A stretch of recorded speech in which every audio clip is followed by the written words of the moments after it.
Captain.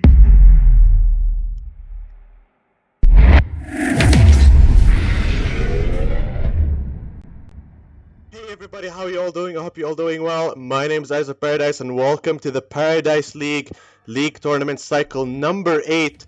Day 1, best of 8, where we have a special best of 8 today. It's going to be a best of 3 rounds. And we're starting off this special day with Big Ego Crew against the Lazy Feline. And I'm joined here by some really special guests that we haven't seen in a while. Big Wave Dave, aka Dave, and Easy Folk Line, aka John. Gentlemen, how you doing today? Fantastic, man. Thanks for the opportunity. Agreed. Happy to be in the casting seat once again. Yeah, so you have the Boomer Brigade of casters today, myself and Easy Folkland. We will be casting Game 1, which is actually very exciting because for the first round, we will be doing best of 3. So you're not going to see one game from us. You're going to see 3 games of Big Ego Crew versus the Lazy Feline. So, John, how you been doing, man? It's been a while. Been doing pretty well. Struggling with a little bit of seasonal allergies. Hope it won't affect my casting too much. To all my American brethren, including you, happy Thanksgiving. Hope everybody had a happy Thanksgiving, and looking forward towards the holidays. Stay safe out there obviously you're staying safe if you're watching some Honcasts this morning or afternoon, wherever you are. So carry that through to the holidays and beyond. You are definitely social distancing. So yeah, the bands, Vindicator, Moira, Magnus, Kinesis, nothing really kind of sticks out to me there. And then you, of course, you have the first pick of the Engineer, which, what are your thoughts on Engineer? Still one of the strongest second supports out there. Would you agree? Or mid heroes? Yeah, I think, Engineer is it's a devastating hero. It's got high damage output, got a lot of control in the early phases, laning phases. The displacement from Keg, always a beauty if you've got a kind of a lead-in stun. And then if you're able to get a PK or a tablet, just the partition of a team fight that Energy Field can provide is almost second to none, honestly. So I love the hero, always worth a first pick. And you know what? Yeah. Sorry to interrupt you, but I'm really happy I can actually play Engineer now because of the 64-bit client. I can actually tab E my mines and not crash. So huge shout out to Frostburn for that. I'm really excited about being able to play that hero again. Yeah, so, I haven't casted since the 64-bit client was released, and that is indeed big news. And if you guys haven't already checked it out, make sure you do. It's a huge performance upgrade for playing the game. So absolutely, you said it best. Especially on the newer gaming rig. So you look at the side of Lazy Feline now. They pick up probably one of the most versatile heroes out there that can be played as a second support, a main support, mid, short farm. The Master of Arms pick. Picking that first, it really allows you to kind of adapt your draft. Would you agree? Absolutely. The hero just provides so much, right? You said it best. It can be played. I'm not so sure how I feel about it in the mid lane. It's not something I usually see, but it definitely has carry potential, and it absolutely has second support potential. It has all of the tools in its kit that you'd want from that. The ulti, the stun, the slow from the acid bomb, as well as the added damage in like a tri-lane or whatever. Or to even assist farming early stacks. That hero's massive. So can't really say much more than what I've already said. Oh, completely agree with you. And then, such a Shorcan-esque draft. This is absolutely nothing new from Big Ego Crew. They pick the same heroes every single time they can, and they pick the Engineer, the Chipper, and the Pebbles. Pretty basic Big Ego Crew draft. And then on the side of Lazy Feline, you have an MOA, a Rally, and a Bubbles. Out of the first 3 picks, whose team do you see kind of having a stronger draft so far? An advantage? Man, it's actually really difficult to say. Both of these drafts right now are extremely balanced and offer pretty much everything you want going into, laning phase and early team fights. I can't say either team has a leg up in the draft. I guess I would say that, the mobility advantage definitely goes to Lazy Feline just because they have a Rally and a Bubbles. I really, really like the Rally pick, especially if you're going for a tri-lane S game. Rally just offers a lot of potential and tri lanes, especially if there's no immobilize or restrain on the other side, which there is not so far. So Rally just makes a tri lane feel pretty safe, as well as being aggressive. I mean, Compel can be used both ways. So. Yep, would completely agree with you. I'm pretty sure they like to run Rally in the off lane, in the suicide role, as people like to call it. Okay. But yeah, let's take a look at the bans here, and these two bans make me think that they're gonna just constantly. They want to constantly team fight.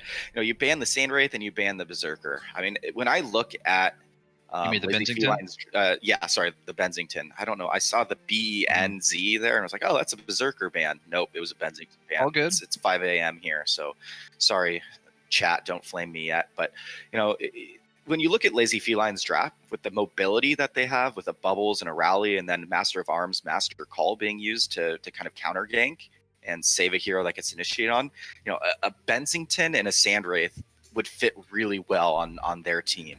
So I'm kind of surprised they banned the Benzington. I would have liked to see it on their team, but I think they understand that this is going to be a very fights-heavy game, because that's how Big Ego Crew likes to play. So you might as well ban the two heroes that are the best at that. Yeah, another strong stun coming out. Cthulhu Yep. Font, so definitely a very capable solo laner, off laner probably. But I mean, it's once again, it's just that flexibility we're seeing with these hero drafts. I mean, that can be ran multiple ways, right? It doesn't have to be a solo off laner. It could be solo short. It's got that line stun. Works well, pairs well with another nuker. I mean, so honestly, Big Ego Crew really giving nothing away except what I would probably say is guaranteed a mid Pebbles in the hands of Sate, which is something I wanted to kind of comment on. I think that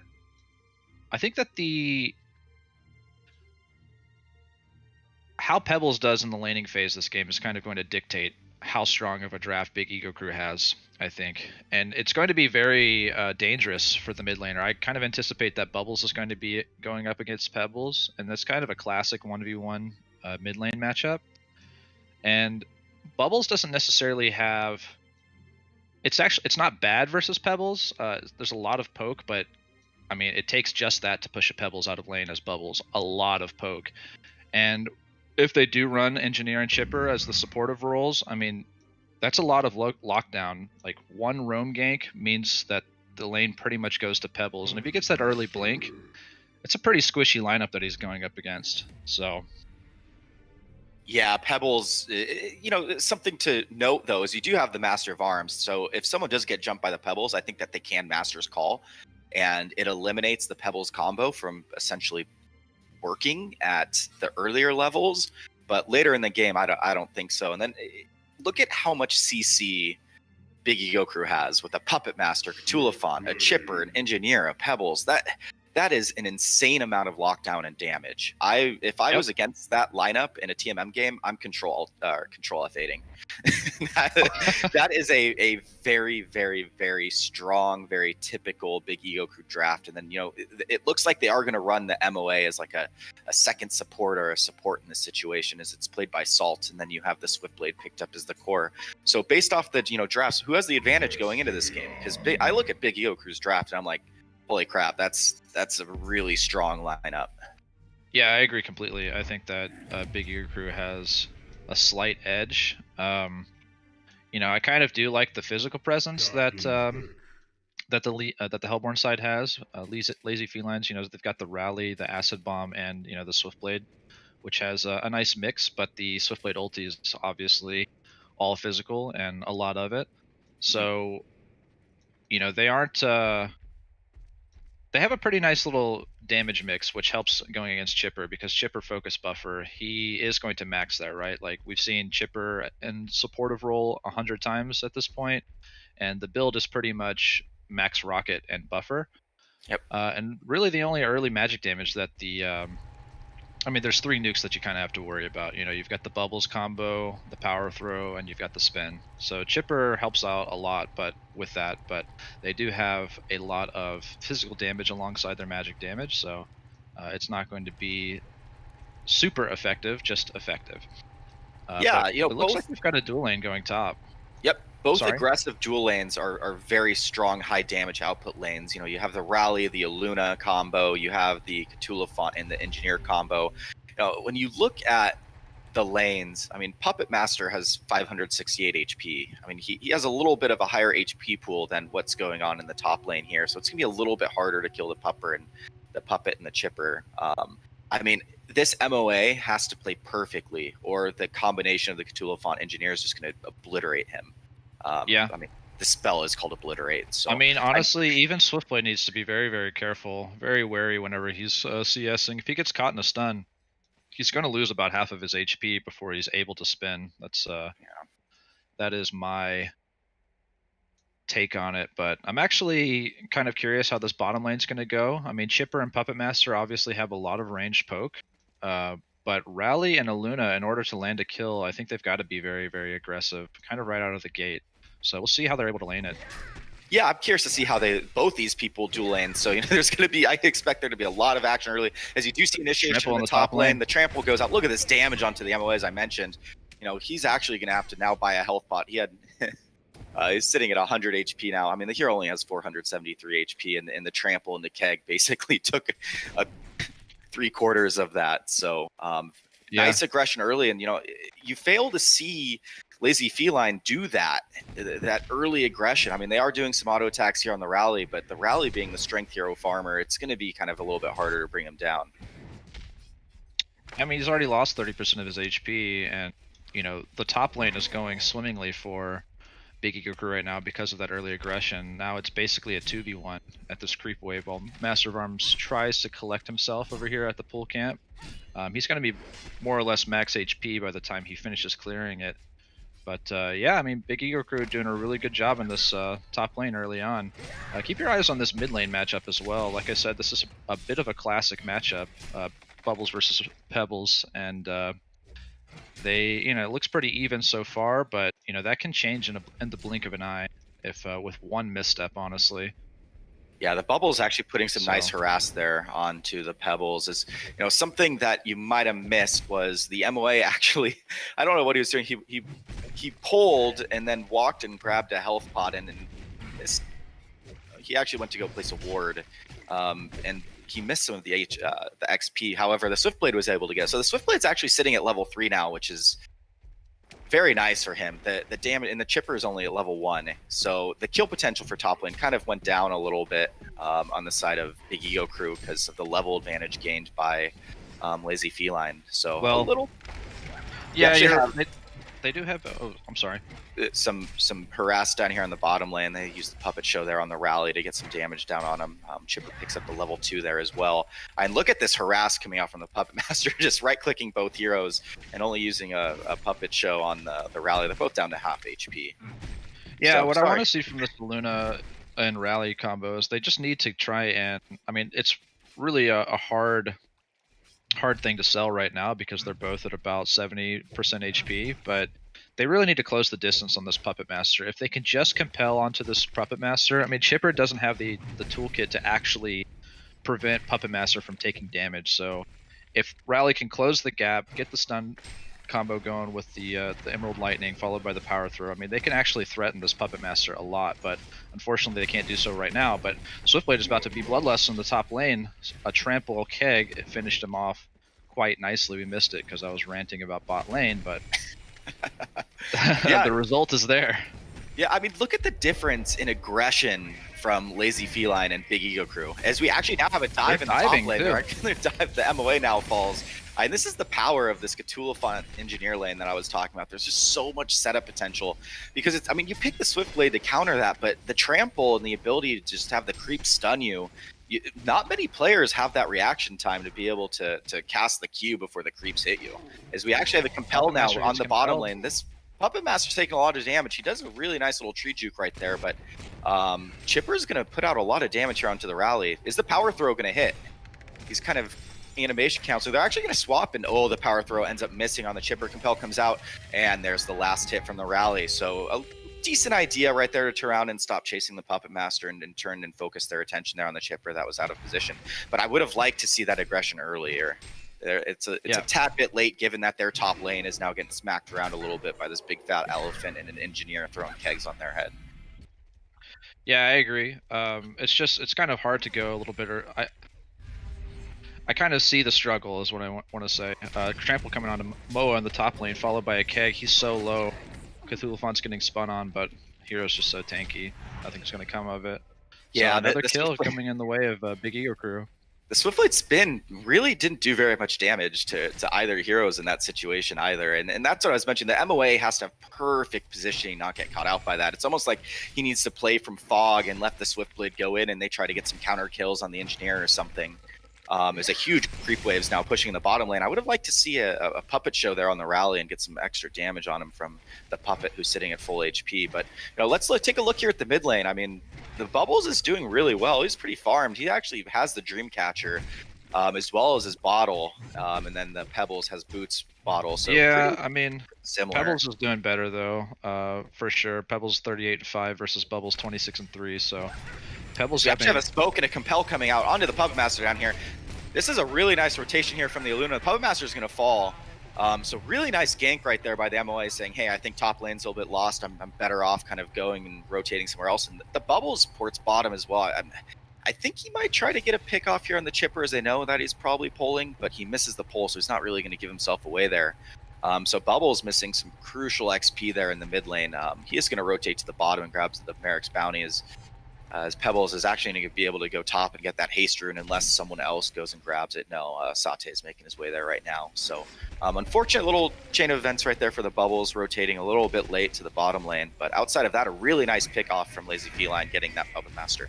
Yeah, Swiftblade's getting picked off kind of in the top lane as well. He's able to spin, gain the distance. That is a lot Pops of up behind the damage. tower. Oh my goodness.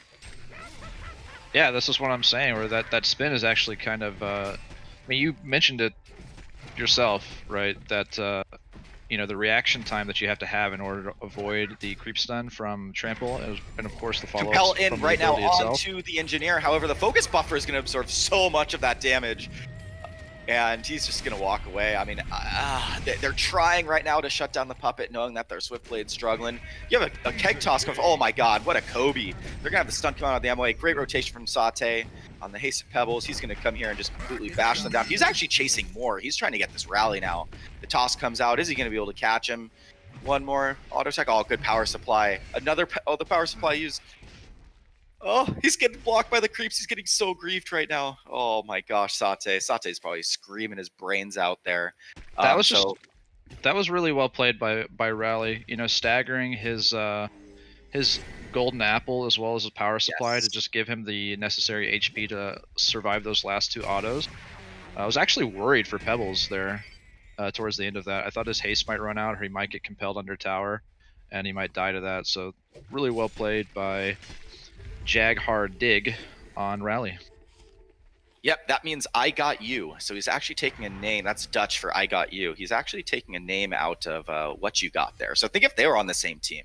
There's I got you, and there's what you got. So they could span that like, hey, what you got? And he goes, I got you. So little inside joke right there. Okay, but yeah, I mean, throughout the midst of that carnage in the bottom lane, the puppet did end up falling to the Bubbles. So Bubbles played that very well in the bottom lane with that rotation. He managed to take cover a big rocket barrage. As well as get the kill onto Puppet, so getting a little something back for his team, because they did lose, I think it was a 2-for-1, if I'm not mistaken. So what this does, which I kind of like, is it creates some good space now for the Swiftblade to try to do some catch up and farm, because the Puppet's sitting at 219 GPM. The Swiftblade's sitting at 241. MOA throws a harassing spin out there on the elephant, but this elephant's super tanky. We actually have, they tried to set up something in the bottom lane. They've now kind of rotated this. Oh, okay, Bubbles is here as well. Let's see when he gets on the kelp field. Okay, so the Song of Sea is going to miss on everyone. Engineer is going to throw out the electric field. I think this is going to be disengaged. The Engineer is probably going to fall in this situation. Oh, he kegs himself. Great keg from Shorecan. Wow, what a player. The Rocket's going to go out, do some harass, and they're going to have a disengage. So fail gank right there by the Bubbles. He missed the Shell Surf. They used the electric field to kind of zone everyone out, and then the Shorecan did a really nice self-keg there to kind of put himself in a position of safety. So Thoughts on that? Yeah. Well, I mean, it was really well played, and the fact that they mitigated the gank for now is it looks like they are about to get dove, but there is a rotation coming from Cthulhu on the bottom lane, and Yep, Puppet Show Puppet comes Show out on a comes out. rally. Yep, the keg's gonna end up missing. Oh, there's the trample as well. Okay, so now it's time to disengage. They've created a little bit more space there for the Swiftblade. I think they're gonna be okay with a 4-man rotation to kill their position 4 rally. The keg's gonna end up missing, or position 3 rally. Keg's gonna end up missing on the Aluna. Shell Surf also is gonna miss. Oh my gosh, oh no, Zero. The Mine's gonna come out and get a kill. Shortcan's actually a legendary streak. The Trample's gonna come out onto the Aluna. Some rockets are gonna start hitting them. Let's see if they're gonna make it. Yeah, he's fine. Still 4 heroes in the bottom lane as Sate there takes mid tower. Yeah, so this is something you need to watch out for. You say that they're okay, you know, they do only lose their what looks to be their bubbles and their rally, but that's actually kind of really bad. It is really bad. What you need to think about right now is that Puppet actually isn't the position 1 farmer right now. Pebbles is the position 1 farmer in this position, and this timing of the game. Right, until he gets his blink, he is the most important hero, and he is doing fantastically. He's got a triple stack here in the jungle to farm. He's got 1,800 gold saved up. This is basically his blink after he clears this triple stack, and yeah, that's going to be very, very dangerous for the Swiftblade. Who, you know, looks like Swiftblade's going. Dare I say this is a Thunderclaw Swiftblade with the Gloves of the Swift picked up?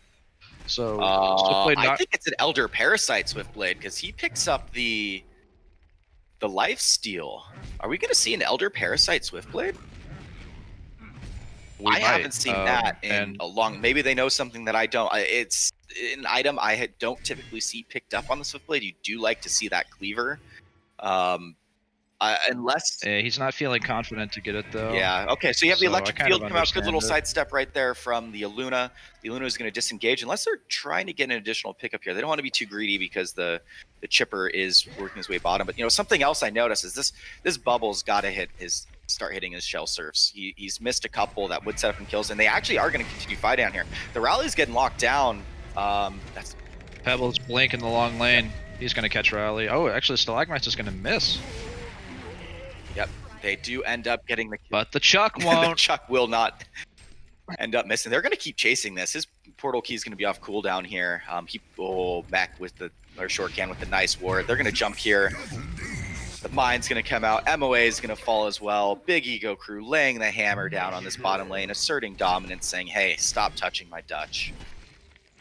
Yeah, this Pebbles is devastating right now. They're going to have to. I mean, the ganks are always going to be ready, right? That's just the beauty of a snowballing Pebbles.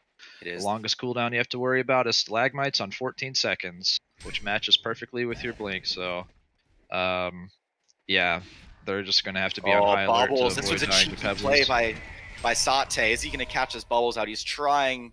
Let's see the side steps from Zero, as there is actually a pick off in the bottom lane. The NGA is going to fall, and he's going to lose his legendary streak. The Bubbles is going to juke him away. So, you know, nice little 400. Who'd that kill go to? A nice little 385 gold going to Razor PK on the Aluna. So, short can.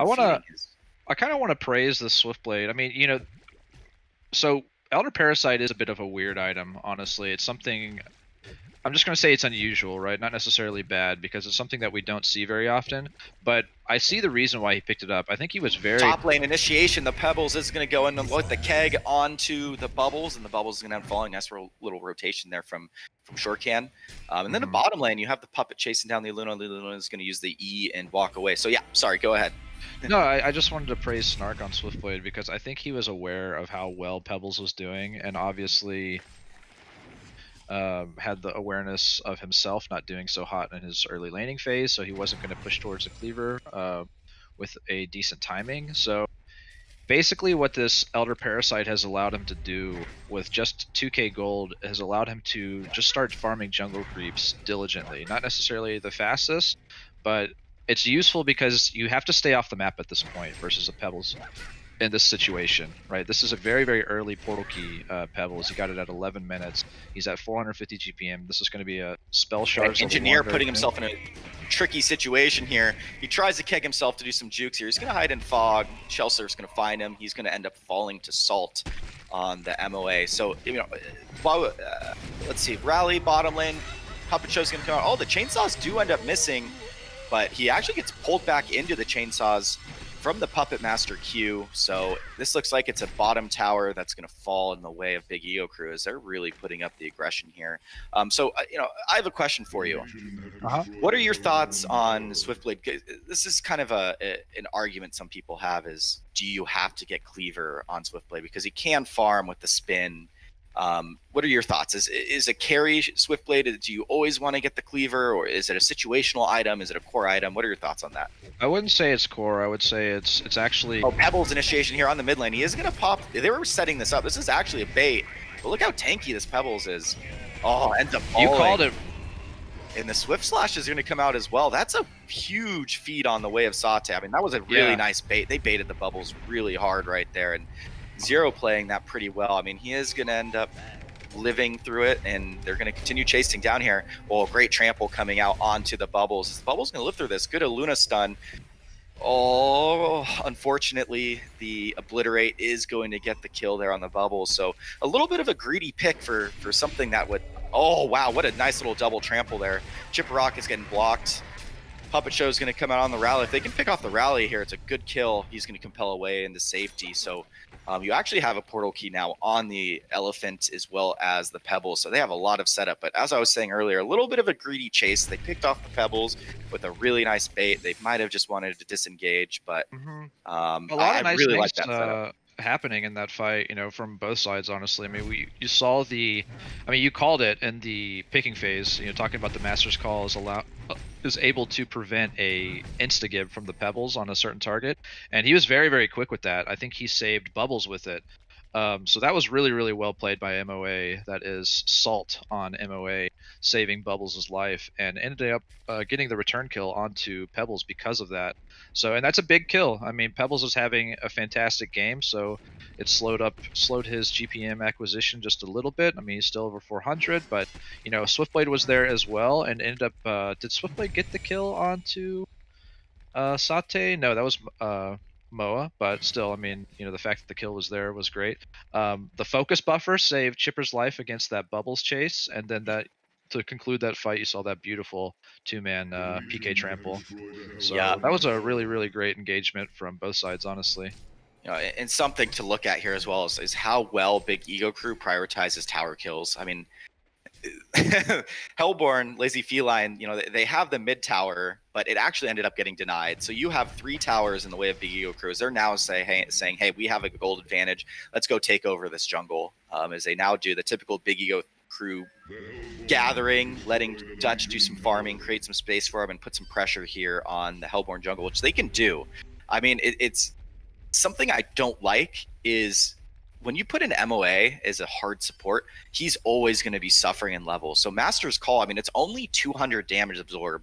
Whereas if he was a core hero right now, he'd probably be sitting at a level 11 where it's 400. Watch out. Swiftblade is maybe going to get a kill onto Puppet Master. No, the Sword Strikes is going to miss. It's going to bounce. RNG. Yep. He's going to try. Okay. So they all ported for this. So they're actually, that creates a little bit of space now for him to now port and go farm his jungle as they are going to rotate out. You're going to have some mines placed right here trying to catch someone out. Let's see if the Aluna or someone walks into those. The Aluna actually picks up the bracers to kind of increase that HP pool. He's almost close to 1k HP. And they could actually be fighting this in their jungle now, knowing that Puppet's gone. Okay, so you're going to have the trample out. Okay, great compel right there. Bubbles is Invis right here. He's not. Oh, great kelp field onto 2. The Song of the Sea onto 2 as well. Focus buffer comes out onto the engineer.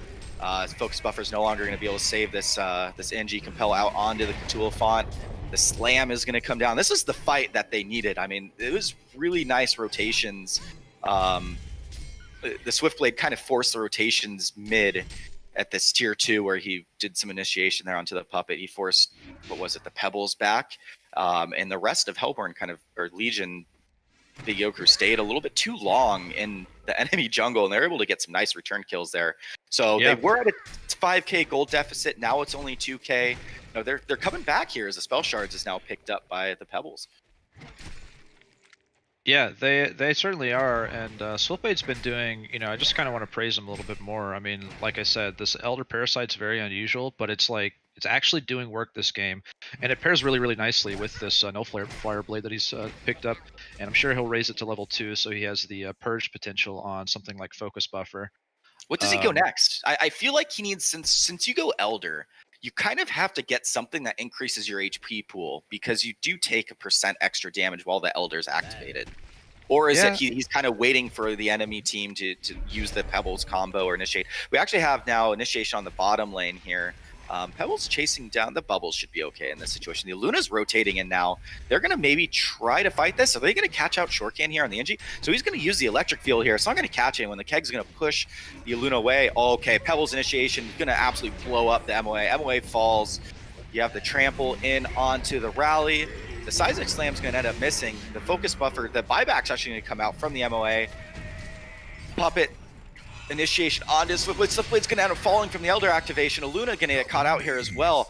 A really sporadic and chaotic fight for Lazy Feline here, as they do use the buyback from the MOA as he was trying to save some teammates. And it's going to be a 3-for-1 trade and the buyback from the MOA. Yeah, they lost their crown jewel in the Swiftblade, so yeah, definitely a favorable Big Ego Crew fight. Yeah, that's the downside of what you saw with the Elder Parasite activate. I mean, he activated it while spinning, and as soon as he stopped spinning, he got absolutely melted by the chipper saw onto the puppet. So kind of a little bit unfortunate situation there. As it does look like with the Mighty Blade picked up from Swiftblade, he is going to go the Shrunken Head, which, what are your thoughts on that? I like it if you're going to go this. Oh my gosh, Puppet. Dutch is griefing, getting hit by Boulder. I think that BKB is absolutely not bad in this situation. I mean, you were talking about raising your HP pool on Swiftblade, and the Mighty Blade is going to offer 190 HP, but the big part is the additional magic immunity on top of the Swift spin. Because if you look at this Legion team, I mean, it is 100% magic damage in terms of spells, right? The only physical presence that they have is auto attacks, so the BKB actually makes a lot of sense. They're now rotating in and taking the stacks. I wonder if they're going to get picked out here. It seems like Big Ego Crew knows this is happening, as they are under Mech X Ward, and this is going to be a terrible fight. The trample goes in onto 2. The Pebbles combo onto 2 as well. They're going to use the MOA shield, but it's not enough. He's going to get completely blasted. Compel's going to end up missing, but he does a nice little juke step out of the electric field. However, MOA is going to fall here, and all 3 non-core heroes. Yeah, and Swiftblade has to just sit here and hide in the trees as his port is on cooldown, so... Yeah, oh my goodness, the Bubbles. Puppet Master's going to find Rally here, it looks like. Yep, I don't know if he has quite enough damage. Oh my gosh, the Swiftblade does a nice little... Yeah, Puppet blows him up. That's unfortunate. So it's going to be a 4-for-1 trade. As Swiftblade's now in a horrible situation. His port's going to be too late, is it? Okay. No. Just in time right there for the Chipper Rockets. But, nice little cheeky play right there from Snark to go get the kill on the Elephant. The Elephant is sitting at 338 GPM, so not a bad target for him to kill to kind of increase his gold there.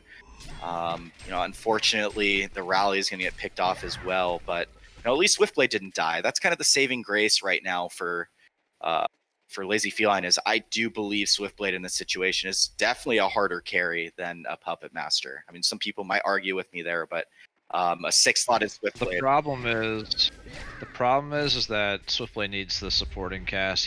He's keeping his team in the game right now because of how well he's doing, but unfortunately the heroes around him aren't offering nearly as much as the Pebbles and Cthulhuphant are. I mean, as well as the Chipper and Engineer. I mean, the entire Legion cast is doing quite well versus the supporting cast for Hellborn is just not having the game that they want to have. So for a melee carry like Swiftblade, who is kind of cooldown reliant, it is a tough spot to be the main carry whenever your supporting cast just isn't able to provide as much as the other teams.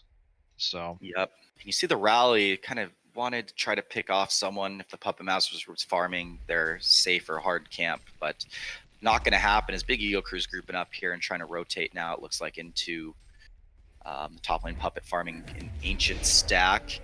Is actually, we might get a pick off here in the mid lane. See, okay, so this is a really tanky elephant. Okay, so we're gonna have a pause right here. Looks like Saute crashes. As I was wondering what the Pebbles was doing in the top lane, Smoke just standing there. It looks like he popped a smoke. He might have, I don't know if that is still happening. He might be using the old client. I'm gonna have to tell Saute to change clients. But okay, we can take a look here. Give me your analysis on what's going to happen. It looks like the Cthulhu Font Trample is going to be up here in 5 seconds. But will he have the mana pool, given the burn here from the Nullfire to escape this? Yeah, I mean, so Cthulhu Font, the purge was actually used on the chipper. Swiftblade was aware that trample was used, so he turned his sights onto Cthulhu Font, who is the higher valued target. So I'm actually not sure how many auto attacks he is going to be able to get in before this trample cooldown comes off to, sap away the mana that he needs in order to cast it. He's definitely going to be taking the full spin damage here. This is going to be a close one, honestly. That's all I can say. And then obviously the assistance is coming from the engineer as well as the pebbles if he is able to get back into the game. But another thing to note here is that Rally actually PK'd onto Chipper, and Aluna is following up Rally. So it looks like this Chipper is probably going to be a dead one, unless he's able to tablet away from this Compel Stun that is certainly coming out, which that actually might make the Compel Stun miss. So Chipper has a chance of surviving here. They have to be very careful not to chase it. So this is kind of what happened the last fight, was they were split up like this. It seemed like the Rally and the Aluna are trying to go on the same target, whereas the other 3 heroes, the Bubbles, the MOA, and the Swiftblade, have been a little bit more split up from the rest of their team. They need to be careful not to chase this elephant, because the Pebbles is going to portal key on to the Swiftblade when he has no spin and just completely obliterate the hero. So I think they disengage from the elephant here, knowing that they don't have the damage to kill a hero right now that has 21 armor, and they should probably just let the chipper fall from the Rally and Aluna combo and just let that be that, because Dutch doesn't want to fight right now. He's taking an ancient stack. So the Compel does end up landing. The Seismic Slam's going to come out. They're going to get the kill, and very nice job. They actually do end up getting the kill onto the elephant, because the Bubbles portal keyed in and used the Kelp Field, as well as the Shell Surf Song of the Sea. So there was that extra damage that they needed. Really nice pickoffs there. As you know, it's still a 6K gold lead for Legion Big Ego crew, but Lazy Feline's playing well enough right now to keep this game going. I think we're going to see that 6K gold lead kind of start to dissipate a little bit as Puppet Master is working his way towards the Shrunken Head. Swiftblade also picks up a Warhammer, so he's only 1,300 gold away from it. I actually want to see I'm curious what Bubbles thinks the correct item to go here is. He's got 1,500 gold saved up, and he is the second most farmed hero for his team, sitting only at 306 GPM, but it really matters what he goes, because like I said, it's a tall order for the Swiftblade to carry the game himself. Sorry, we have a 3-man gank here from Lazy Feline. They're going to try. The Bubbles is going to use the Song of the Sea. They're going to go out onto the chipper here. Is this going to be enough damage? The Compel comes out.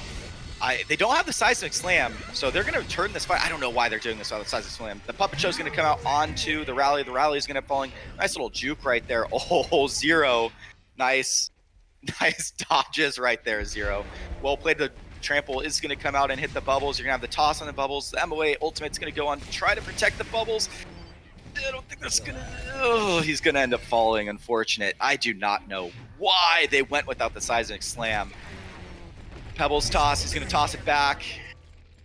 It was a timing issue. That Seismic Slam was... That Seismic Slam was 1 second. Sorry to cut you off, because it's... Yeah. Wow. That was not good. That makes me sad. They were doing so well, but they couldn't wait the extra 5 seconds for the Seismic Slam, because if that Seismic Slam's up, they initiate with the Rally instead of the Bubbles. Okay, let's see.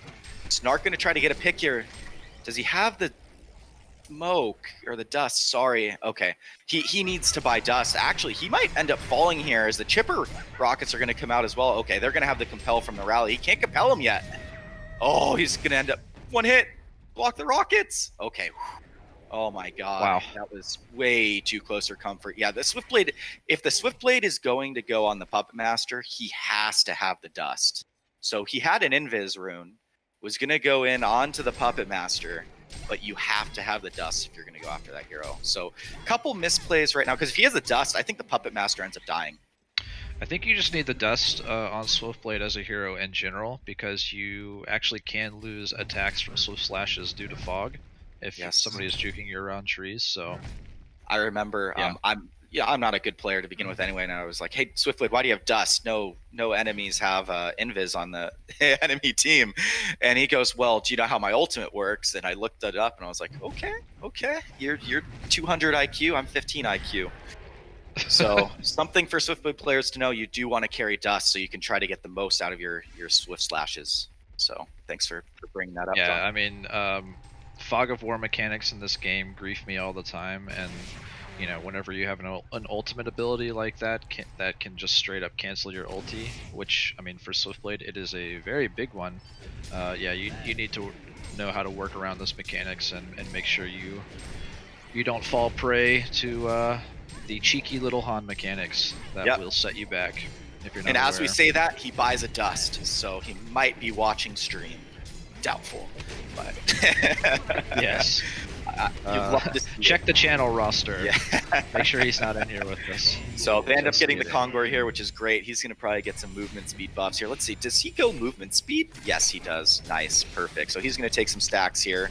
You know, I am going to say this. I do like the synergy behind the MOA and the Swiftblade. You know, him not going the cleaver. What they're able to do is basically acid the stacks and Swift spins on the stacks, and he farms pretty quick doing that. So, you know. Yeah, I mean, Swiftblade's been doing fantastically this game. I have zero complaints from Swiftblade. Yeah. I think he has been, honestly, he's been keeping it together for his team. Not that his team, you know, hasn't been doing their best or anything. But, I mean, honestly, he's certainly been playing, you know, swimmingly, I guess. It's a hard game for him to win, you know, given the Bobble Zero, no! Oh no, Zero, I don't know if you saw what happened, but he shell served in, and you Song of the Sea to farm, and Pebbles is sitting there waiting and use the PK. Yeah, Pebbles has a Staff of the Master at this point as well, so this is...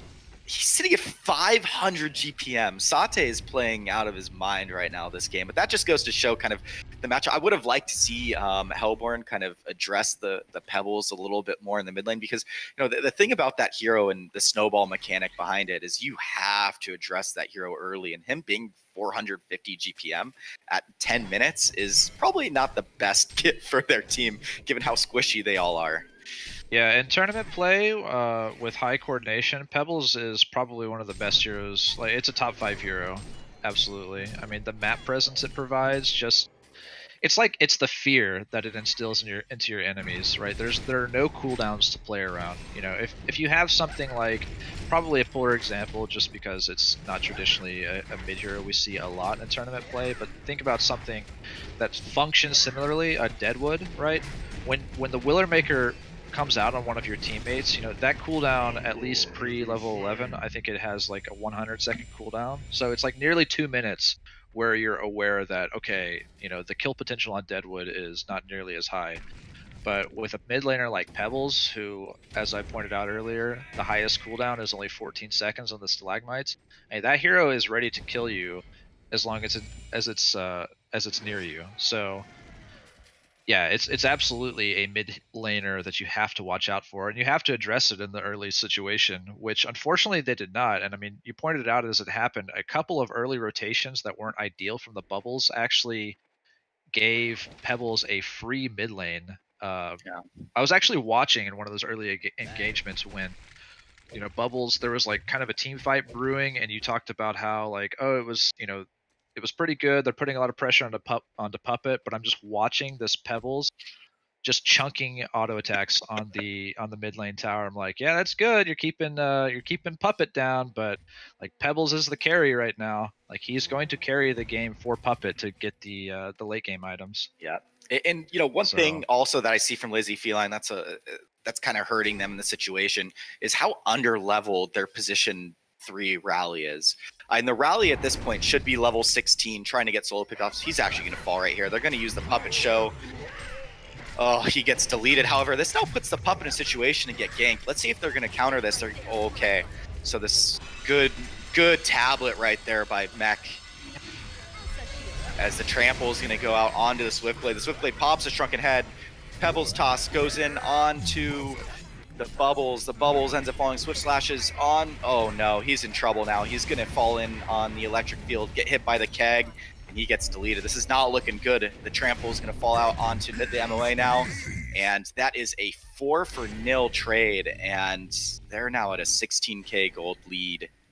Nice little port out there from the Aluna, but it doesn't really matter at this point. The damage has been done as the double damage Pebbles is now going to be bashing on the bottom tower here. And this, they're going to pressure racks. I mean, it's just, the rally being this under leveled at this point, only level 13, not having the level 3 seismic slam. You're looking at a 900 physical damage spell at level 3. It's only sitting at 650. It's going to be very difficult for them to get any pickoffs at this point in the game now. Because you actually have a very aggressive portal key in onto the Aluna. Nice little tablet or compel. Still going to fall. They're super deep right here. They're going to be able to get any additional pickoffs. I don't think so. They don't have the kelp field up. This is probably... Is this going to be tower? No, it's not. Oh, okay, so they're going to use a Cyclone Stick onto the Pebbles. Pebbles cannot portal key now for a little bit.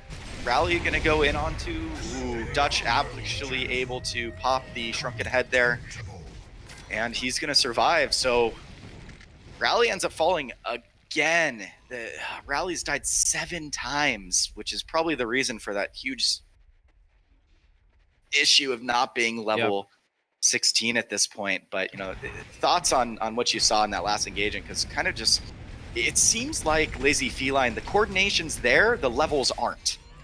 As they actually might get a pick here onto the engineer. The power throws go out. Swiftblade's going to actually spin a little bit early. They're not going to. They need to disengage here, as all their spells are now going to be on CD. The trample is going to come out. Electric field is out as well. The toss is going to go on to Bubbles. Bubbles is going to end up falling. The Luna should fall as well, and it's getting kind of sloppy now. Yeah, this is looking completely one-sided at this point, and the engagement began in the bottom lane there, and one of the things that I wanted to point out for our viewership, if they weren't aware, when they tried to go on the Puppet Master, it was revealed to me, because I didn't see the purchase, that Pebbles actually gave Staff of the Master to Chipper, which is a fantastic pickup because it has the superior magic slow on the Chipper ulti whenever he has Staff of the Master. And that is a fantastic tool to use against the Swiftblade, who's got a lot of magic immunity, but unfortunately is, in the end, a melee hero, and if you can just keep the distance, he will do no damage. And as we've already pointed out, he is pretty much the lone damage source on the Hellborn side, if you're not counting things like Seismic Slam and whatnot. So if they can just crowd control the Swiftblade, which the Chipper Staff of the Master is going to help tremendously with, they pretty much take every engagement, especially because at this point they have huge levels and gold in their advantage. And I actually don't know how Hellborn comes back from this game. I mean, kudos to them for believing that they can come back, and it's not over until the shrine falls. So we'll see if they're able to capitalize on any missteps from Big Ego Crew, but at this point, Big Ego Crew is looking pretty solid as they are staging what looks to be, some sort of tier 3 push. The bottom tower is below half HP, so a couple of chuck tosses from Pebbles is going to make quick work of that tower pretty safely, I might add. But they are actually setting up for Kong, it looks like. Yeah, so Pebbles is sitting at 565 GPM, and the Puppet's at 500.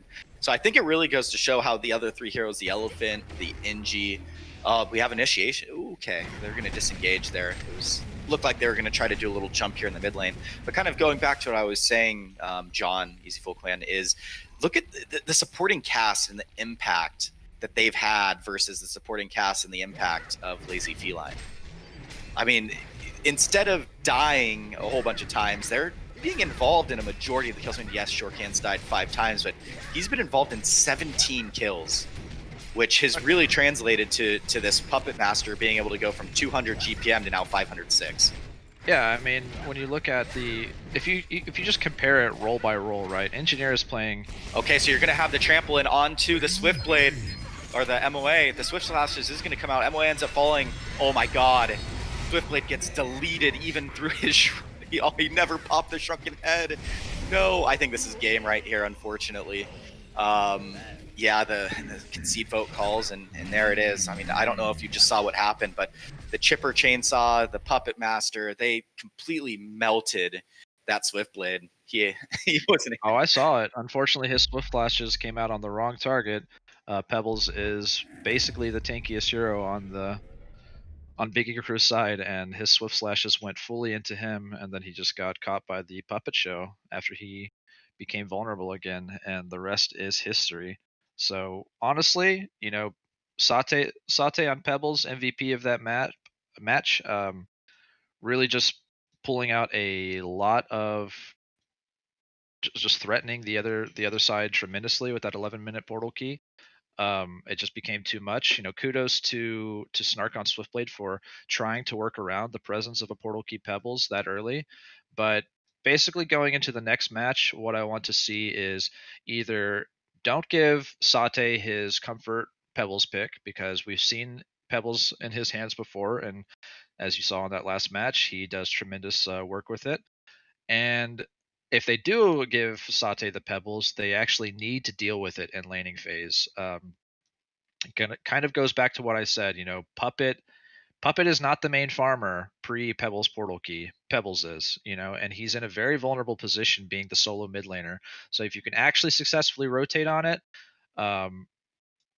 do that. Unfortunately, the matchup that they had, the Bubbles versus the Pebbles, Bubbles doesn't offer strong assistance to rotations early on in the mid lane, pre-level 6, because he doesn't have the setup stun.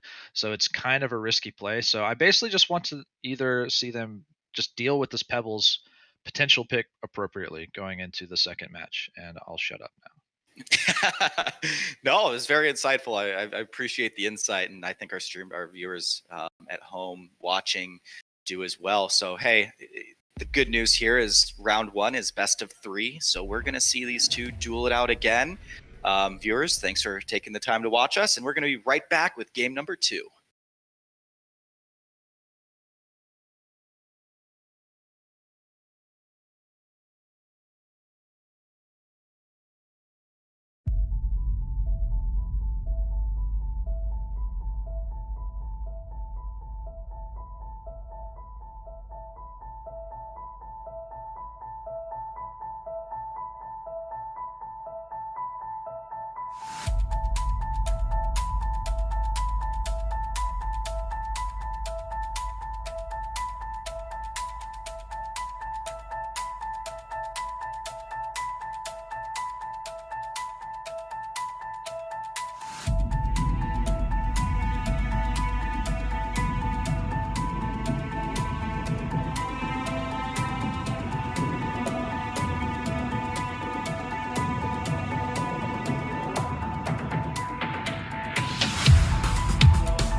Okay, welcome back to game number 2 of the first match of Lazy Feline versus Big Ego Crew. We actually had Big Ego Crew take game number 1, so it is win or go home now for Lazy Feline. I'm your main caster, Big Wave Dave, joined by Easy Full Clan again for game number 2. You know, Easy Full Clan, thoughts on what does Lazy Feline need to do in this second game? Not give Sate such a good mid presence, basically, but also I think just kind of address some weaknesses in their draft. I think that the supporting cast for Big Ego Crew last game was just obviously, throughout the course of the game, they had the gold advantage. They became much stronger, but just from a hero pick standpoint, it's something that I was addressing towards the conclusion of last game. If you look at the hero picks roll by roll, they had. I'm going to focus on position 4 here because I think position 4 is actually one of the most important positions to play and draft for. It was a engineer for Big Ego Crew versus an Aluna for Lazy Feline. And if you contrast those two heroes versus what their kits offer in terms of team fight presence, I mean, Engineer hands down is the best, and we talked about it as soon as Engineer was first picked. I mean, it's probably one of the strongest support picks in the game, but Aluna, it doesn't offer anything nearly on that level. And typically what I want to see from a position 4 pick, if I were drafting for my team, is a hero that's actually able to make liberal use of a portal key. I think that portal key initiation for position 4 is extremely important, or at least follow-up initiation, or counter initiation rather. So yeah, that's something that I want to see from Lazy Feline is drafting for their position 4 a little bit better. But this draft is a bit of a head scratcher now, as I see a scrap pick. So I'm really curious to see how this scrap is going to work overall into their draft. Yeah, I don't really know where the scrap's going to fit into this draft. Is they pick a Chipper and a Magnus, both two very high damage heroes who do very well in the laning phase. Then you have a Devo picked up from Big Ego Crew. I don't know if I've seen a Devo picked up by them before. Do they have a Devo player? Evidently, as they did pick it, and they being up a game allows you the flexibility to try these kind of unorthodox drafts and throw your opponents off of a stable footing,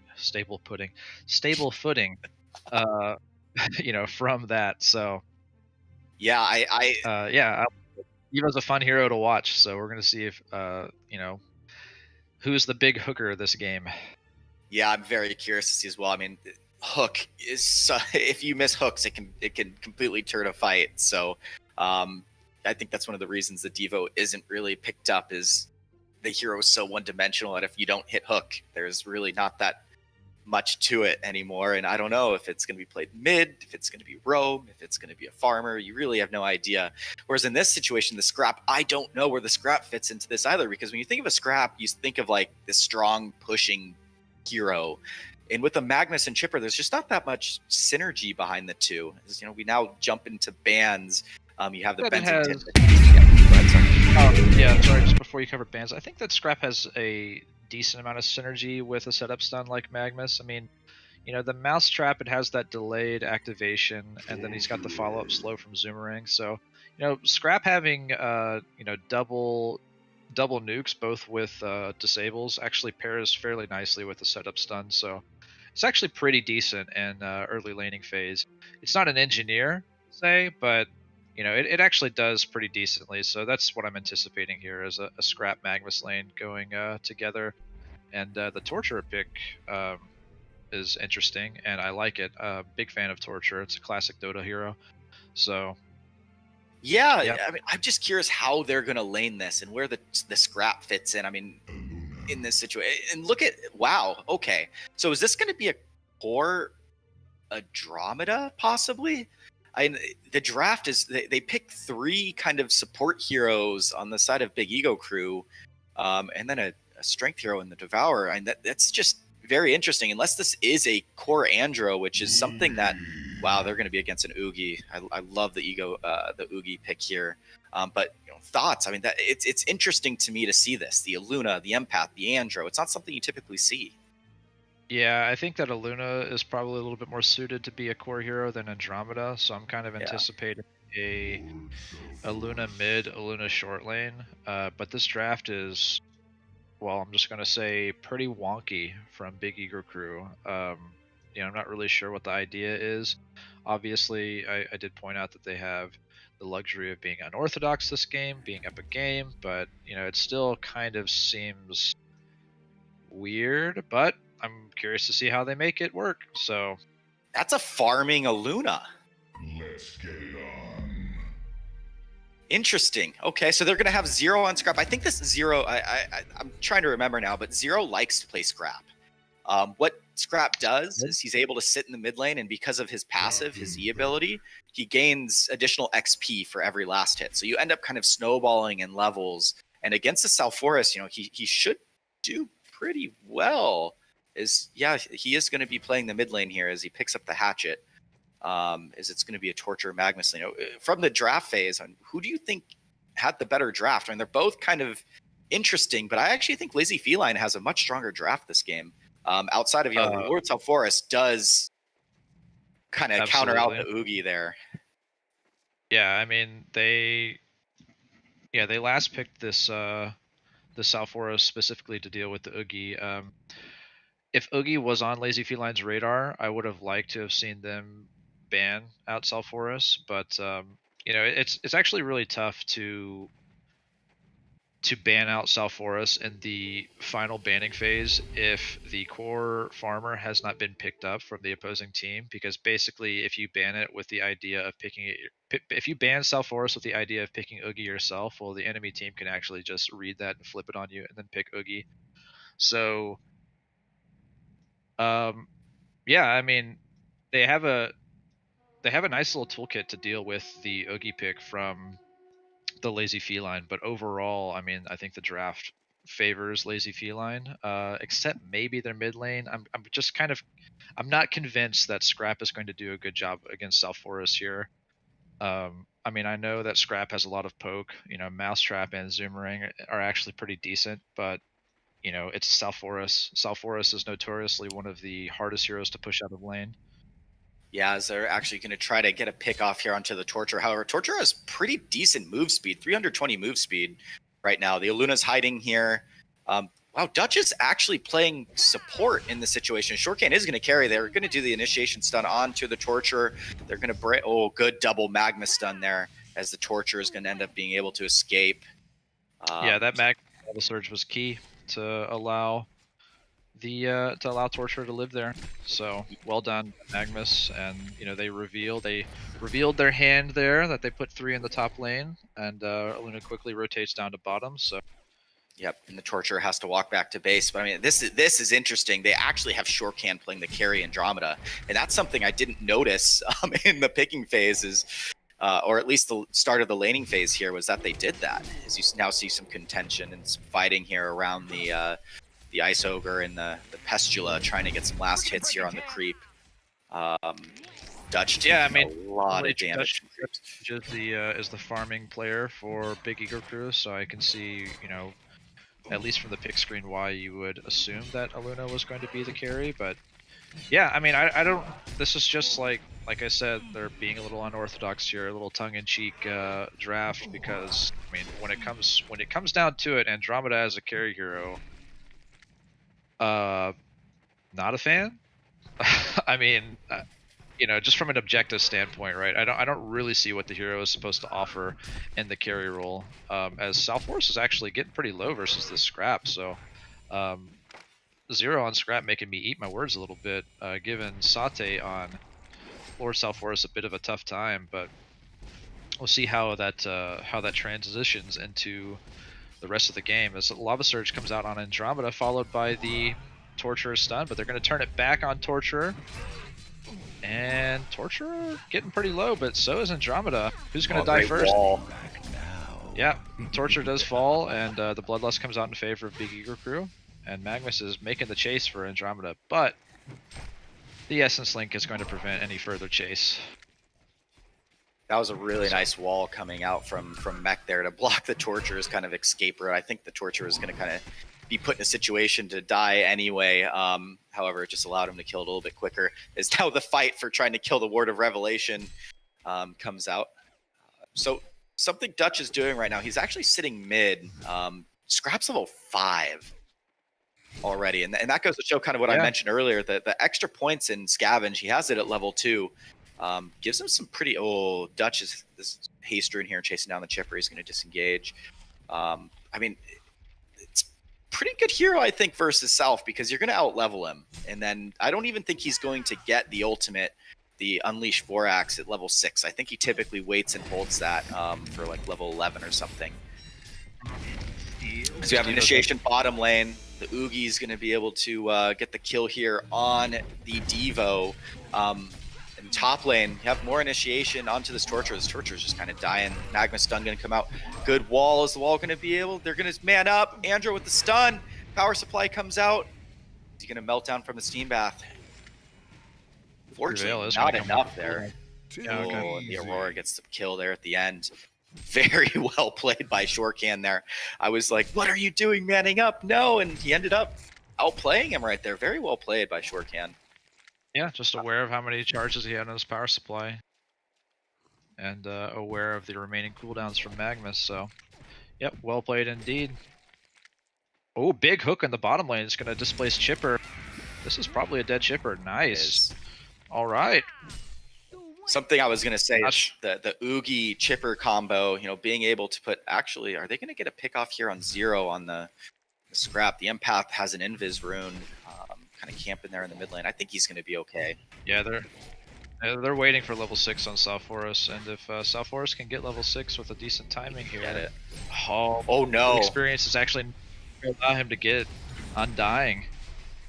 He's going to end up falling here. Yeah, wow. Okay, a little bit greedy there by 0. I think underestimating the power of the Moors Moors Sertisma. Yep, Devo falls again on the bottom lane. So going back to what I was saying, the Chipper is actually not putting any points in focus buffer. And you'd think against a Devo and having an Oogie on your team and them having a Self, you'd want to put some points in that. So I think that it kind of caught them a little bit off guard that Salt's going this highly aggressive build, getting 2 points in the Tartos, because it increases the damage from Chipper quite a bit. Yeah, as well as the rundown potential. You know, Oogie, you know, Tarquake is a bit of a skill shot ability, so... You know, if you can get this slow started with Tartos, and just kind of notice the namesake of those two abilities that are very nice. But yeah, I mean, it's kind of like a setup slow for Tarquake slows, I think, and it works. You know, it's just kind of an aggressive play. Oh, nice hook onto the Chipper here. I think they have pretty good turn potential here. The Devo should end up falling, but the Oogie doesn't have boots. The Devo does. Okay. So he makes me my words there. I mean, I was going to say the Oogie having the mana ring, him and the Chipper just have a ton of spam now, being able to spam rockets and Tarquake. But if one of them gets hooked, a lot of damage coming out from the Aluna and the Devo. Oh, a nice hook attempt. But top lane, we have a double lava surge coming out. Torture is in an interesting situation here. He's going to end up falling, I believe, to the Andromeda, who does a ton of right-click damage because of the Aura and the Aurora combo. Stun going out onto the Empath. The Empath should live through this. Oh, nice little dispel right there. Dodging an auto attack there with the Steam Bath. However, down here as he's going to continue chasing. Okay, good little juke right there from the Magnus. Let's see. 1 second. Okay, Magnus is going to be able to port away. So... Unfortunately, this top lane's not going very well. Is kind of thought they had a little bit more kill potential, but the Andro Shortcan's playing well. It's kind of making me my words about the pick of that hero. Yeah, I mean it's certainly not a core farming hero that you see very often. Andromeda historically a support hero, but he does pick up the Nether Swap. Excuse me, the Void Rip. At level 6. I actually was looking at his abilities and was wondering if he was going to pick that up at level 6 because he is playing core role. Are they going on this mid lane right now? Okay, so Magnus actually goes in and stuns. Some pretty good lockdown here. The Self does have... See, Self's dead. That was interesting because the Magnus broke the smoke uphill, and I don't think Self saw he might have, but That was interesting. I'm curious. I thought Sate might have It's seen the nighttime. smoke. Yeah. It's nighttime. The tower actually isn't going to give vision all the way to the top of the ramp there. So Yeah, so something to consider here is the Oogie is sitting at 406 GPM. So a little bit better of a start in the laning phase here. Swap's going to come out onto the Magnus. Magnus is going to end up falling here. They can continue the chase onto the Torture. The Andro stun comes out.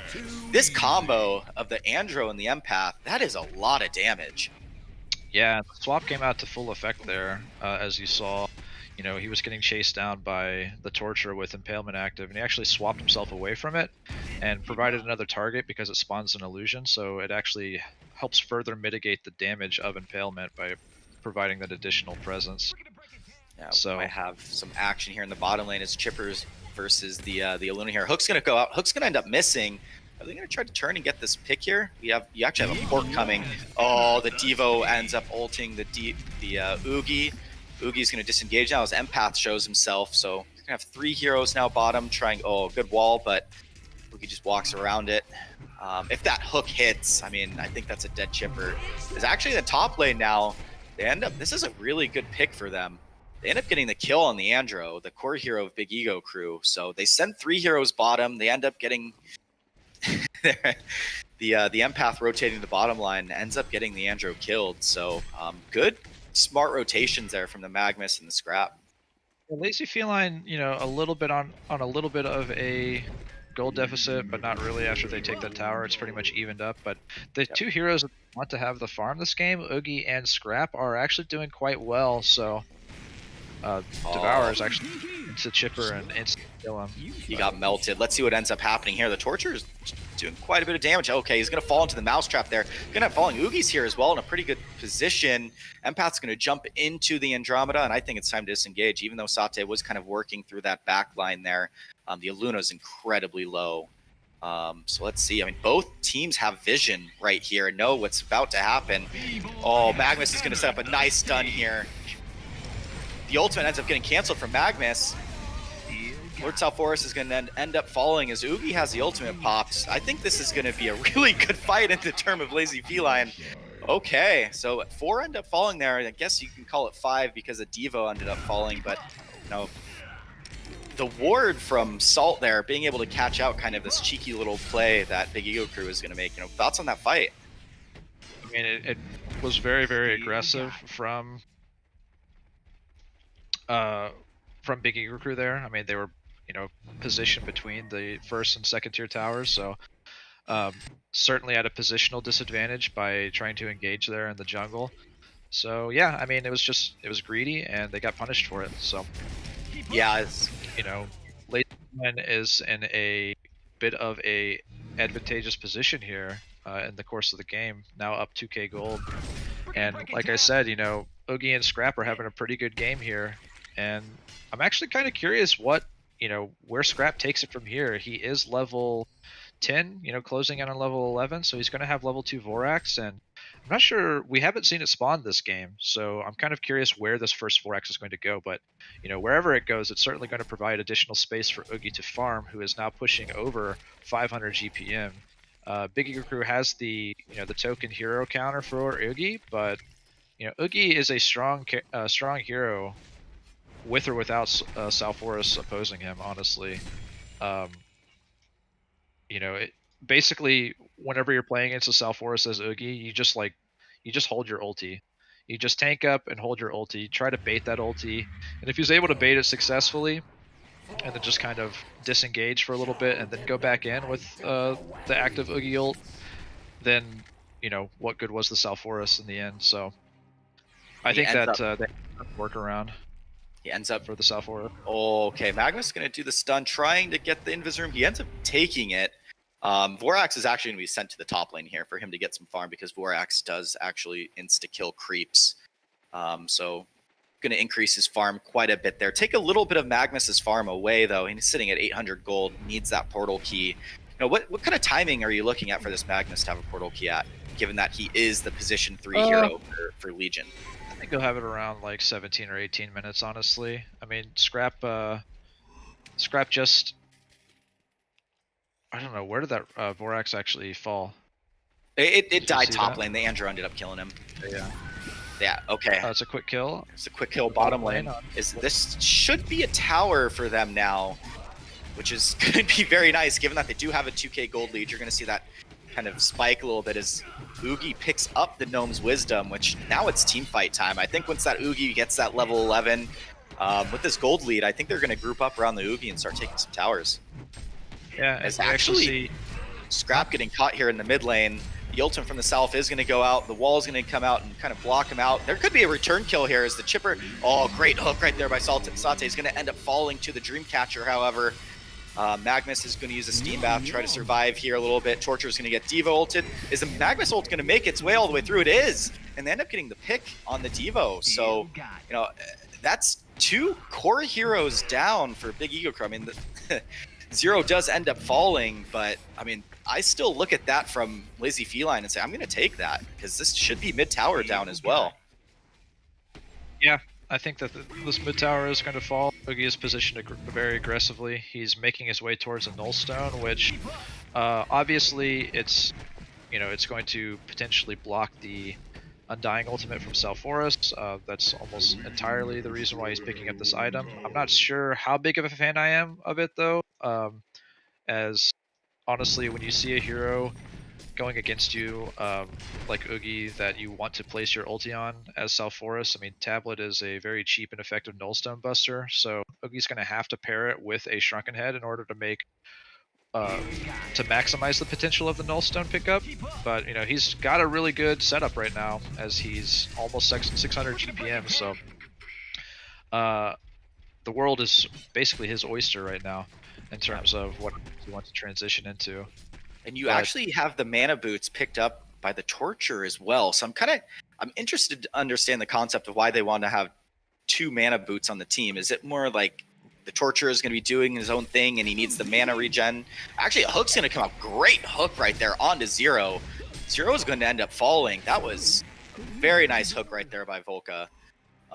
So nice job there. I think it's just to give a decent sized mana pool on the Torture. Torture can actually transition into a core farmer with just levels as long as he has a decent sized mana pool. So, you know, if this game were to persist, and go a little bit longer than I guess they would want it to go, Torture can actually become a presence. Magnus Lava Surge on it too. He shows that he has the portal key. Unfortunately for them, the rest of Legion was kind of out of position for that. So I think they could have gotten a kill. The Magnus was like a little bit trigger happy on the Lava Surge there. I mean, he stunned 2 heroes, but the rest of his team just wasn't ready for it, as he actually gets that portal key at 15 minutes instead of 17. So pretty decent timing, I'd say, for that, as Aluna kind of still showing himself bottom. He needs to be careful here. The power throw is going to end up coming out. Magnus is going to blink forward. Let's see if he can activate the phaser, as Aluna activates the E ability and is going to kind of run away. So some space created there. I don't think they're going to continue chasing him. But, you know, I want to go back to this Andromeda. It looks like the Andro is going to go Thunderclaw. What are your thoughts on that? Because I almost think the hero doesn't need a farming ability or farming item. I think they just start fighting. You know, he picks up a Firebrand. He just goes Agi stats because the hero's base attack damage is so high. Yeah, I'm not actually seeing him effectively countering this Oogie, or out-carrying this Oogie. Sorry, initiation on the bottom lane here. You're going to have the Tartos as well as the Magnus Lava Surge in onto this Aluna, and Aluna ends up falling. So the Aluna does end up dying about a full minute later from when they were chasing. His Vorax is now going to be sent to the top lane and try to stop this push.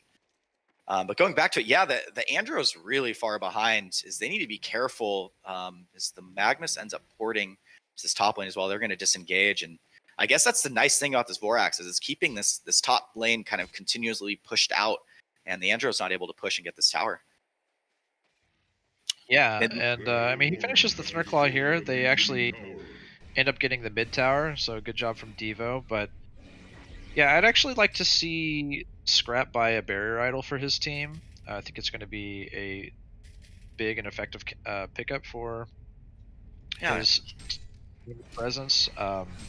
Sitting at 1,500 gold, 1,700 gold now, so I'm curious what he is going to buy. And I do agree with the barrier. He might go a Sand Scepter as well. Sand Scepter is not too bad on that hero. It gives him a little bit more utility. As they actually are grouping up here. I don't think they have vision of anything. The south was smoked. Hook's gonna end up missing. I want to say if he picks up a barrier idol, within the next few minutes, they can pretty much, it'll basically time pretty nicely with a Shrunken Head pickup from Oogie, which is what I'm expecting, given that he's pulling up 2k gold. Could see something like a Frostfield plate, but like I said, that Nullstone doesn't reach full effectiveness unless he pairs it with a Shrunken Head. There's just too many items that are able to cancel, excuse me, not items, but abilities on the Hellborn side that are able to cancel his Nullstone for the Undying to be able to be placed on him. So I want to see Shrunken Head and Bear Idol picked up more or less at the same time between Scrap and Oogie, and then just start staging some tier 2 tower pushes into the eventual Rax pushes. But this actually looks like it's going to be so a Perpetual Cogwheel is picked up by Oogie. So I love that item name, by the way. Perpetual Cogwheel. Yeah. Love it. So I guess he's going to be either going into something like Sunder or Sheep. So Sunder's not. It's okay. I think he's going to go the Sheep Stick. It gives the Oogie a little bit more catch and CC, as well as anytime D is okay. The Aluna's actually sitting there in Viz. It's going to be a Sheep. He does pick up the Luminous Prism, so that's certainly going to be a Sheep as soon as he gets the necessary 2k gold for the Acolyte staff. Well, Chipper's going to end up catching the Aluna here. Hook goes out. Hook ends up hitting on the Chipper. That Chipper gets deleted. Great. That's the power of the Devo right there. Great hook right there. So they're going to end up activating the Bear Idol from the Lord South Forest and try to put some pressure here on this mid tower. But they need to be careful. This Oogie's sitting at 635 GPM. And the South is sitting at 472. So you're looking at about a 1k gold lead. A lot of that goes towards the fact that this Oogie's really farmed. The Lava Surge is going to come out on the South Forest, but kind of again, are they going to try to turn this fight? No. The rest of Legion, Lizzie Feline, kind of not in position for the follow-up there. They're going to tablet the Magnus forward a little bit, try to find some additional picks. Let's see if they can find this Andromeda out, who's kind of in an interesting situation. Yeah, he knows he's going to wrap around back into the mid lane and try to get back into safety. Yeah, they're going to double back for him, though. He's actually getting collapsed on here. Yeah, the Rockets are going to scout him out. I mean, they need to be... Luna stun could come out onto 2 here. Okay, they're just going to stun onto the Torture. Magnus Lava Surge onto 2. He's just going to portal key out as it's time for them to disengage as the Lord South Forest continues pushing mid lane now. And meanwhile, top lane, the Scrap being pretty cheeky. He ends up picks up the tablet instead of the barrier. So prioritizing that utility over the team fight item of the barrier, which I think someone needs to get a barrier, as you mentioned, on the side of Legion. I don't know who it's going to be now. It could be the Magnus, I guess. You don't want to have the Oogie pick it up, but I think the Scrap should probably pick it up next. I think there's a good chance it's going to be the next item for Scrap, as it looks like Torture and Chipper are both going for... I want to say that those Neophytes books are going to be turned into tablets, which are going to be, just excellent additional interrupts for, the Devo ulti, say, or somebody that's getting ran down by South Forest. So I think that those tablet picks, they're going to have 3. So those are going to be very, very big for fighting against the Hellborn side. Yep. Stun is going to come out onto South.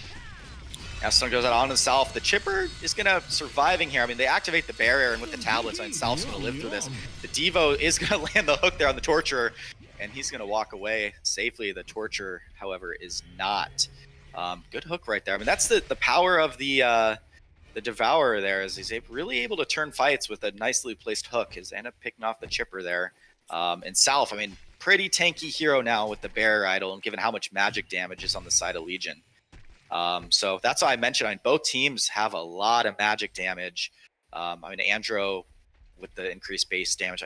Andro has no items, so I think a Bear Idol's actually crucial on the side of Legion now. As a Lava Surge with the ultimate's going to come out on the Devo, they end up killing the Devo here. It might cost Magnus his life, as yes, he is going to end up falling, but I mean, it's a 3 for 3. It's a position 3 for position 3. I think the Magnus has the slight... Actually, no, the Devo has the higher gold advantage there, so I guess it's an okay kill there for the Magnus. Meanwhile, the Sheep Stick is picked up from Snark there.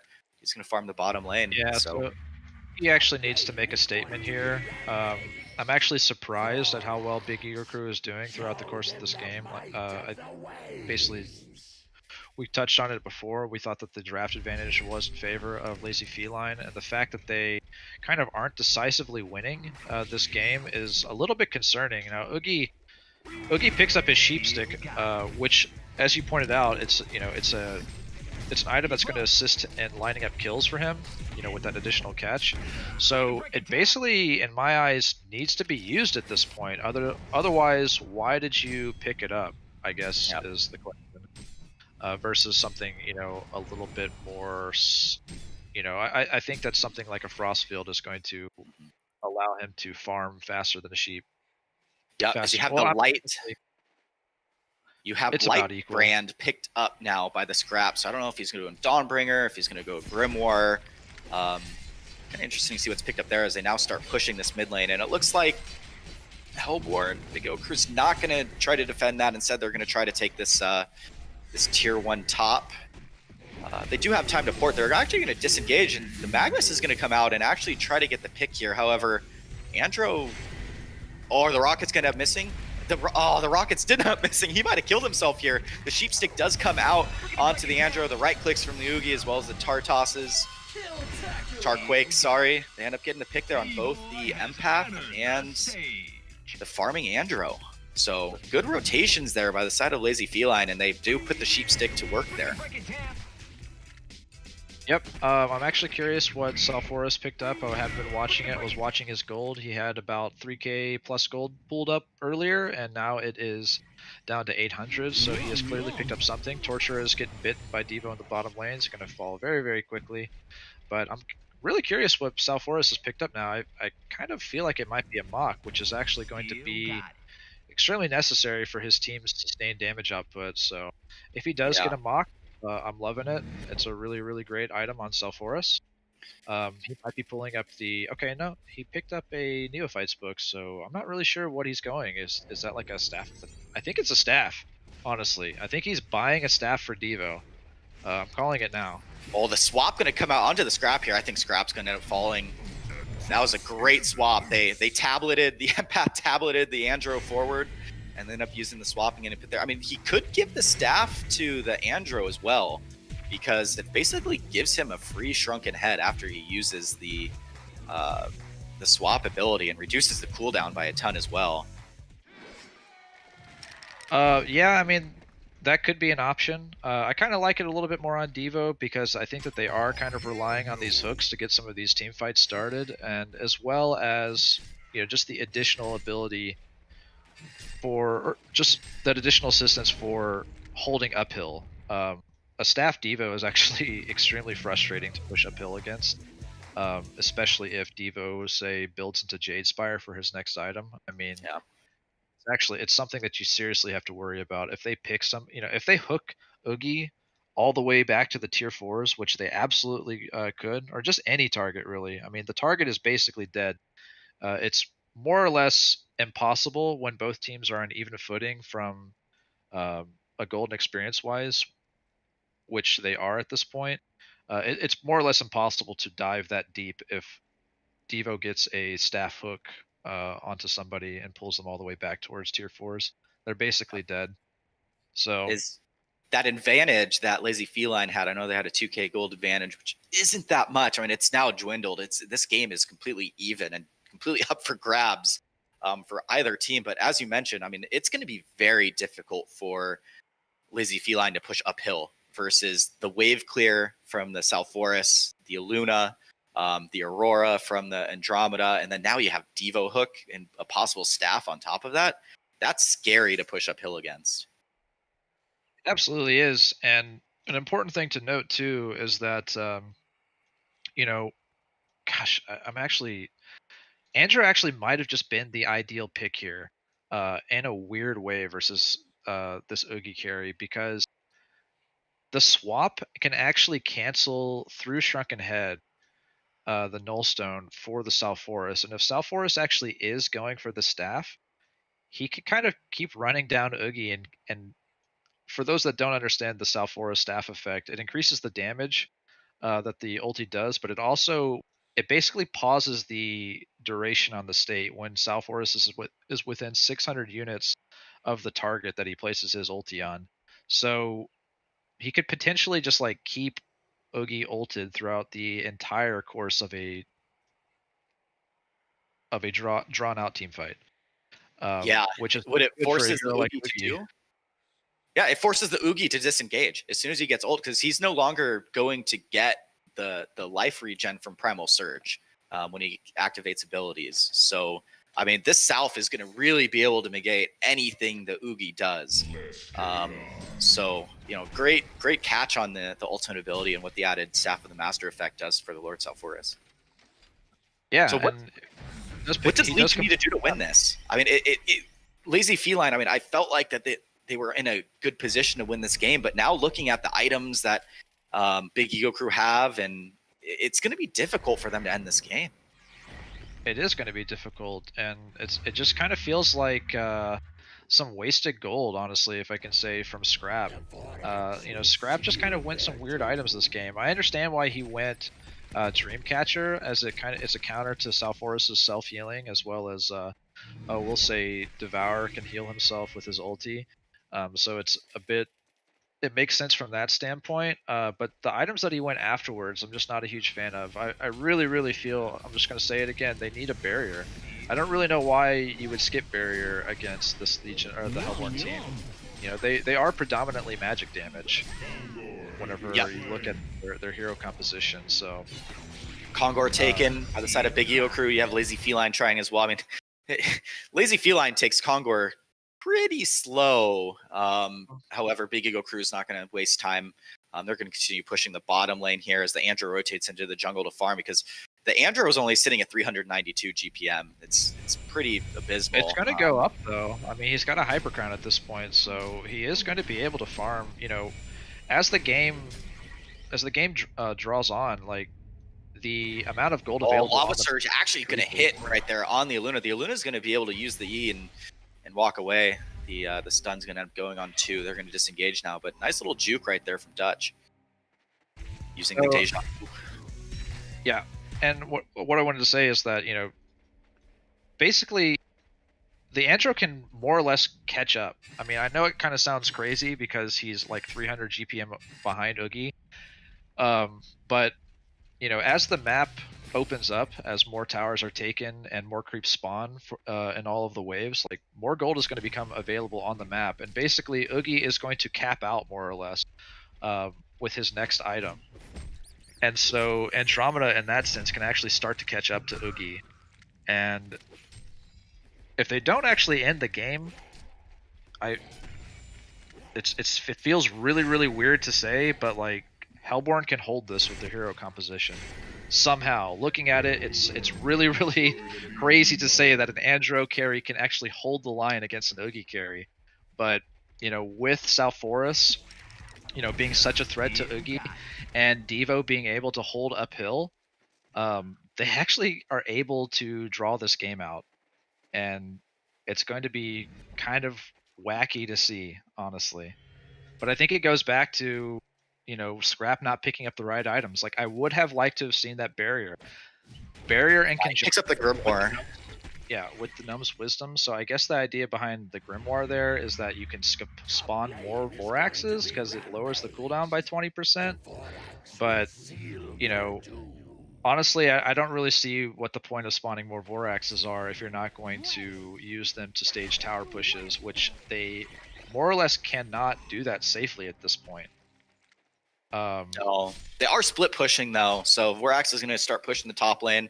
They're putting a little bit of pressure here on this bottom tower, but you know, the Magnus and the Yugi alone, they're not going to be able to do anything. They would just get completely wiped. Okay, so here we go. Legacy was actually given to Empath, so whoever Empath is in is going to get the staff effect as well. That's awesome. So Empath is no longer going to be.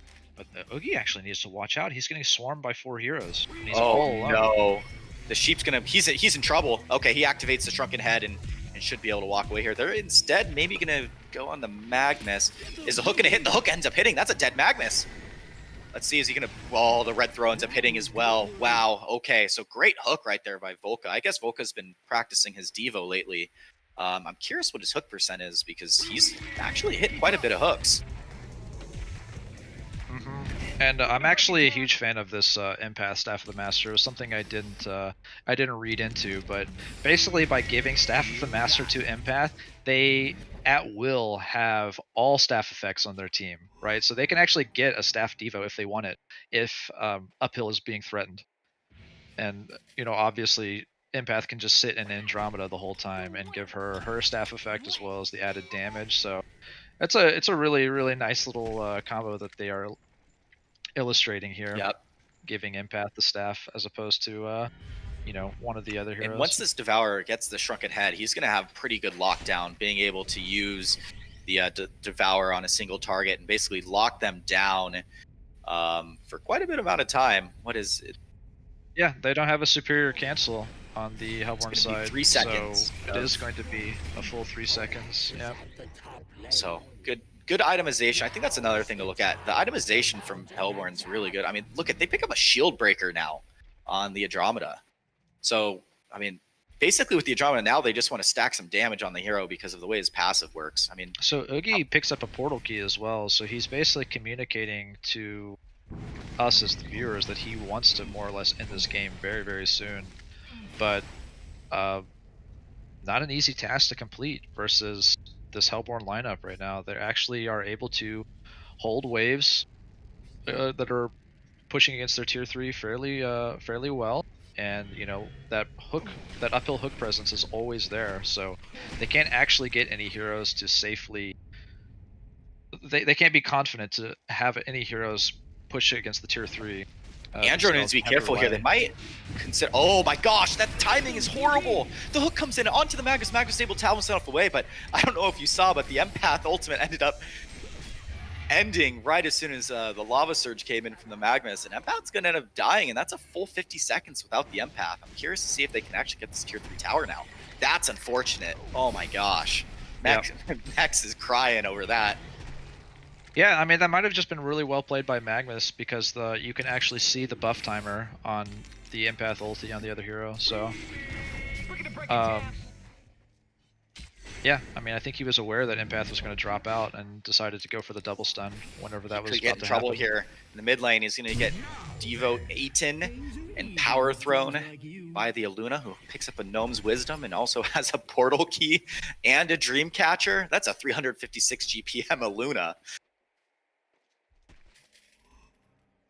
Yeah, I mean, Aluna's going to be able to transition into a carry presence with those items this game. And, it's the Dreamcatcher is a very, very nice utility against a hero like Oogie, as well as, somebody like Magnus. A 10-second dot is always going to be useful against a hero that's wielding a portal key. They're setting up here on the mid line. They might actually be able, I don't know. He smoked, so I don't think they're going to catch him out here. However, if Lazy Feline rotates down here in the bottom lane and catches him, he could be in trouble. Oh, the portal key's going to come out from the Oogie at a horrible time. This Andro's doing insane damage. The Chipper Saw is going to come out onto both, though, and end up killing. That's horrible for them. So the Scrap ends up dying. However, the Andro and the Empath end up falling as well. I mean, that was really nice damage. They ended up killing the Andro there, and the Oogie actually PK bottom, try to pick off this Devo. Devo hook ends up missing there onto the Torture as Magnus is trying to get in a position to stun him. But that could be the tier 3 tower bottom lane right now. Actually, no, the respawn timer is pretty low for both heroes. So the tier 2 should stand through this, but little bit of a misplay there. I think they'll get the tier 2. It looks like they're not prioritizing it though. I think Chipper just gets it with the creep wave, honestly. Yeah, they're not going to force running defend that. Mid lane now. So Magnus actually going to use the Lava Surge here onto the Self Force. Good hook coming out. However, he's going to get sheeped up. They're still going to continue to chase him here. The Shrunken Head has been activated. You can never tell with the animation. Yes, it actually was activated. So they're going to end up picking the Devo there now as well. So when Oogie goes into ultimate form, lots of colors flashing. You can't really tell if the Shrunken Head's been activated from our end, but Yes, it's end up used, and they're going to continue to push the mid lane here. They actually send Vorax top now. Yeah, thoughts so far on that? I mean, I feel like Lazy Feline's getting the picks they need to win this game. Is there now? But it seems like it's not getting them anything. The game's still completely dead even with these picks they're getting. It's because they, I mean, as farmed as their carry is, Oogie is not a tier 3 tower pusher. You know, like that hero does no damage to structures, so pretty much their structure taking potential lies within the Vorax. And unfortunately, they just didn't have it up at the time of, you know, they have to time the Vorax spawn with those picks, right? So the thing about the Vorax is that if you spawn it after you get picks, right, it takes a good 20-30 seconds for Vorax to actually walk down the lane and start dealing damage to the tier 3 tower. So in that time, the opposing heroes that got picked off are actually able to, you know, get back up in a timely fashion. Yep, is Lizzie Feline here is going to pick off the Hellborn Kongor, and the next step now is probably for them to try to go get a token. They'll push out this mid lane here, try to rotate back. I think a token on Oogie is going to be pretty crucial for them as he's using the Tarquake to farm mid lane. So what item is he going to sell for the, or drop for? Honestly, I don't really know. The portal key was the last thing he picked up, so I feel like he wants to hang on to it. Should have a fight here. Scrap's gonna end up getting ulted by the Salforus this time. This opens up a window for the Oogie to go in uncontested now. So the Oogie's actually gonna jump in on the Andro. This Andro's getting melted. Okay, so the Andro's actually gonna use the swap there. Really nice swap. They might just disengage now as everyone's kind of split up. No one has fallen, however. Yes, the chipper ends up falling now to the Lord Salforus. So that's a chipper down. Lazy Feline should disengage, but I mean, this fight should have gone much better on the side of Lazy Feline because this Lord Salforus Undying ultimate was actually used on someone other than the Oogie, which gives the Oogie free reign to kind of do whatever. Yeah, but Oogie was focused on Andromeda actually to try and drop him, as he is kind of one of the main damage sources for Big Ego Crew, but Andromeda played it really well and had an uphill swap on Magnus and displaced himself from Oogie like completely, so Oogie couldn't continue the chase. And yeah, it was just really well played by Shortcan. Oogie looks like he does end up selling the Gnome's Wisdom for a Resto Stone, so wow, that's a great item pickup. So I kind of expect somebody else on his team to pick up the Gnome's Wisdom. I'd probably like to see it on Torture. I think it works really well on Torture. Yeah, I think we're at the point in the game now where they might just kind of forego the Gnome's Wisdom. I would like to see now Tort. He does have the Cyclone. I think that do they have a no, they actually don't. I think someone's gonna end up picking up a sheep by the side of Big Ego Crew. So I'd like to see a Sand Scepter picked up by one of the supports, or even the Scrap. I don't, but the Scrap looks like he's gonna go Frostfield. They group up now for the Kongor. Do they still have Kong buff? Is this a token?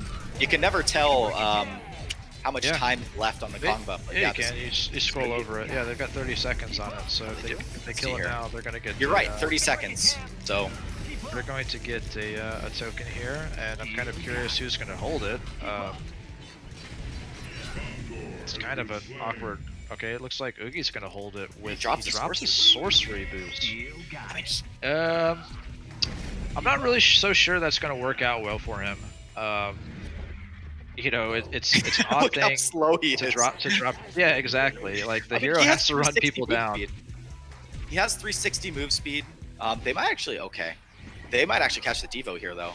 They should pick off the Devo here. Tartoth. Look, Oogie is so slow. There he goes. He gets the sheep off. That's a dead Devo. All right. So Vorax is already up, by the way. So that was a preemptively spawned Vorax, and we've got 60 seconds on Devo. So this looks like a good time. We've got a lot of potential here for Lazy Feline to take this tier 3 tower, as it's already sitting at 20% HP.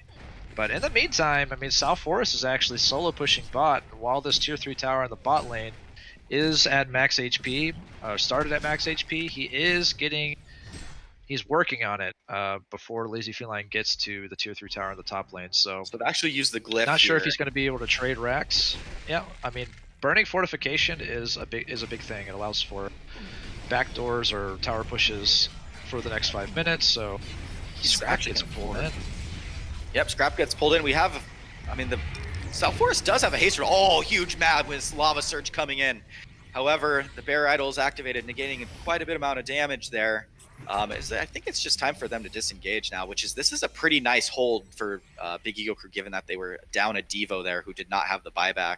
So they are, I mean, they are forcing Lazy Feline, who has a token still, for another minute to disengage, and they might actually not be able to get full use of this token. Yeah, I know. I mean, I would have liked to have seen Oogie push a little, frontline a little bit harder alongside that Vorax, considering he has token, has Shrunken Head and Nullstone and Resto Stone. Like, they're playing scared, there, man. It seems like they're playing scared, and that's the downside of, I guess, being down 1-0 in a best of 3 is you're super nervous knowing that you make one mistake, you're going to end up you could lose. However, if you don't try to make plays and try to hit your timings, you're going to end up losing anyway, right? So you might as well try to make the big plays. As the Andrew, they're actually trying to chase here. No, they're going to disengage. I think they could find the Torture here. This Torture needs to be careful. They're going to spot him out. Magnus Lava Surges the Shrunken Head at Devo. This is really bad now as Lazy Feline's kind of thrown. Are they going to be able to get the pick here? Torture. Oh, the swap's going to end up coming out. Is the Andro still going to have... No, Andro with the great swaps, and it's going to end up kind of disengaging there and being able to escape. This is really not good for the side of Lazy Feline now, as the Oogie's put himself in a situation... Look at the damage coming out from the Andromeda. He's going to end up getting melted. That is a dead Oogie for 90 seconds. He's not going to have buyback because they're still pursuing here. I'm not sure if they're actually going to get this Torture. They might. Andromeda's really fast with Empath on his back. But that is a dead Oogie for 90 seconds, and he holds the a large percentage of the wealth of his team. So it doesn't look like they're actually going to be under threat of losing a tier 3 tower, but Magnus could end up dying here. He's going to have to shoot and dive. Let's see if Devo hits the hook. Oh, Volca just ends up missing the hook. It was a good attempt there, though. But going back, I mean, look at how... So the Andrew sitting at 440 GPM, the Oogie at 625. But my God, that damage output from the Andro is insane. 311 to 319 damage, plus with the attack speed buff from the Andro being inside of him. Oh, my goodness. With the Aurora, he's really able to chunk it out, man. Because the Oogie doesn't have very much armor. He doesn't have a Frostfield plate. He has no armor item. So, I mean, the Oogie only has 12.9 armor. It's actually a Hellflower. That is a Hellflower on the Aluna now. They're chasing down this Magnus. However, Scrap might end up paying with his life. He does. Red Throw's actually going to end up hitting the Magnus for the second one. Great job right there from Dutch with the snipe as Big Ego Crew is turning this. They're hitting their stride. Lazy Feline kind of sitting back now, kind of wishing that they used the token a little bit more. As I said, I mean, hey, if you're not going to hit your timing, if you're not going to try to make plays and you're playing scared, you're going to end up losing anyway. Yep. This is looking pretty bad for Lazy Feline. Finally one team is starting to emerge with a resource advantage. Big Ego Crew now up 13k XP and 6k gold. So, the fact that Oogie has so much of his team's GPM means that essentially his supporting cast, while they do have items, they're not nearly as strong as the other 5 heroes on the other team. So if they can actually successfully zone this Oogie, which they have the heroes to do so, the rest of the team becomes fodder and just, it's very dangerous for them to engage.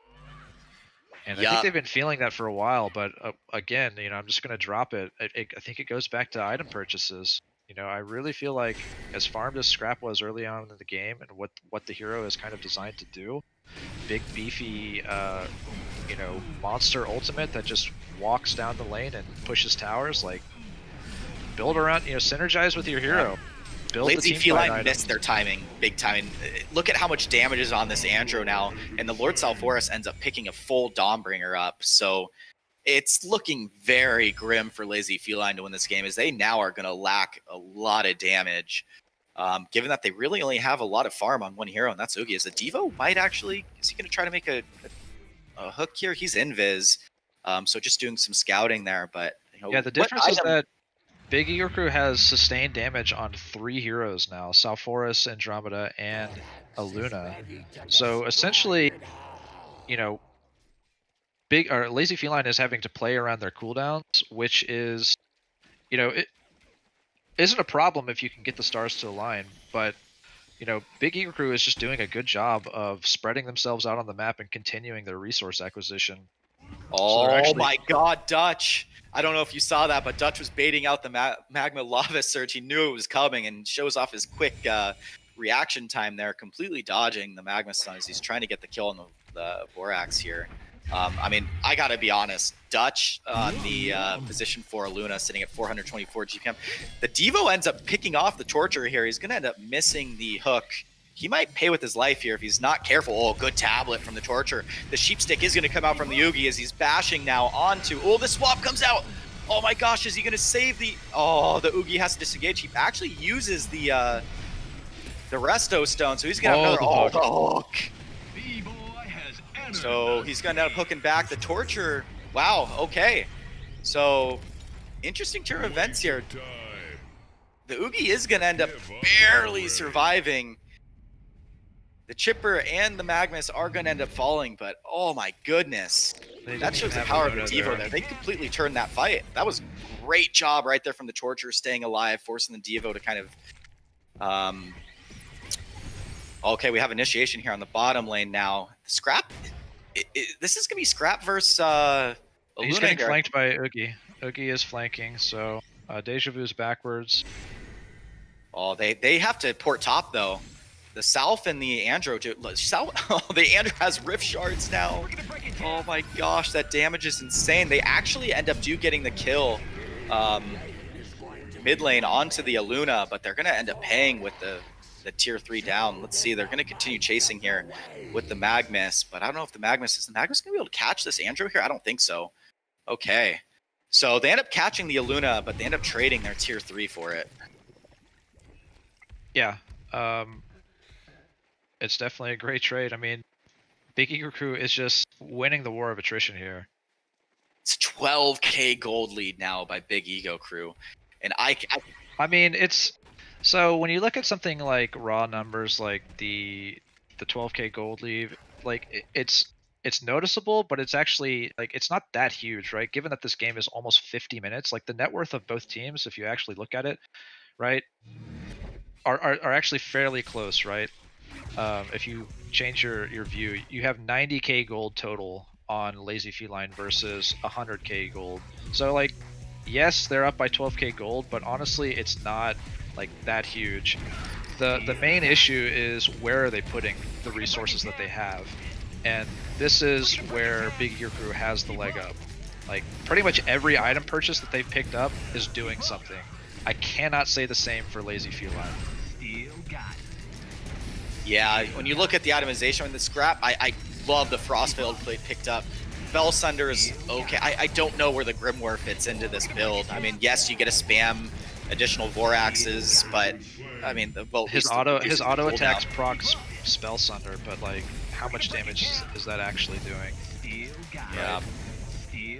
I would have liked to see maybe, like we said before, the Bearer Idol. I mean, with the timing of an Oogie, you want to try to end the game around that 30-35 minutes. And that's why a Barrier Idol comes in so clutch, because you negate a lot of the damage, at least from the South, the Aluna, the Devo, at least in the early phase of the game, which it's now... Also, if I can just interrupt you, I mean, the importance of a Barrier Idol isn't just for the team, it's also for the tower push potential. Like, when you have heroes like Salforus and, I mean, we'll just say Andromeda, Aurora, and Power Throw, the Vorax actually isn't able to do that much damage to the tower itself, especially since Scavenge doesn't actually buff its damage anymore. You actually need to try and keep the creep wave around the Vorax alive so that the creep wave can mid lane, they do end up getting the pick here onto the Aluna. I think Dutch was trying to...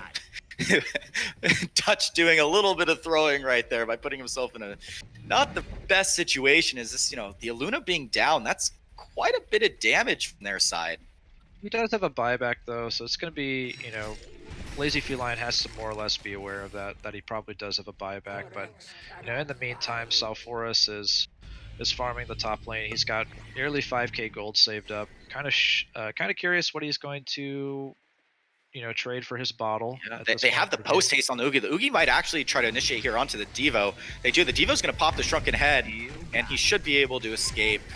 Yes, he does. So Space Creator right there by the Devo, forcing them all to port bottom and give the Aluna some time to respawn and not have to use a buyback. So going back to one of the statements I made earlier, I feel like Lazy Feline's getting picks and not able to accomplish or do anything with the picks. It's felt like that for the last 15 minutes. Yeah, because I mean, it goes back to their tower push potential is completely vested in the Vorax. Oh, here we go. Initiation here onto the Andro. The Andro's going to use a swap. He could end up falling here. Great Devo. Oh, the tablet. They actually tablet the Magnus over. The Andro's still alive. He actually ends up porting back. This is really bad. The Oogie needs to disengage now. He's incredibly low. The South Forest is going to end up falling here to the damage from the scrap. South Forest ulti gets a Oogie. He stayed in range. Yes. South Forest's ulti is doing enough damage at this point with it had 6 charges on the staff effect, as well as staying in range long enough to just keep, pause the duration. And yeah, he takes out Oogie, which is, as we've mentioned several times, is the most important hero for Lazy Feline. A buyback on Andro was used though, so that is certainly needs to. Are be they going to catch the mentioned. Magnus here? Do they have the range with this? Oh, they don't have the range. Barely. Okay. So Oof. here's something I want to point out too for our viewers. Check out the Nullstone on Empath. Devo's going to eat the scrap here. Is the Devo going to have the damage here? I think he is going to have the damage. Is scrap going to end up falling? Yeah, he Scrap is. gonna fall. Wow. So Volca is going to end up taking out the position 2 mid scrap, as both major core heroes on the set of Lazy Feline are now dead. This is, it's not looking good for them. And No, it's absolutely continuous not. saying what you're doing. Sorry, the Dude, Devo and the scrap decided to fight each other. Dude, Nullstone on Empath. How many times do you see this? A staff effect Empath with a Nullstone, giving perma Nullstone to the person that he's in. Oh, Like, the that Magnus is Lava Surge crazy. gonna end up showing bottom. They're not going to have Lava Surge anymore. Or sorry, the Eruption. He used the Eruption, and the hook comes onto the scrap. Huge hook. Watch them melt right here from the Andro right clicks. Oh my gosh, this is. Oh, Swap's gonna end up coming out. The 951 crit just destroys the chipper. Holy crap, he was deleted. Hey, I don't see an answer from this. This Andro's damage output is insane, and now with basically the perma Nullstone from the Empath, I mean, Mex is now incredibly farmed as well. Is there going to be another Devo hook here? The Nullstone is great as well because just the base mana regen that it gives the Empath. Like, Empath is never going to be on a mana deficit. Prior to this Nullstone, Empath actually slowly would run out of mana by Top keeping lane, the perma Oogie's ult going to end up but- going onto the Aluna here. Let's see if the Oogie's going to have the damage to do so. He's hitting the Tardquakes, missed the last one. Oh, one more hit. They end up getting the bottom tower this entire time. He's still chasing this Aluna. The Aluna's going to portal key out. That is a lot of space created. That his bottom Brax ends up falling meantime while the Oogie was chasing the Aluna around. Oh my gosh, Dutch. Dialing on Snark right there. Yeah, he even he even put the taunt out on Oogie as he solidified that breakaway. So Oh my gosh, Dutch that knew what he is- was doing there.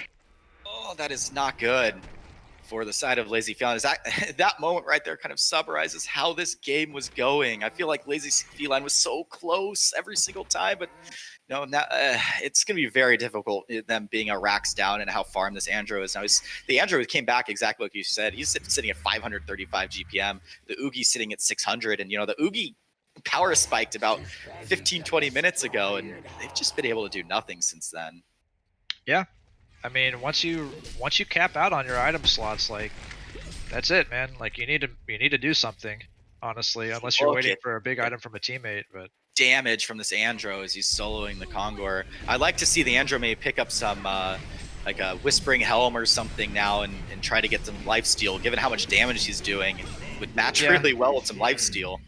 yeah, lifesteal would be pretty cool. So would like a demonic breastplate, honestly, to just further synergize with the negative armor thing that he's got going. Yep. But either one of those, symbol or demonic, I'm totally on board with. But it looks like they don't really need any items to try and make this push happen in the top lane, as Look at Vorax the is item pushing Dutch out. picked up, by the way. He picks up a heart. Hell yeah! You know, I mean, he's just another tanky presence. And they've got 3 heroes with over 3k HP. Great. Well, they Whatever, know man. I Legion mean, like, lacks damage at this point. sustained it. Yeah, they lack sustained damage. Absolutely. So the heart's actually a really Makes a lot of nice sense. pickup. So I mean, now they're just going to work the. I don't see how they're going to kill him. I mean, Yep, Devo picks up his own staff here. It's coming out to him right now. So oh my gosh, they're so farmed. This is a 20k gold lead now by the side of Big Ego Crew. You hate to see an Oogie pick. Let's see the hook. The hook ends up okay. If he had staff right there, it's that hook ends up hitting the chipper. He didn't have staff quite on him yet. He has it now. So let's see if he's going to be able to use a portal key hook and try to get a big hook here. yeah, so there it is. He ends up. Oh my gosh! he lands gets on Oogie. Burns Oogie out the popped first shrunken head. head. Yeah, that's huge. That was a panic shrunken head for sure, because I think he could have easily just walked away and been fine. He doesn't see what we see, so he was definitely probably a little nervous with that. As the South now just walks up and is just going to start bashing onto these ranged racks. See what ends up happening here. Oh, Meanwhile, Devo ends up bottom lane. jumping in onto the chipper. He activates the Trinket, however, the Cyclone's used on the chipper. Chipper's gonna have dying. The Lava Surge with the Eruption comes out onto 4, but it feels like there's no damage whatsoever, as Legion is just melting from the right clicks. The Luna now just completely right clicking people down. Oogie's trying to kite them. The scrap ends up falling. This is gonna be a racks down as the Oogie ends I dare up say falling that from is game. passive. That is 100% game, as the Torture ends up falling. Oogie does use a buyback, but him alone, I don't see it as, yep, the GGs are called. And it just seemed like Lazy Feline just missed their timing. Absolutely. I mean, it goes back to I'm just gonna say it again. It goes back to scraps item pickups. Honestly, I can see the point of the Dreamcatcher early on, but not building into barrier and aura items and trying to stage tier 3 tower pushes early on with the level advantage that you had, because he actually did have a decent level advantage. He was level 11 fairly early. They really could have increased their net worth as a team if they would have actually utilized the Vorax pushes on the tier 2s early. And the only hero that was actually doing well from a farming standpoint was the Salforus on Big Eager Crew's side, which is to be expected just because the hero's kit is able to just farm stacks and waves pretty reliably with nothing but levels. But yeah, I mean, the fact that they didn't actually threaten uphill earlier in the game ended up being a problem for them in the end. And then beyond that, we saw items like Grimoire of Power and Spell Sunder coming out from scrap, and just honestly didn't really see the value in those items.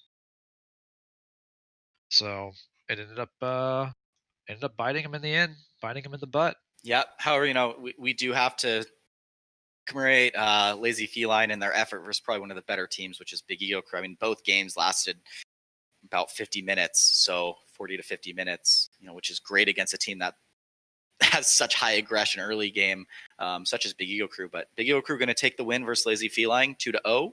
And the next game that's going to be cast is Team Tim versus Good Clan Rejects. So a nice little Imba versus Testy team battle there. You looking forward to that one? Yeah, I believe. I don't think I'll be casting it, but I certainly will be spectating it. So I'm looking forward to it because both of those teams are very capable and flexible. So I'm not really sure who's the favorite going into the match. So yeah, I'm ready to watch it. If you're ready to cast it, I don't know who's casting it, honestly. Yeah, we'll figure all that stuff out. But, again, thanks for the viewers tuning in, watching two pretty fun matches of Lazy Feline versus Big Ego Crew. And we will see Big Ego Crew move into the semifinals, which will be casted tomorrow or played tomorrow. So we're going to take a short break here and be ready with the next match. Stay tuned.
Ladies and gentlemen, welcome back to Honcast. Actually, Honcast, we got the Paradise League Cycle 8 coming at you right now. My name is Shorakan, and I'm joined by Dutch Onage. Dutch, how you doing? Pretty good, man. Pretty good. Yeah, just played the previous 2 games ourselves against the Lazy Feline. It was 2 fun games. Yeah, and definitely was fun to play carry once in a while. true. Like, what's fun to watch Volka feed every once in a while. Wait, Exactly. It happens every game. Never mind. No, but But we've yeah. got a game going on. We've got Team Tim or Tim Team, I don't know, they keep changing their name, versus Good Clan Rejects. So we, although they have some strange names on the side of Legion, I'm pretty sure we know who they are. Yeah, I'm actually not sure. I know that TKB Fangirl is Hansi Pro, or what was his other name? Baked Banana. Baked Yeah, Banana. Baked Banana. So the other ones are... Is that... I don't think it's Tolic Force. One of them is called Talk Force for sure. Andromeda.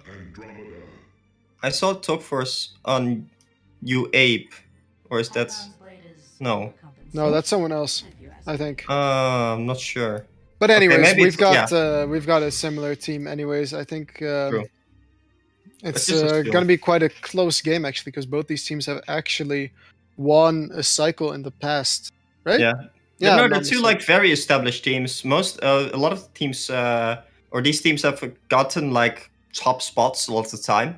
Even when they didn't win it, they usually got in like 2nd or 3rd or something around that place. And we see the Moira being picked up, and instantly into that, we see the Moraxis pick up.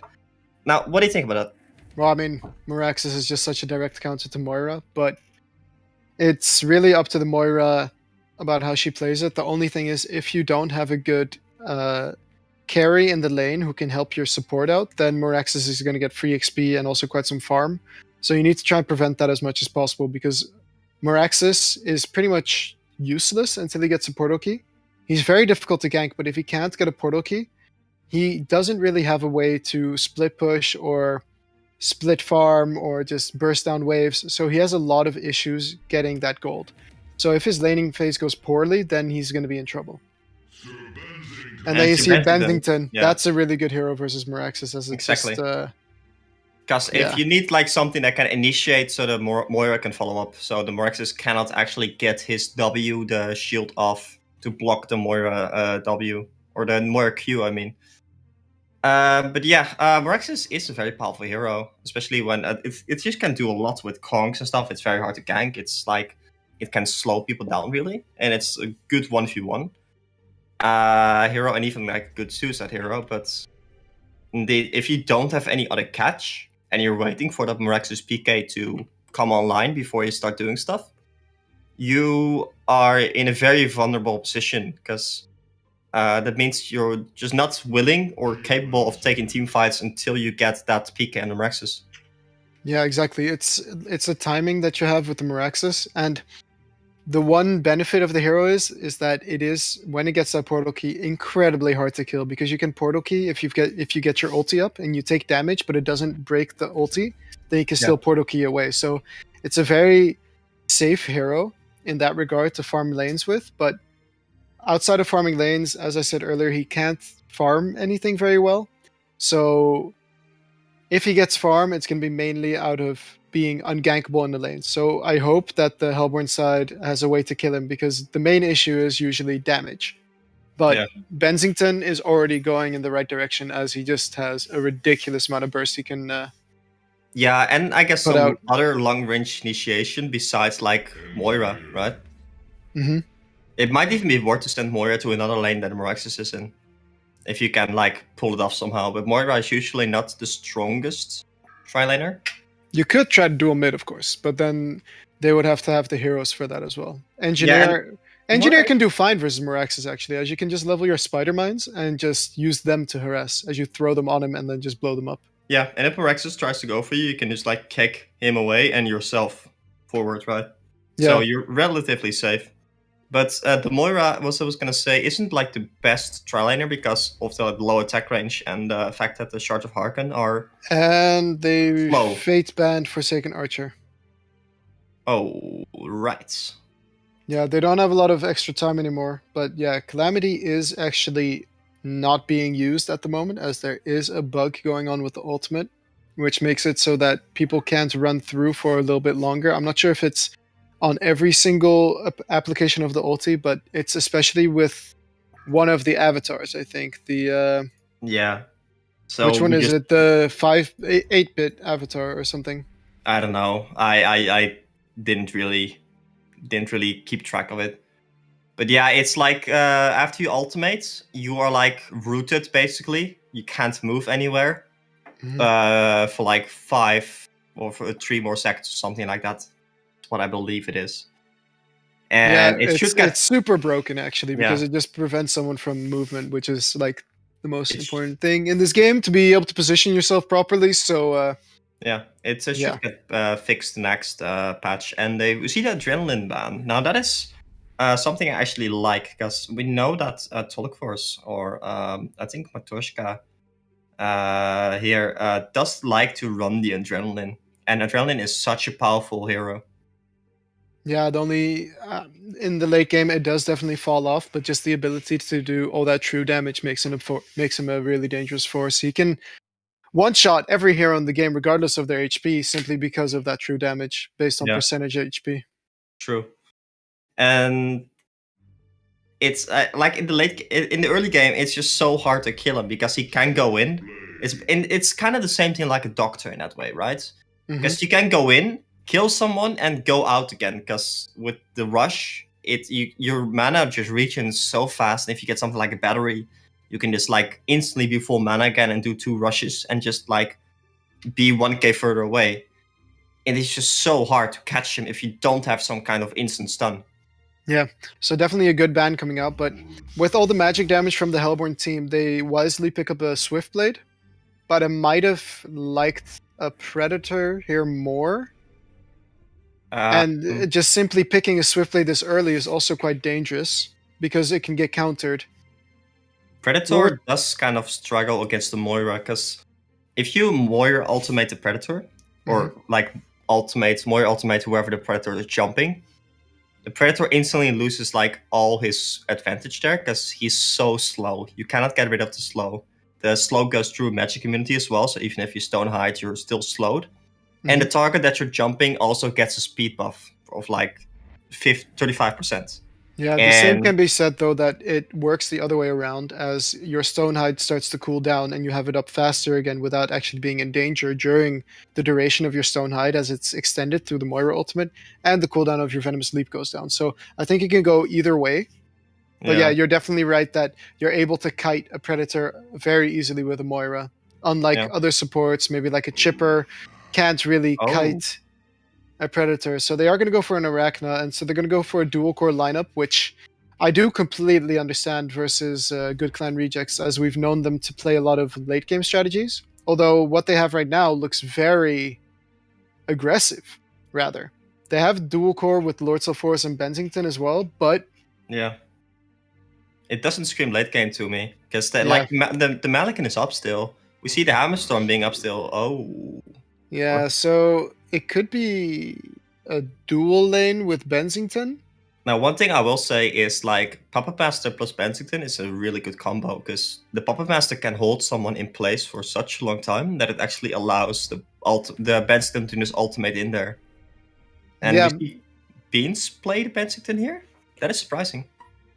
Yeah, maybe just certain heroes aren't really playable for certain people, but I do like the idea of them tri-laning aggressive because Swiftblade is not the best laner. He can only stay alive with his spin, and once the spin is out, he's just a walking target pretty much. So if they actually tri-lane aggressive with Bensington, Moira, Engie, that way they can dodge the Morax's top lane with the Moira, and Puppet Master 1v1 versus a Moraxis. Although Moraxis is really tanky, Puppet Master is just such a good 1v1 hero. Yeah, I think that Meraxis can potentially do fine in that lane. Because I'm thinking about 250 GPM, but I'm not sure he can really impact the Puppet Master's farm that much. yeah, it kind of depends like on how much the other team wants to rotate and stuff. Because if you get like one rotation on the Geomancer or the Antro on the puppet master in the top lane. That is a dead puppet every time. And if you get like one kill on him, Meraxes can get like boot advantage, and then it's an easy kill every time. But as we said like last game as well in our own team, the NG turret actually slows down the puppets. The Swift Blade through the spin. So if the Legion team decides to jump on anyone here, the engineer can potentially just like kill the turret and slow down the Swift Blade so they can't chase down the target. Yeah, I'm not a big fan of it though. Leveling the turret, NG already has mana problems without having the turret up, and Yeah. turret level 1 is already going to be, it's 75 mana. It might not seem like a lot, but we also discussed that the NG turret, he can still dispel the slow if you use it before he spins, and then he can just pretty easily get out of the radius, I'd say. But in the of where Twilight, the- that's harder. In the Yeah, Twilight, yeah. it's harder to like late spin because they have the Moira, they have the Benskin in that case. Yeah, the thing that they're really going to need to look out for is just the Moira putting the stun on the Bensington and them just going for the support. Even if the Bensington stun doesn't hit, they still have the Moira stun to then follow up. Yeah, and the NG stun plus Moira stun are two stuns that do like so much damage in the early game. Mhm. Actually, all of their stuns just do like the Benskin stun is like 100 damage as well, which is definitely not bad. But like, it's definitely like level 3, I think. That's their stuns really start scaling because like the Moira stun is scales so weird. It scales like 110, 180, and afterwards only 20 damage per level. Yeah. But like level 2 stun, that's like 180 damage on 4 targets. It's so strong. Yeah. We've also always said that Moira is just one of the best tri-lane heroes because he can work very responsive, and because of the stun having that delay, it actually allows you to get some extra auto attacks in when you wouldn't if it's just a straight up stun. Like with an Andromeda, you have this animation and you can only put it on one target, but with Moira, you can just put it on your ally and get him to go in with some extra delay and then with an extra stun, and then Yeah, but you you can do get need far like more auto attacks in. you do need like another stun first. So something like a Master of Arms or something like a Bensington is definitely needed to set up that stun first, so they don't just run away. Or Magebane Bombardier, right, Dutch? Magebane Bombardier was so much fun, man. But like yeah, Bombardier, but just that's what I'm having looking at here, right? With the Moira and the Bensington. Yeah, I mean, like the thing about the Bombardier is that Bombardier is a 3-second stun, and it's like instant. Yeah. But yeah, we're into the pause. I wonder how Legion is going to respond because Andro and Geomancer, they're good laners, but they don't have the most harass potential. Yeah, they both don't have full attack range, right? So 450, I believe, on the Andro. And 500 on Geo. So yeah, it's Yeah. quite limited. It's 475 on Actually, Andro, but wait, Moira has 550 as well, and NG 500. So none of the heroes actually have like full attack range in the tri lanes. So interesting, yeah. But then we have like Sophore's mid against Arachna. I think Arachna is favored. yeah, but at the same time, if you can get a couple of denies with Sulfuris, denies versus a ranged hero just have more impact than versus a melee hero. So if Lord Sulfuris manages the early levels well, then he can prevent Arachna from getting too much of an advantage, and they can maybe even go even, especially considering that the Sulfuris can simply rotate into the woods and start farming stacks. Okay, and we see the Andro actually getting a sneaky ward up really fast. So I think that means probably that Meraxes is to look for us, right? And then Andromeda is. Who was else was playing with him? Was that Angry Sleepy by any chance? It was right? no, it was No, it was Nede Blor. Oh, Blor, yeah, Nedelian. Yeah. So we shall see what's gonna happen. They have the lane ward, but I don't like this lane. The Moira Bensington. I feel like they could. NG is moving over. Oh yeah. He just placed the ward on the top line, which I actually do like because it helps a lot with the rotations. Yeah, and to just be able to see the rune. But Yeah. I'm worried because Engineer did go for a wind whistle, and I'm not actually a fan of that here. Power Oh, supply is look at the definitely bottom more lane. powerful. They Ooh. want to go aggressive early. I do like it, but they need to target the Bensington. I mean, not target, but the Bensington. And is Moira even gonna find them here? No, not yet. She has a ward, so as she's trying to ward up, it seems. But Moira is tanky level 1, man. 550 HP, and the Yeah, golden NG apple. is even tankier, man. Yeah, and she does have really good strength gain, actually. Mhm.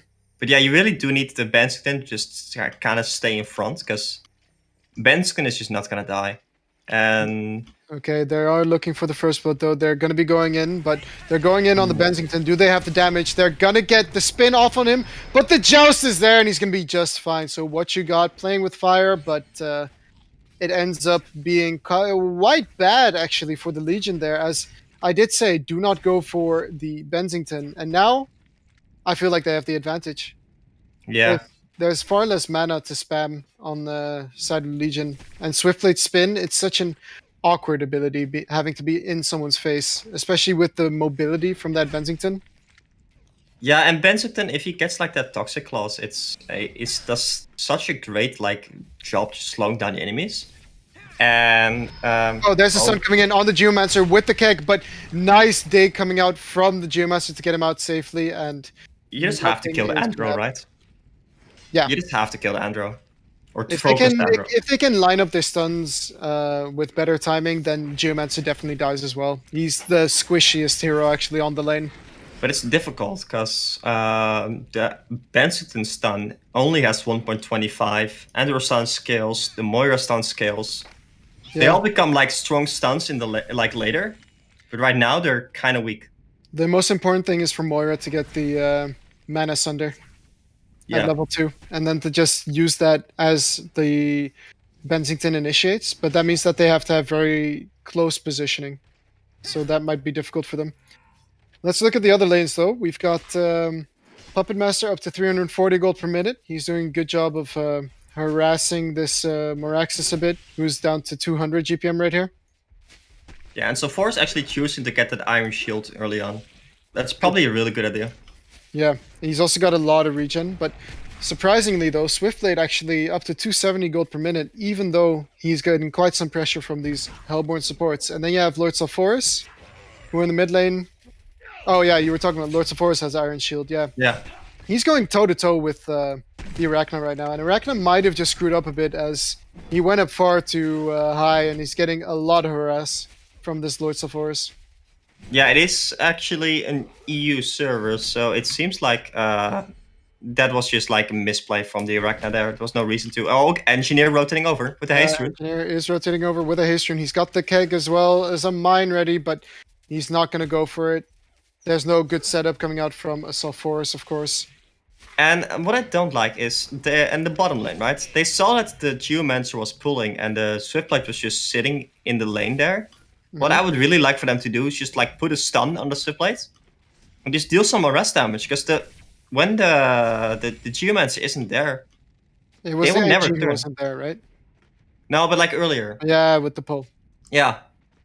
Like they're two only. Just stun, deal some damage. And then like when the Swiftblade is half HP, he can't go back to the lane. He needs to regen up first. Yeah. And look at this, though. This is, like I predicted, Sulfuras versus Arachna. It's actually going quite even, these early levels. But I guess we are going to see that turn around a bit. But he's just so tanky with that Iron Shield. And again, Arachna going a bit too far up, I think. Look at that RS coming out from Sulfuras, and that wasn't even level 3 of his more Certissima. Yeah. But like if he gets the Q off on all the creeps there, he heals actually so much. I just checked and he had like 16 HP regen for 4 seconds. Yeah. He heals so much. And that's just smart play by him, because all you really need to do... Arachna doesn't have burst. All you really need to do is just like... You need to sustain yourself in the lane. Make sure you're full HP, and then you're going to be absolutely fine. Maybe even get some armor. Yeah. But I'm not a big fan of armor boots on Sulfuras because mobility is a big deal. But you could go for something other than that. Maybe Ring of the Teacher and maybe try and turn that into a Gnomes later on just to have some armor for in the lane. Yeah. But yeah, I think the Legion side, the Hellborn side has the better tri lane in the bottom side. So But I it feel doesn't like look like they do. But Andro out of position right here. He's going to get stunned up, but so is the Engineer. Engineer not able to get any spells off. He does get the keg off, and that is the Bloodlust. They aren't going to be able to save him, though. But now, Geomancer, look how squishy he is. He's taking so much damage. There comes the Q And from Swiftblade might Bennington. die. Another stun in on the Swiftblade. Joust is going to be there as well. Do they have the damage, though? He does have his W, so he... No, he actually already used it, but Swift is going to be just fine, having picked up that Iron Shield himself as well, being very tanky.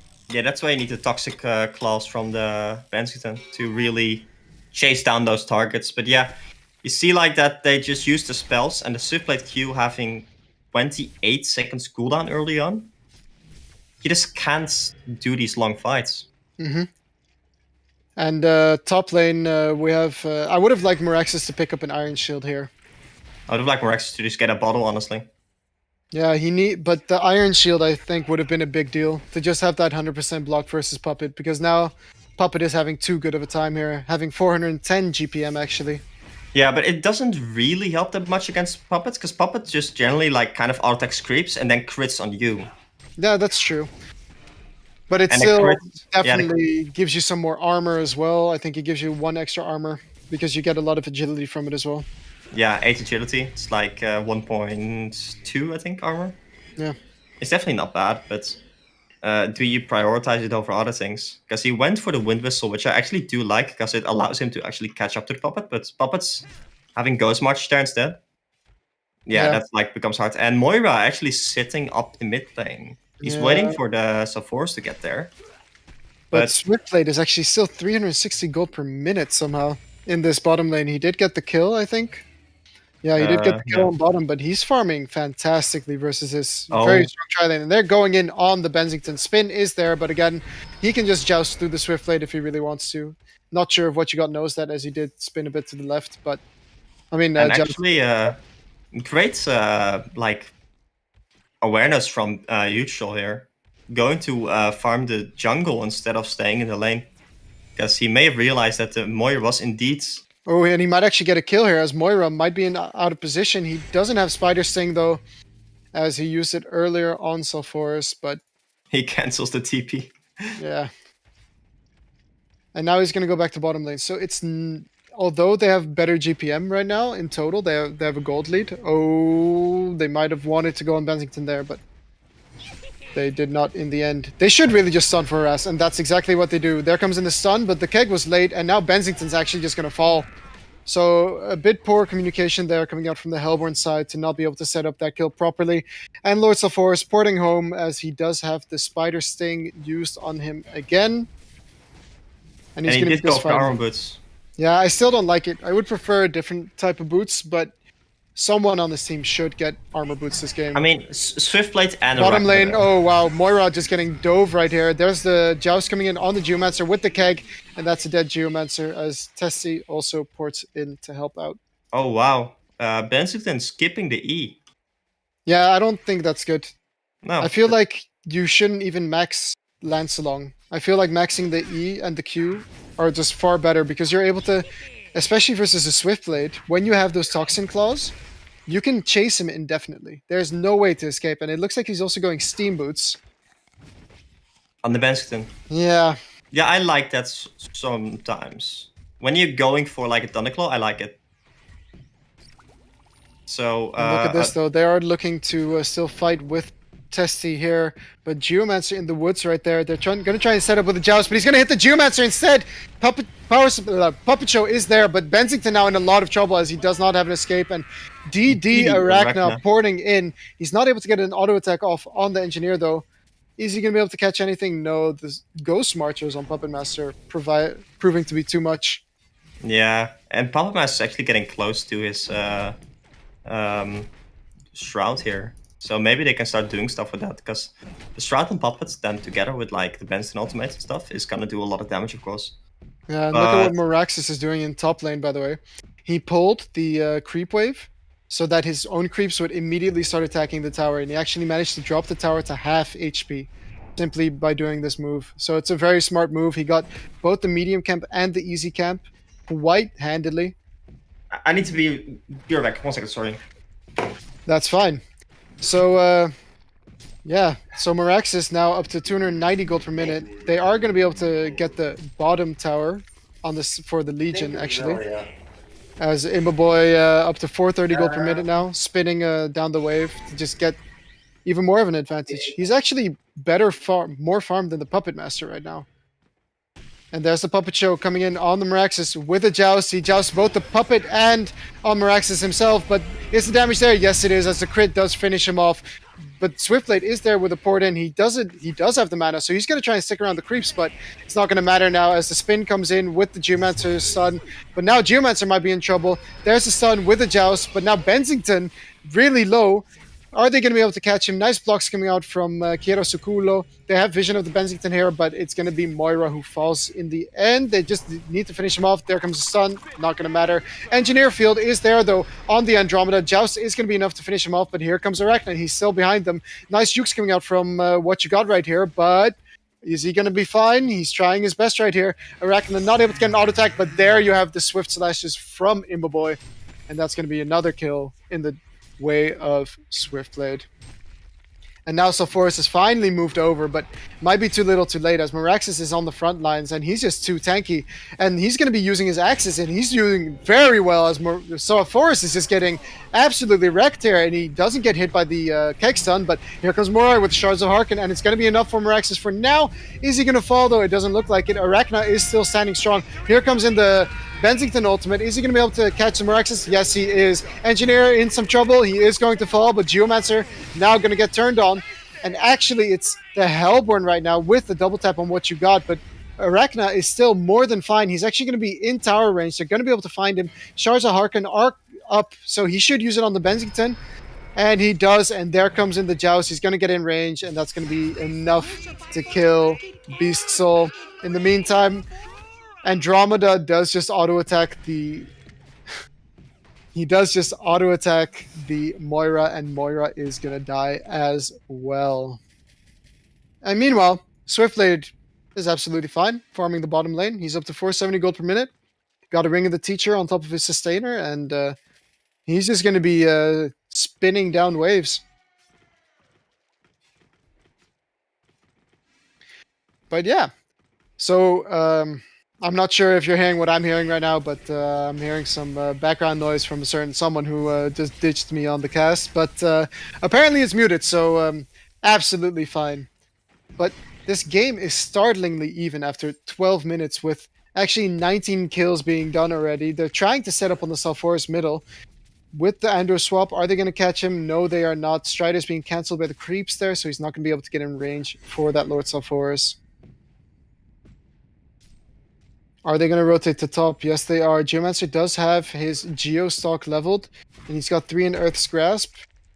So are they going to be able to catch him? He needs to use his E. He does. He has his ultimate up as well. If he can catch the Puppet Master, that's going to be a very easy kill, but he really needs to find him. He sees him here. He's going to try. Is he going to find him? There you have him. So Dutch is back right now. He's probably going to be unmuted in a sec. But no worries. So yeah, Dutch. What just happened was there was a huge team fight in the top lane, and you missed everything. But what it came down to was it went really evenly, but it was like an extended team fight. But all the while, Swiftblade was just free farming, and he's actually getting really close to that Ruined Cleaver. Yeah, Swiftblade actually 480 GPM right now. He has so many kills, surprising amount of kills even. Yeah, I think he did a great job of mid lane? getting those last hits. Mid lane, we do have the Spider on Sulfuras, but they don't have the damage. Those armor boots are just doing too much for Sulfuras. So yeah, maybe I change my opinion right now on the Sulfuras boots. Yeah, but I feel top lane we have some initiation on the Puppet Master with the ultimate, but the Geofield is going to miss. Puppet Master trying to run away. He has that shroud not up though, but looks like they're gonna be fine. But look at Meraxis' farm, by the way. He's up to 270 gold per minute, although he died twice. So I think he's doing very well. But top lane, they're trying to set something up. There's a crit, and that's a lot of damage. Keg is gonna be done on a double tap Keg. So when you double click, Keg, it actually pushes like right on top of yourself. Mm-hmm. But for Yeah, the more look at this compelling one, though. right? Swiftblade just clearing out stacks, already going up to 500 GPM, picking up that Runed Cleaver in a really good timing. But I gotta say though, what you got on that Bensington, he's not doing too badly either. No, but 300 I GPM. expected him to do better though. That's the main thing, right? Yeah. Because I really expected the bottom lane to win that tri lane, but they played it relatively poorly in the sense that like they had their support go to the rune every time and not come back. Yeah. And every time you do that, you are kind of sacrificing your tri lane. Yeah, they really need to put some more pressure on the Swiftblade because they had the ability to win that tri lane, but with Yeah. their rotations, it got a lot more difficult. But Andro trying to get the swap off, not smoke though, so he's not Okay, going to two get people it. smoking. Yeah, Swiftblade smoking as Arachna well. and Swiftblade smoking to the top lane right now. They're trying to catch that Puppet Master. No dust though. Yeah, they don't have dust, but there is Invis, of course. He's gonna Ghost Marchers and Shroud away, and he's so quick with that. But are they gonna choose to go for more? Here's the Arachna. Energy field being used. Swift slashes on the NG. Immediately Arachna falls. Here comes the Bensington ulti. He's not gonna be in the energy field though. Miraxis with a great stun, getting the 2 in the back right there. Andro only just arriving, now actually in a lot of trouble. As Big Moira what a Moira ultimate, catching them right there, and Andromeda just trying to run away to the left. But here you have it. Imboboy is going to get caught out by the Hellborn. Joust coming in from what you got. So what a fight coming out from the Hellborn as they only lose the Engineer. Yeah, and that is like the issue of going for that kind of play and not having dust. Because if they had dust there, they could have just popped dust while they were in the trees there, and either killed like the engineer or the puppet just instantly. And that is like a different team fight at that point. Yeah, but they were expecting, I guess, the Geomancer to give some vision with Earth's Grasp, but he was nowhere near close enough to give the vision that they needed. And without having the Moraxis PK, they don't have any catch, and that's what we mentioned in the draft as well. That before he gets a portal key, he is really just a limiting hero. Yeah. And it was just like a really greedy play. I think they didn't expect them to all port, but kudos to the Hellborn team. They all ported there. Besides the Benskin, of course, you can just like, you know. But I don't like that the Benskin actually decided to not pick up the Toxic Claws just yet. Because he should have gotten it a lot earlier, and he would have been able to kill Swiftblade at least on one occasion. That, if I remember correctly, where Swiftblade just ran away. Yeah. And, I would prioritize it like right after Iron Shield, probably. Yeah, he does pick up the Thunderclaw though, which is very powerful for him to farm right now, as his E lets him penetrate magic armor. And the Legion side does not have the same amount of catch that the Hellborn side has right now, because the Hellborn side has the Puppet Master, and it has the Moira, and it has the Bensington. All these and it has heroes the Bensington to follow up on that. Yeah. Yeah, but Bensington in himself can already catch better than any of the heroes on Legion right now, with that Joust having 1k range. And that's the portal key being picked up on the Miraxis, so this is their timing, right? But this is also why I really didn't like that smoke play from the Swiftblade. Oh, mid lane though, we have the Shroud from Puppet Master. Puppet Show is going to be used on him, and you can't actually get rid of that. And even with all his extra magic armor, 10 extra magic armor for 100 Carapace, it wasn't enough. There's a PK on the Engineer right now. That's going to be an easy kill for Imboboy. So, in the absolute late game, this game, I feel like Legion are in a good place, right? Yeah. Because they have an Arachna and a Swiftblade who can both carry very hard. Swiftblade is also quite good versus a Puppet Master, if he can find him first. Mm-hmm. If you can PK Dust and then Ultimate or something like that. Yeah, it's or good, just right? or PK Spin when you have something like a Nullifier. Then Or Toxic Puppet Claw, which can't the do- Ultimate doesn't have.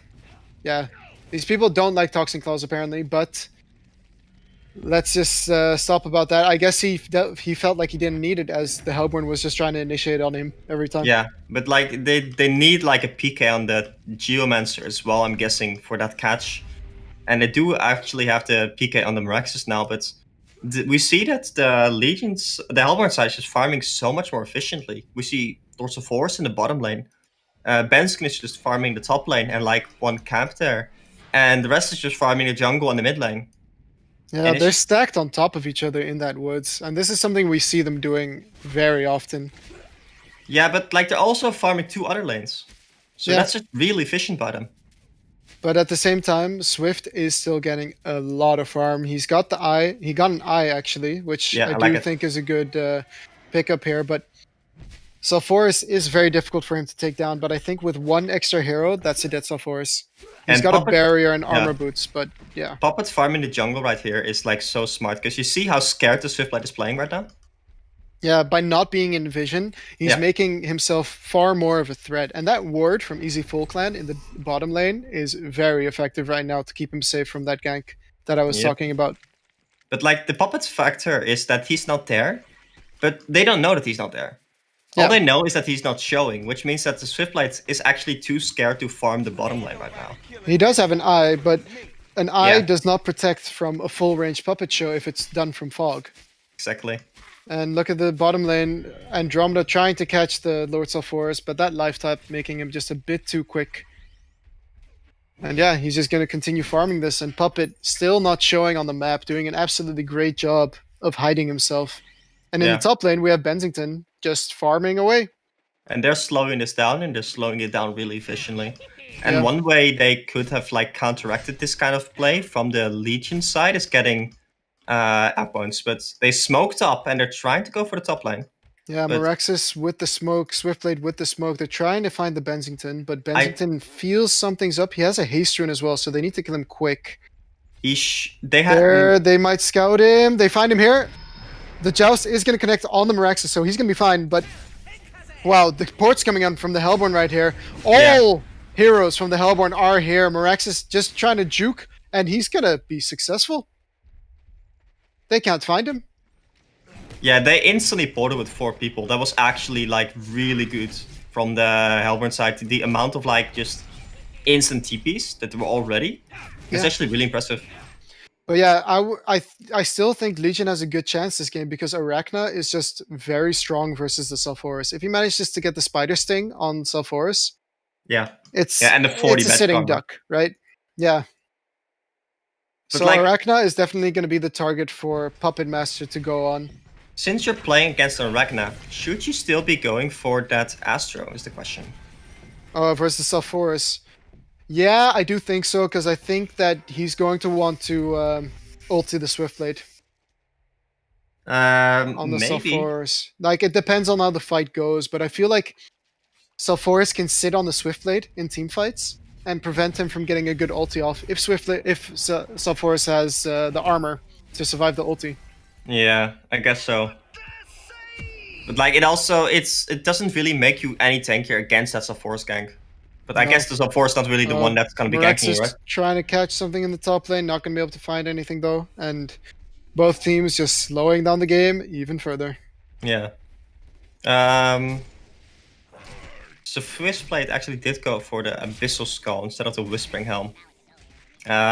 If this like is the slow game that it is right now, I feel like a Whispering Helm does a lot more for you than an Abyssal Skull does. Individually, yes, but for your team, no. I mean, but they're not trying to fight. They're not trying to do anything as a team. They're Yeah, just but trying to farm right now. I still think Abyssal is kind of an underrated item right now, as it does provide a lot of armor for your teammates. It provides It provides 5 armor, which is more than a Soul's Bulwark. And I mean, there's not a lot of physical damage coming out from the Hellborn, but it's still everyone is going to always auto attack during team fights, so it is going to help. Yeah, but you could also argue that you just really want a Gnome's Wisdom and those items don't stack. And in that case, like against this kind of gameplay that like the Hellborn side has, having a Warbeast Enchanter completely changes the game.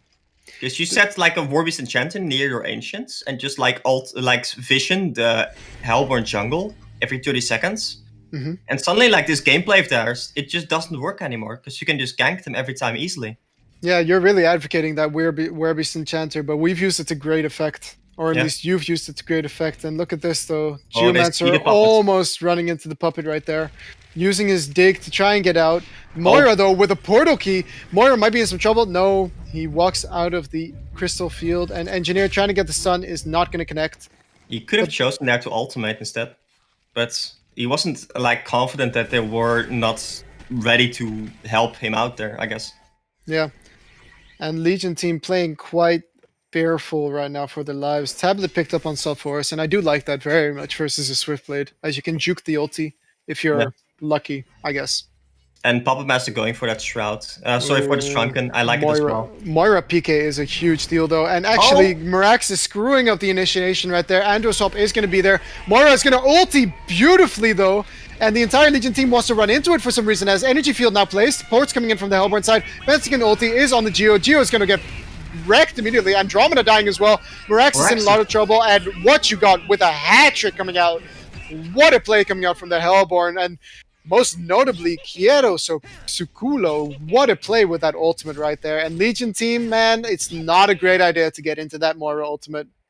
And they might actually be interested in doing more, because they are already here.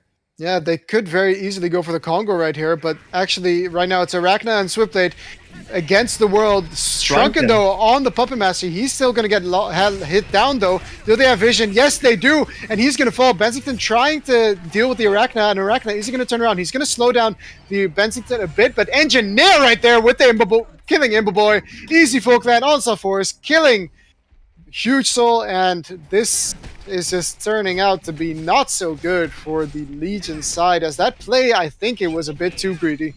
Yeah, they were like a lot of people up still, and they were just pushing that. And I don't think they noticed that the Puppet Master actually had the Shrunken delivered, like after the team fight. Ooh, top lane, though, we do have Miraxis now trying to chase down the Bensington. He's going to hit 2 axes. There comes a swap in, and there's a stun from the Geomancer, so they do have the damage right now. Is it enough? Yes, it is, as Markoshka picks up What You Got's domination streak. And Dutch, can you tell me why they haven't designated a lane yet to this Geomancer to get his portal key? I would be crying right now if I was playing this Geomancer. Yeah, because they really do miss like the catch, right? Yeah. But the Geomancer has actually been doing kind of a good job scouting stuff and just like trying to give as much information as possible about like the Puppet Masters were about to. Because you have 3 other cores, right? Or 2 other cores. 3 with the Moraxis that also want farm. So giving a lot of farm to in that case to the Geomancer is just hard. It's just honestly hard. It is very difficult, and they've also only managed to take 2 towers, but yeah, it's not like he's really... I'm not sure he's really... Yeah, he's buying Rev Wards, but I don't want him to. No, you want him to get that PK. He needs that portal key for him to be useful, and he's actually not able to scout out the ward right now. He's going to run up the hill, and he is going to find it, but Moira is nearby. Are they going to choose to go for this? Doesn't look like it.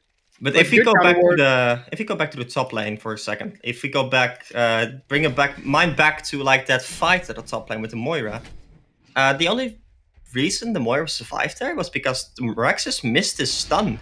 Yeah. Remember? He used it on the the jungle, but there's initiation as another great Moira ultimate. Andrew actually walking through the energy field, and they're all in the energy field, and they're just getting silenced. But here comes Ben's ulti on the entire Legion team, and Arachna is just getting bursted down. He's alive for now. Puppet is there. He's going to use the Puppet ultimate, and he's going to get him. But Imboboy does manage to kill the Sulfuris, but 3 on the Legion team going to fall to this huge combo again from the Moira NG. That was a perfectly timed keg as well. And the Moira ultimate and the NG ultimate just being halfway across the Moira ultimate meant that everyone just like spiraled into the NG ultimate, got silenced, got perplexed, wasn't able to do anything, and just got nuked down by the rest there.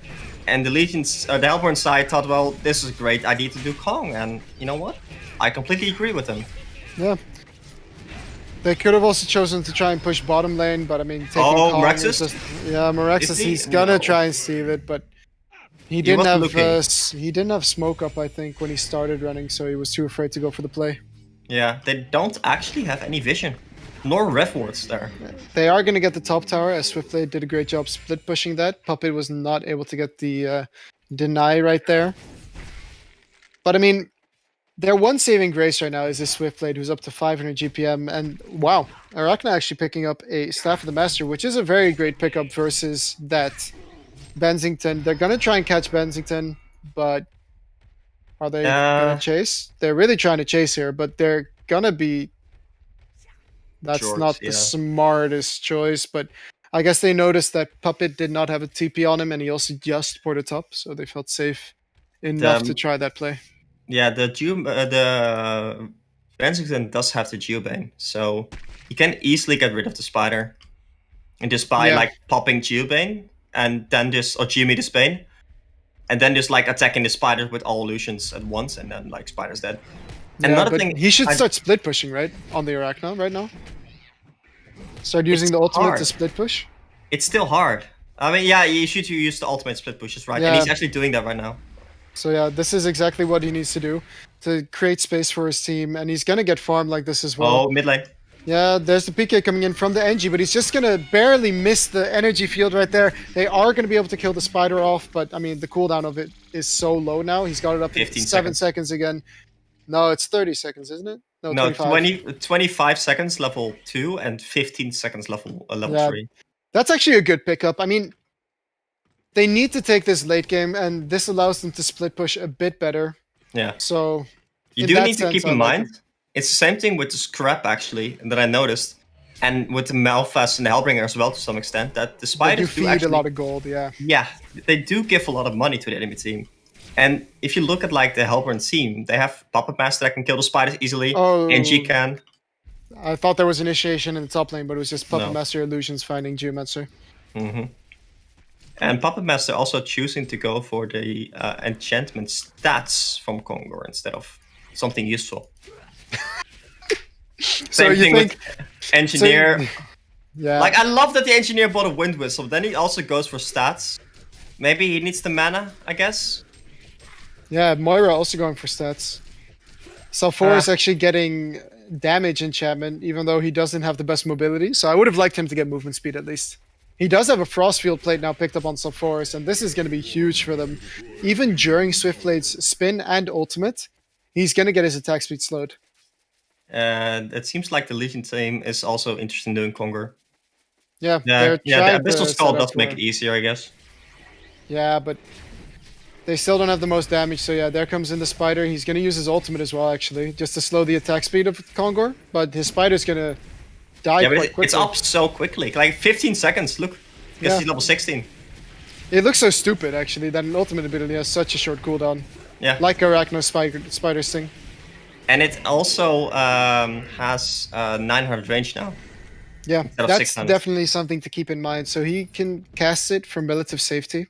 I Yeah. would like to start have him get some more carry items, and that's probably Shrunken here. Like a Shrunken is just Yeah, it's really still good. necessary. yeah. Versus Bensington with Geos and a Thunderclaw, you're going to need to get that. And Arachna now farming the woods with his spiderlings, but they're going to get cleaned up by Sulfuris right here, or not, as he does a nice little juke to the left. But yeah, so how are they gonna turn this around with Legion, because they're just slowly getting out farmed right now. yeah, and the Puppet Master threat, it just puts too much pressure on them. And if the Puppet Master gets that Geo as well, suddenly he doesn't die to either Swiftblade or Ragnar anymore, and that's like an entirely different beast in that case. Yeah, Um, he still has the eye on the Swiftblade, so he doesn't need to dust. So that's good for the Shrunken Puppet Master. yeah, but like once you have Geobane, like the Geos just or the illusions just like soak up so much of the damage from the ultimate as well. And Swiftblade actually getting that Assassin's Shroud.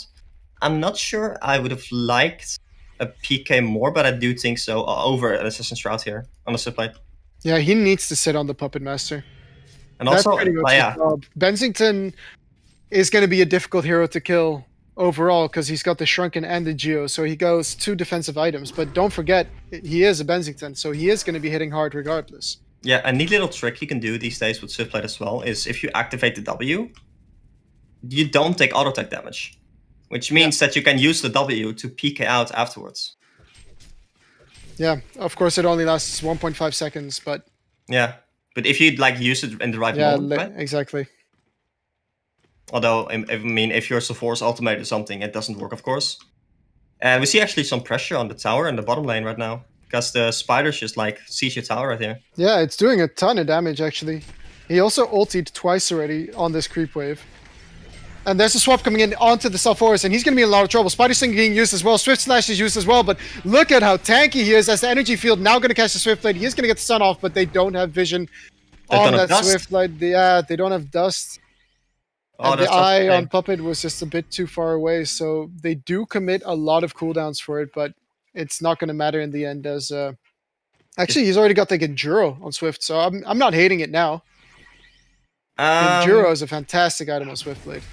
Yeah, it definitely is. I would have also still liked him for him to finish off the Frostburn though, because I think you do need to slow to some extent. Yeah, But, is he going to try and go for a play here? He's got the Genduro. He's looking for something, but is Bensington going to realize something's up? Aurora being used, and Bensington going to joust right on out of there. Do you think that Benson should have finished the Hypercrown first to split push and stuff? I think he should finish it now. I Like- think the defensive items, they've managed to give him a lot. Geometer's Bane is such a fantastic item on the hero. I really, trying to- really like the Geometer's Bane. He's trying to bait something middle. I love Yeah. it. In the meantime, his team just deciding to push Yeah. bottom lane. Arachna is here to try yeah. and counter push, but it's not going to mean that much. I mean, the spider gets instantly gibbed by Sulfuras right there. Yeah. Do you think it's worth to get lots of like energize on Arachna? Because if you I think get, they like, need all your- bigger items, right? Because all your spiders suddenly get like movement speed, attack speed, and Unit walking, yeah. unit walk in that case. But yeah, Benson should be pushing out more, but I guess he's scared right now. I'm just Yeah. not sure what he's scared of. Because I don't think he's actually capable of dying to their enemy team right now. Yeah. And Meraxus, he smoked in vision, so the Hellborn knows that this is going on, but he's going to be able to see this as it's daytime, but he doesn't choose to go on it. No, this team was not ready. If you look at where the team is, they don't have the PKs that the enemy team does. They have one on Geomancer now, but like on the Hellborn side, you have the puppets who can like hold down targets very long. You have the Moira who can stall, and the Engineer who can stall decently as well with their ultimate, and actually picking up Storm Spirit now, which I really do like. On the NG, yeah, I would like him to use it aggressively, but not Yeah. on the Swiftblade. Not on the Swiftblade, Arachna either. I mean, Arachna is fine, as he can't use items. You can still Right. get rid of it with the Well, W. mid lane, we might have initiation as they swapped the puppet in, and there's the energy field, and it's going to be slowing down Markoshka, it's going to be slowing down Geomancer, and that's going to be easy kills for the Hellborn, as I'm not entirely sure what that communication was, but it was not very crisp, as Andrew swapped the Geomancer, the target that Geomancer was trying to stun. Yeah, and they weren't like ready either, because we see Morexis just chilling in the bottom lane with his spider buddies. Yeah. And we see that the Swiftblade wasn't close. Arachna was heading there, but not close enough either. Yeah, And they're just going to seem- be trying to go for a play on Bensington, though. They do find him. He's got the ultimate. He's going to be able to cancel the joust right there, but he can't He catch actually up took a afterwards. funny amount of damage there as well. Yeah, this is what I'm saying, though, because all the illusions also ignore all your magic armor, and most carries don't pick up investments.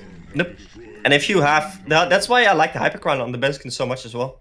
Because Yeah. you just start dealing so much damage. I wouldn't even hate it for him to get a basher this game. I know I don't think it's an item we've seen picked up in recent times at all, but versus a Swift and an Arachna, it's so powerful. I would have liked for someone to staff the Benskin as well.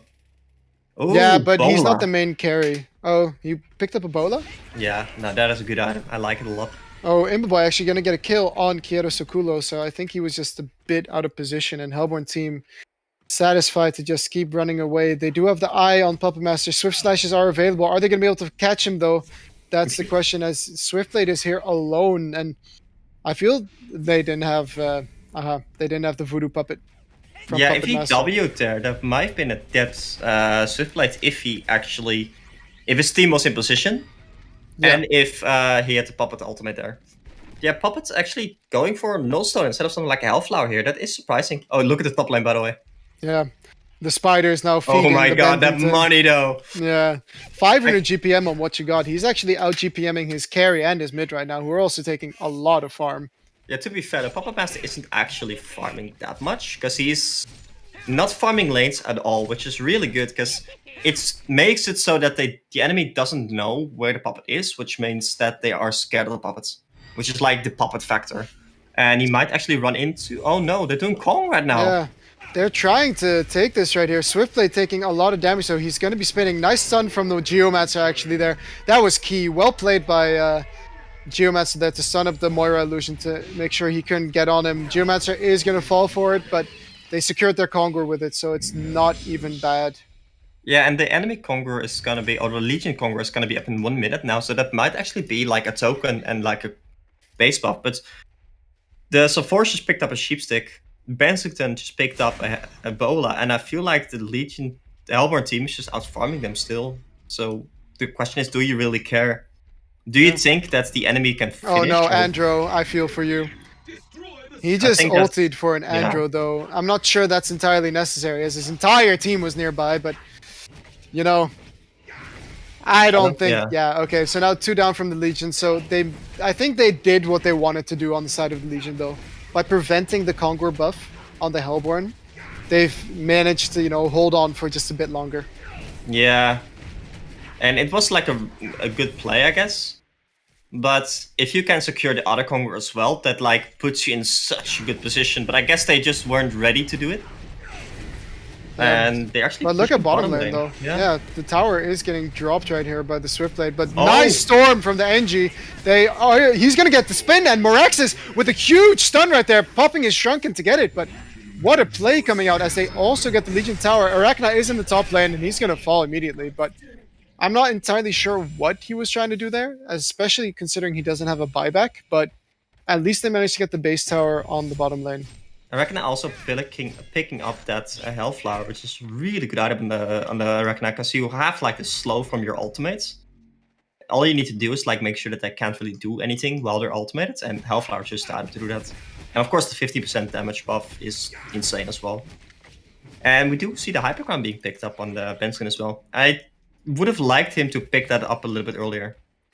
Yeah, Because it's just such an efficient split pushing item. it's a very powerful item, and Geomancer might be in some trouble. The Joust is going to end up missing, but look at that damage. He almost managed to kill the Geomancer without even hitting his Joust. Yeah. That is like just the power of the Bensington. But like Bensington with a staff, it becomes so much more deadly. Having like 5 seconds cooldown on the W is also so powerful. Because that's 300 damage. Like that ignores magic armor. He's suddenly just doing every 5 seconds with extra range. Yeah, it's like he's doing true damage almost, but here, his E, is it only on his attacks? No, when on dealing everything. damage. So also So if you get a Bola- Codex, yeah, right? but Bola does physical damage. yeah, bonus Don't listen to physical me. I thought it'd be magic damage No. for some reason. And like if you get the Harken's Blade, it doesn't really work either because it's only armor penetration, and Harken's Blade already gives -4 magic armor.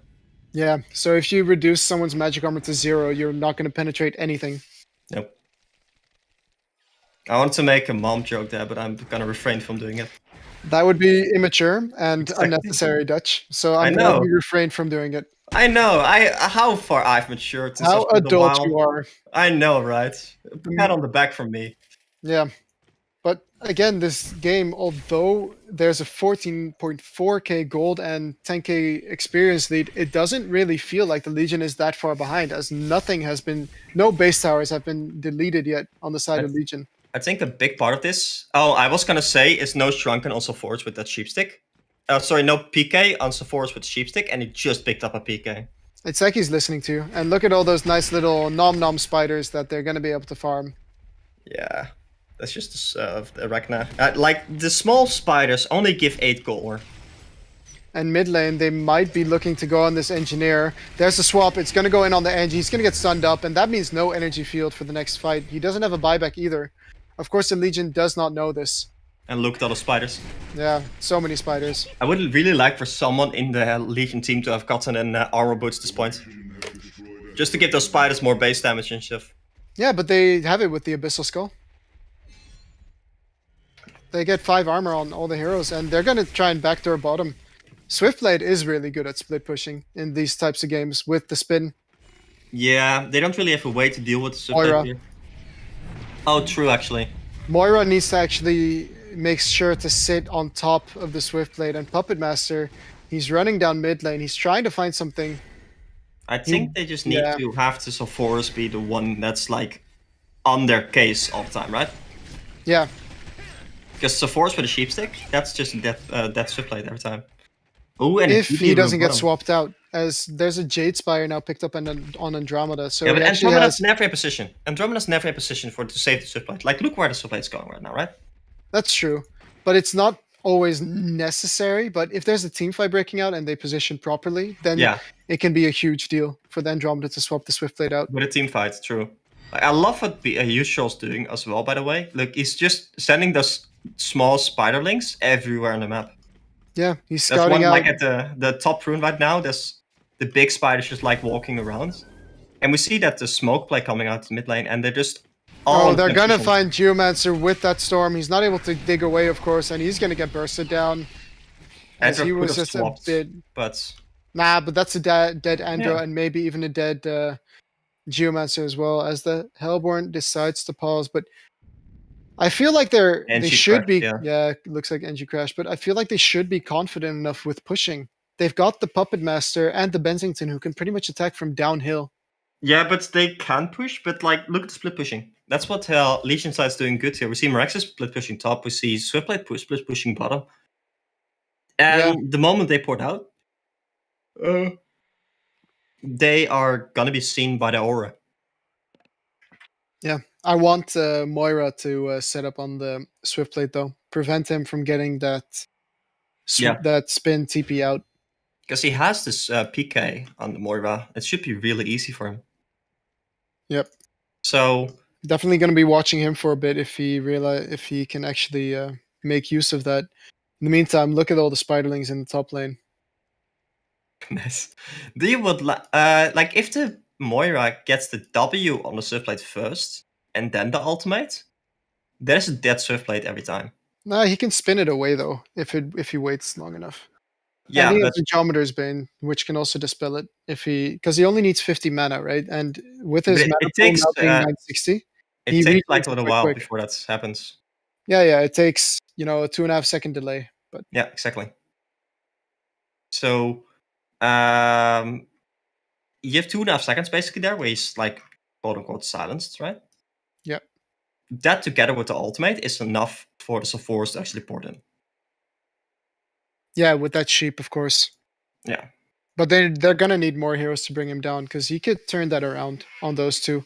If they don't have the Moira ultimate for the Swift slashes, then they could be in some trouble. Yeah. I mean, they have some decent armor on their team right now, right? They have Sephoros, they have armor boost, they have barrier. I Yeah. would have still liked for the Puppet Master to get that Geobane though, because it's the most efficient item to deal with the puppets, with the Swiftblade slashes. Yeah. And it's just a really good item on Puppet Master as well, Geobane. But really, just look at the Legion team. How many ways do they actually have to cancel a Nullstone? Very few. So I'm actually a really big fan of the Nullstone because all the abilities that you can counter with it are very important. You can counter the Spider Sting, or now it's called Broodlings, the Hellflower, the Swift Slashes, or a Comet Stun, or an Andro Swap. Yeah. No, that's right. That's true. Like, looking back at it now, I feel like the Nullstone is actually a very effective item. I guess it is. Because also they just play so split pushy. AKA there are always only like 1 or 2 people in a lane, the Legion side. Which means that like they can't afford to use like a tablet or something like that on the Geo on the Android to cancel the Nullstone. Yeah. They need a tablet just to cancel the Nullstone, pretty much. Yeah. There's not really a cheaper item that can cancel Nullstones, right? No, I don't think so. I think the Lex doesn't cancel it as far as I'm aware. Yeah, it doesn't. And neither does Soul Trap, so they're gonna need to get a tablet to cancel that Nullstone if they ever want to get any of their nice abilities on him. But it might not even be necessary with Meraxis' stun being 2.5 seconds. True. If Yeah, they just but- do that and like the Swiftblade just starts wailing on him, that is Yeah, DD though on Swiftblade, but he geoses it away, but he's gonna use that geos to put some pressure in on the melee racks. He's running in right now, feeling quite confident he can do this, and he's dealing a lot of damage, and looks to me like they're gonna be swapping racks, but there's 2 ports coming in onto the Swiftblade. Are they gonna be able to catch him? He's gonna spin, and he's gonna get both racks. Is he just gonna be able to run away though? That is the question, as they might be able to catch him here. He's going to run to the left. Very well done by him in the mid lane. There is also some initiation as Meraxis ported home. And Arachna is going to get ultied right there. Nice stun from Meraxis though, catching 2. Swiftblade ported home. Is he going to be able to catch him? Puppet's hold is going to be used on the Swift, and now he's 1 versus 3. Buyback coming out from the Arachna. Also now being cancelled. Swift slashes onto the the Bensington, and he falls. But nice stun coming in from the Meraxes, but Arcane Vortex is there. What you got does buy back though, and here comes in the Nightfall, and he's going to hit the entire Legion team. Geomancer ulti is going to hit though. Swiftblade is up for now, but Testy is more than healthy, and so is what you got. And it looks to me like this is going to be it, as there's no more buyback, but Meraxes is going to come in with a stun onto both. He's actually doing quite some damage. Low. Yeah. But now Swiftblade, he's going to spin in, but after this spin, I feel like they can just go on him as energy field very well placed there on the Swiftblade. They don't have any vision on him though without the eye from Puppet though. He's Puppet showed now, and he is going to fall, and that's a bloodbath streak for Warder Testy, aka Angry Testy, and it looks to me like this is going to be the game, as Swiftblade does not actually have a buyback. They actually saw him, but Bensington missed the stun there. It does, like, Bensington's stun is actually quite hard to hit on a fast target, because like the cast delay is quite long.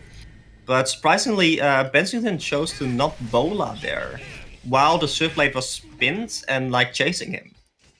Like, if your Swiftblade is spinning there and chasing you, you just bola, and like suddenly it's not like a threat anymore. That's why I like the bola on the Bensington in the first place. Chose to not do that, which surprised me a little bit. And it was also really unfortunate that the Moira and the Engineer were not able to actually pick off the Swiftblade in the bottom lane. But one funny thing I noticed, I don't know if you noticed where they were standing in the mid lane, the Moira and the Engineer. They were standing like in that little patch of trees near the second tower in the mid lane, right? They were actually being seen by the Gravelords from the Geomancer. Yeah. So Swiftblade actually saw them port, both of them. Yeah. What a play. Then in that little patch of trees, where on the bottom right or more? On the bottom right, yeah. On the mid tower, the bottom right. Like the Geomancer died right there, basically, and they were standing both in the trees there, and the thing gave them vision on both of them. Yeah. And it's just like really unfortunate. It's something you always forget, that the thing actually gives vision. Yeah, and Puppet Master now actually picked up a snake bracelet, as he does not want to keep getting hit by that Puppet Master. He's hitting quite hard. A symbol of rage actually picked up on the Puppet Master, and they're going in on the Engineer right here. Andro did use his stun on the Moira illusion though, so it's not going to be enough. Moira is going to use his Arcane Vortex to catch just the Moraxis. He still has the swap available. Nice stun in on the Puppet, but it's not going to matter, as he pops the Shrunken Head, and he's trying his best to bring down Moraxis, but that's not going to happen. Nice ulti coming out from the Swiftblade to actually kill him right there, but what a stun coming out from the Moraxis, getting 2 at least, but that sheep on the Moraxis is just going to be too much. A Swift Slash is now being used. He picked up that Resto Stone. Is it going to be enough though? No, it's not, as Puppet Master is full HP using that symbol of rage, and Arachna now just forced to run away, and looks to me like he's not going to get away, as Dust is going to be used, Puppet Show as well, and that is going to be a GG call coming out from Imbaboy, as that is game 1 of a best of 3, and what a game it was, Dutch. That was a really exciting game, yeah. Well played by both teams. At the first sight, it seemed like Hellborn team was really running away with it, but Legion team came back surprisingly well. The main thing that didn't really work out for the Legion team is plays, funny enough, because I think they did like 2 or 3 times where they made a play and just got like annihilated, because they ran into both the Moira and the Engineer, Bensington ultimate on top, and it just didn't work out. Like, I don't think a single play that they made this game worked out, and that's really unfortunate.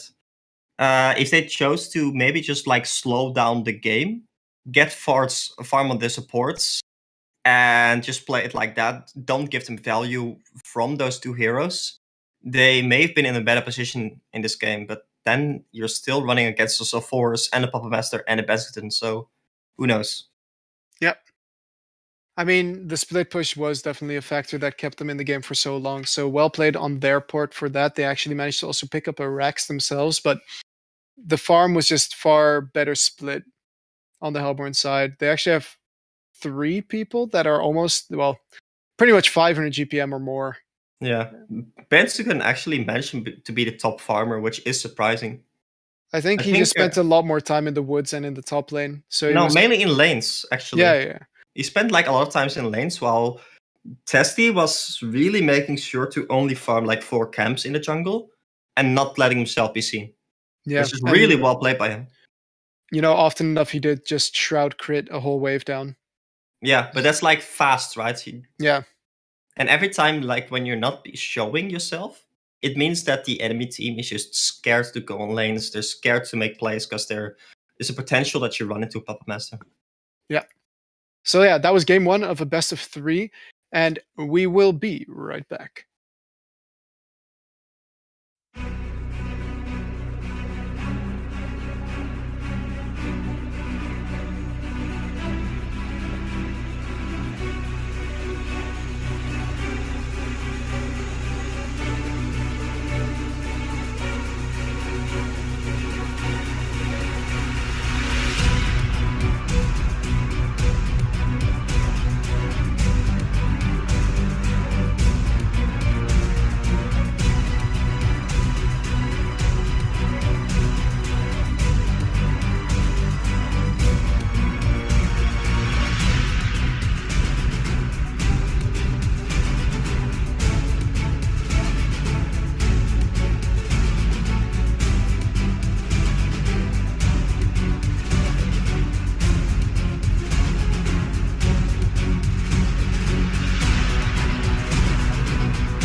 captain's pick.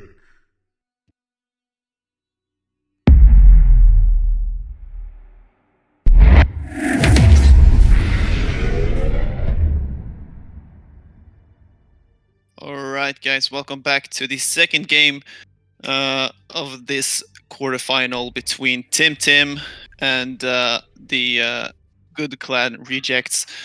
Good Clan Rejects won the first matchup and we jumped straight into the second one with a ban from Testy with the Electrician, which is the classic Imba hero, and Imba follow-ups with the Moira, which had a lot of impact in the first match. Great save potential and overall a very strong hero in this meta right now. Tessie followed up with a Magnus and Imaboy with an Ophelia, so pretty standard bans if you ask me.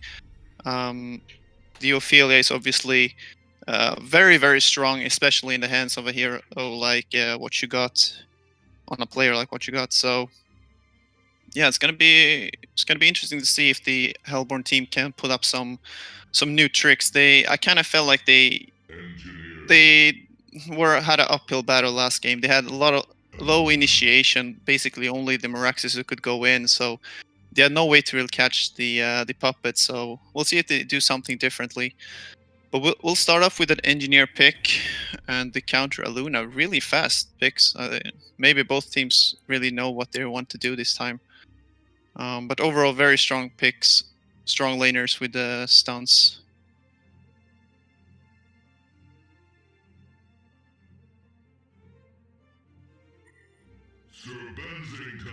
Sir Bensington once again from Good Clan Rejects had a very big impact last game, got a lot of farm, and also one of those heroes that can stay in a different lane and then joins the team fight, so very well spread of the farm. Sort of a semi-carry, or you can even play as a first, but I don't think Testy is a Bensington player. Team Tim follows up with the Gladiator. That's a very good pick. I really like the arrow. That's a lot of setup stunts, and I assume that's going to be a mid hero. We don't see that much of a roaming Gladiator these days since they nerfed the range of the showdown level 1. So, but Gladiator is one of those heroes that you can play around with a lot. So, Good Clan Rejects finish up the first pick in draft with the Rally.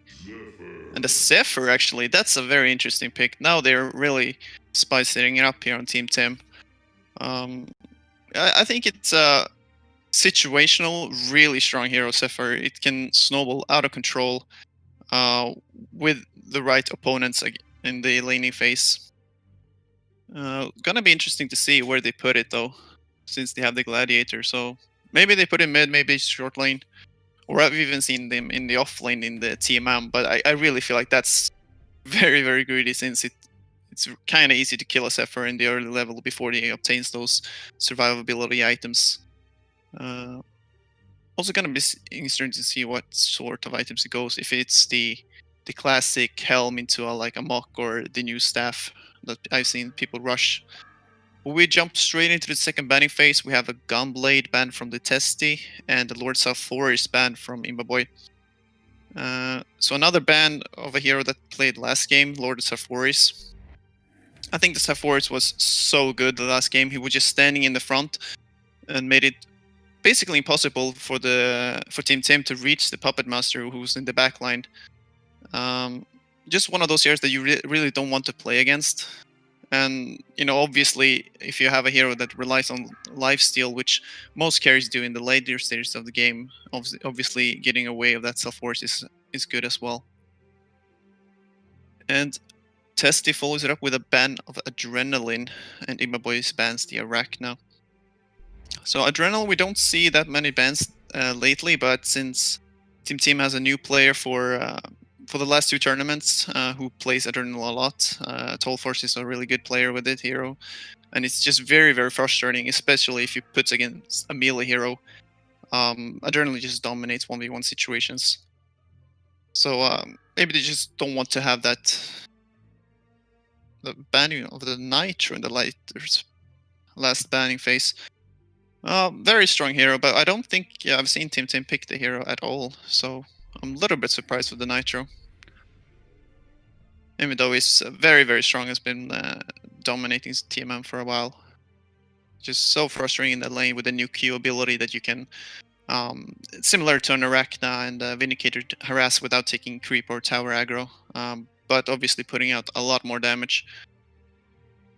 So we will jump into the second pick and phase. We have Worship right click. I would be kind of surprised if we see his full clan play it. But we'll see. And I'm not really sure who he's ringing for. His full clan. He's usually casting. It's gonna be fun to see him in the one of the teams. So shout out to him. Tundra pick. That's fun.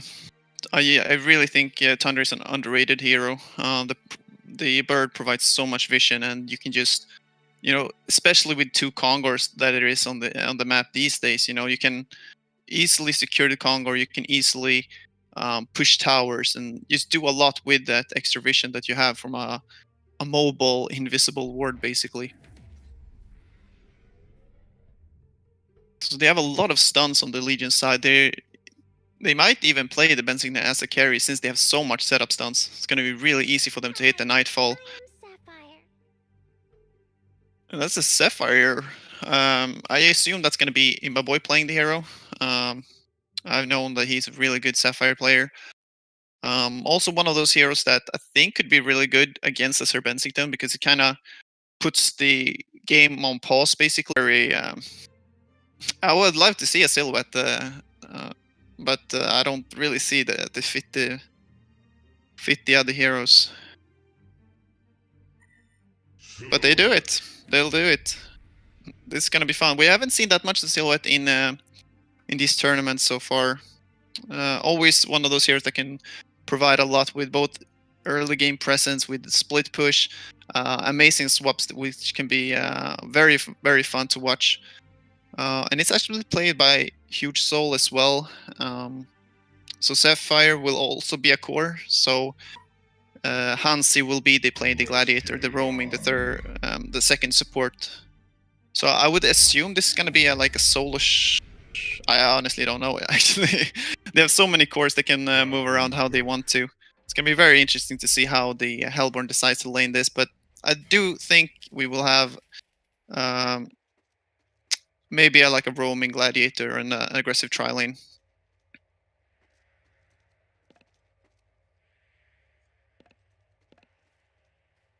And on the Legion side, it's a little bit more standard. We have the Rally Bensington long lane, Tundra in the middle lane. We have the support engineer and a carry in the Puppet Master as well, like last game.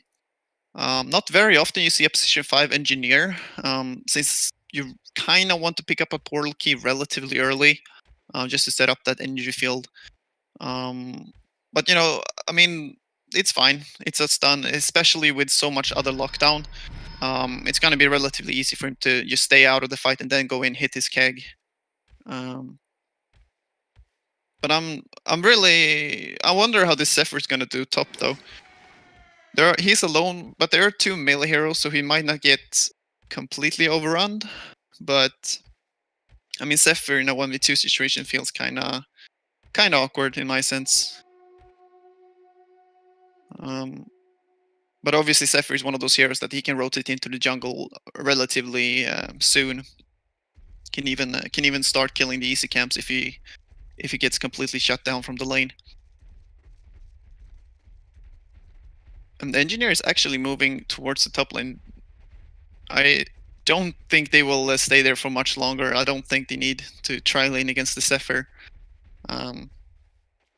Good clan Rangers usually prioritize getting the farm onto Testy, and I assume they just think that the Hellborn side has a defensive tri lane, but as soon as they see the heroes bottom lane, they're gonna move.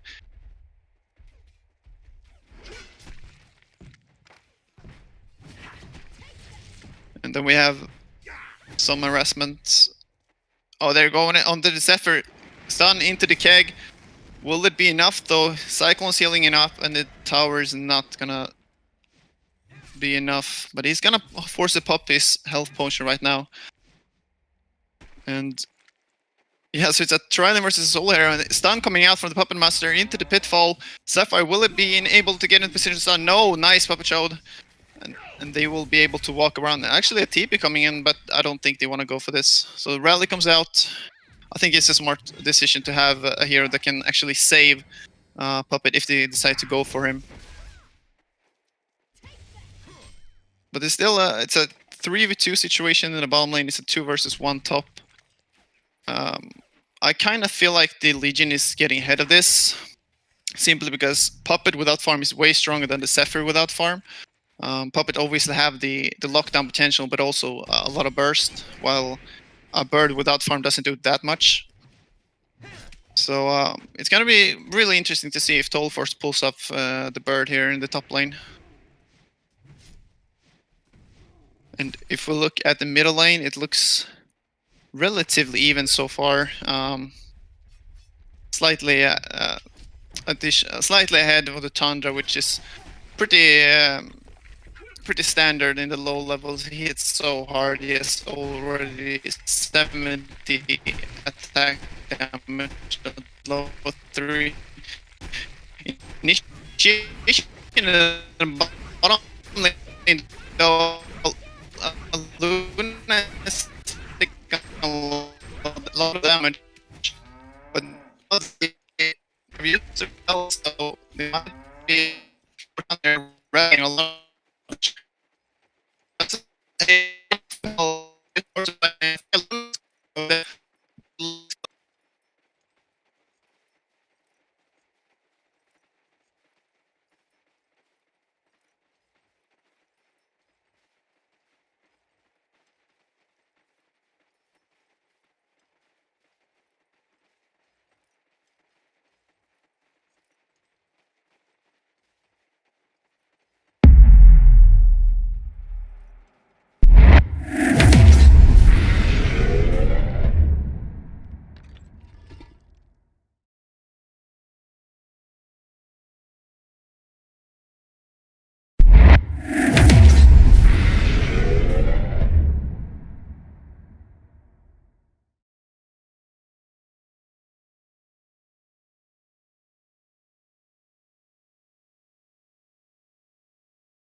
Captain's pick.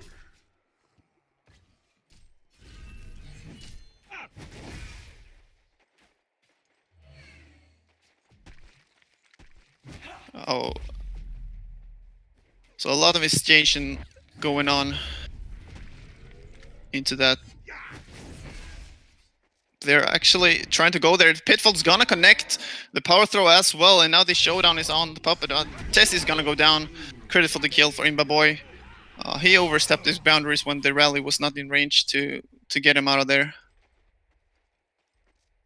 But yeah, he's not doing that bad on the Puppet Master. 250 GPM in a 2 versus 3 situation. That's definitely good, especially as the Sapphire is only 300. And as we say that Zephyr is actually rotating to the jungle, he doesn't want to stay against the Bensington engineer any longer. Which is going to give Bensington even more space, and I would not be surprised if they decide to push this tower relatively early. Bensington's ulti is actually coming out into the middle lane. It doesn't hit the silhouette. And the Jaw's coming out, but it does also miss. Nice jukes coming out from the silhouette. They kind of mistimed that. I'm pretty sure they should be able to kill silhouette. So there's a 2-second stun on the avalanche. So, but Nightfall does not connect. The Just is missed as well. So silhouettes get out, and actually forcing Tundra to run all the way back to base. So silhouette is doing really well mid, 360 GPM, and actually survives that gank attempt. Now Gladiator's rally going initiation on the Sapphire. The Puppet ulti is hot. The Pitfall will connect, but will Sapphire go down? Yes, he will. The damage is enough. Now they turn this focus into the Aluna, who's also gonna go down. Power Throw does connect. Will Rally fall? No, he will not. Oh, nice hold. And I think that will be enough. Yeah, a serial killer streak, hat trick. Very well played for Testy, and we have a pause coming out. Really, really good play there. So they are playing 2 versus 3, and they actually get a clean wipe with a big initiation onto the Sapphire. They were a little bit cocky since Gladiator was running over, and they tried to set up a play, but Puppet reached level 6 and instantly went for it. And it's just looking really, really good for the Legion side. I'm not really sure what they can do on the Hellborn. They could, I guess, rotate Zephyr into the jungle and completely go top with the Sapphire. I kind of feel like that would be the best choice since they're losing both top and bottom right now. It's kind of important to get farm on at least 1 or 2 heroes more than just the silhouette. And then try to delay it from there, because they have a really strong late game on the Hellborn side, both Sapphire, Silhouette, and Sapphire, obviously. And they don't scale the same way on the Hellborn side. Sure, we saw last game that both Puppet Master and Benzidon does deal a lot of damage in late game once they have those items, but I mean, it's not on the same level. It's going to be really, really hard to kill a full slotted silhouette with the picks that they have.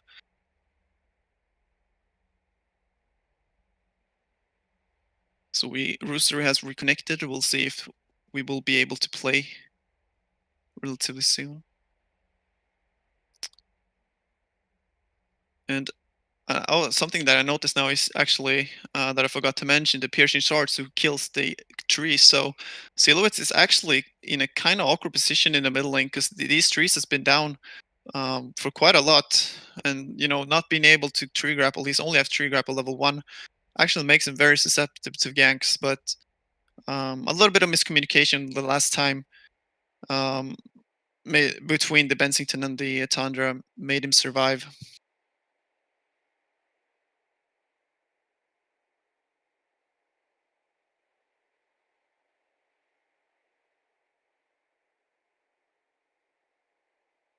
So we'll see what's going on, if we're going to be...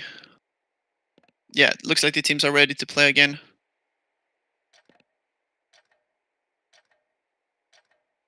Another thing to mention is, like, once the Legion side saw Sapphire leaving top lane, they instantly sent the Thunderbird into the jungle. So that's also something that Sapphire is going to have to be aware of. He doesn't want to get too low.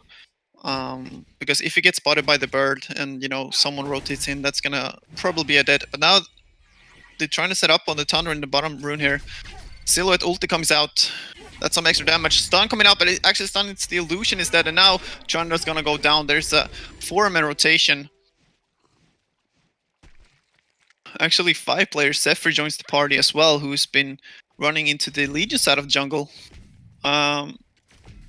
They probably picked up on that since they saw him.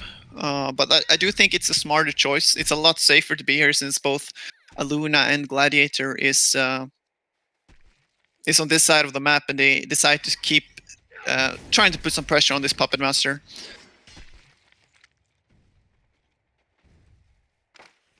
And now they're trying to initiate on Puppet. He's hiding. TP's coming out. Showdown. Will the Pitbull connect? It does, but now Tundra is here, so they actually decide to run. Benzinto, Nightfall coming in.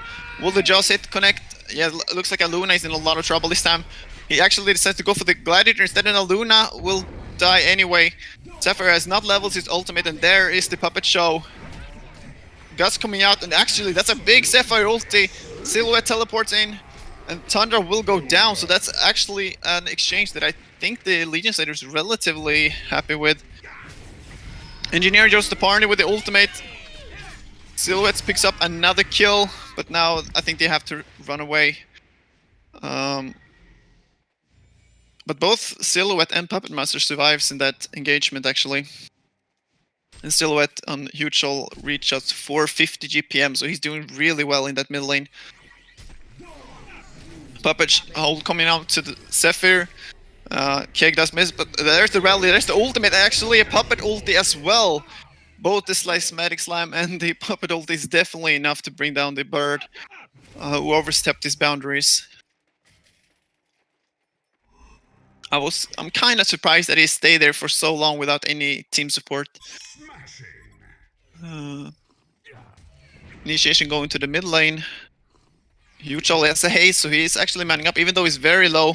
He needs to dodge the Q though. Oh, 30 HP. Nice use of the bottle of shards there between the fact that he's taken the damage. Yeah, once again, well played by Huge Soul. He's actually picked up Astrolabe now, so he's gonna be really hard to kill in that mid lane. And yeah, the team decides to leave the bottom lane now, just trying to get some extra XP on Gladiator. And they rotate Zephyr into the top lane. And forces Zephyr into the jungle. I think that is the correct call. It's a lot easier to protect both Zephyr in his own jungle.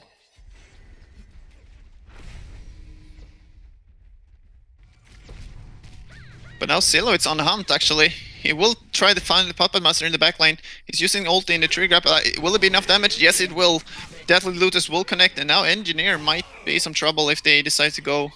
It looks like Aluna and Gladiator is a little bit too off. Too out of position. But now Rally found the Zephyr in the jungle. Slamming Slam coming in. Also Bensington ulti. But that was not going to be necessary. Kill credit for the Rally. As they have a ward at this camp, which is something I mentioned earlier with the bird. Like Zephyr is, he can be jungle early, but it's always going to be very low and very susceptible to ganks.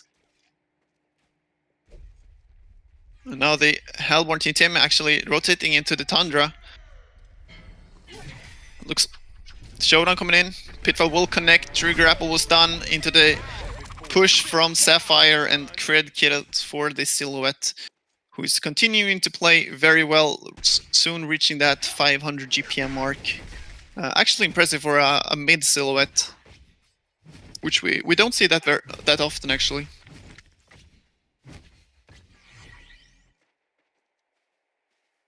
So we see Sapphire going to the jungle now to clear some stacks. He has a Soul Scream Bring. I assume that's going to be a Mad First Knuckles. Sapphire is one of those carries that doesn't really need a farming item since he farms so fast with his unstable charge. Oh, Pitfall coming in, connecting to the rally. Showdown will also force him to stay in, but it's not enough. Counter initiation, ulti coming out, Avalanche. Oh, nice counter initiation from the Zephyr. Lotus will connect. Oh, they're so low here on the Legion side.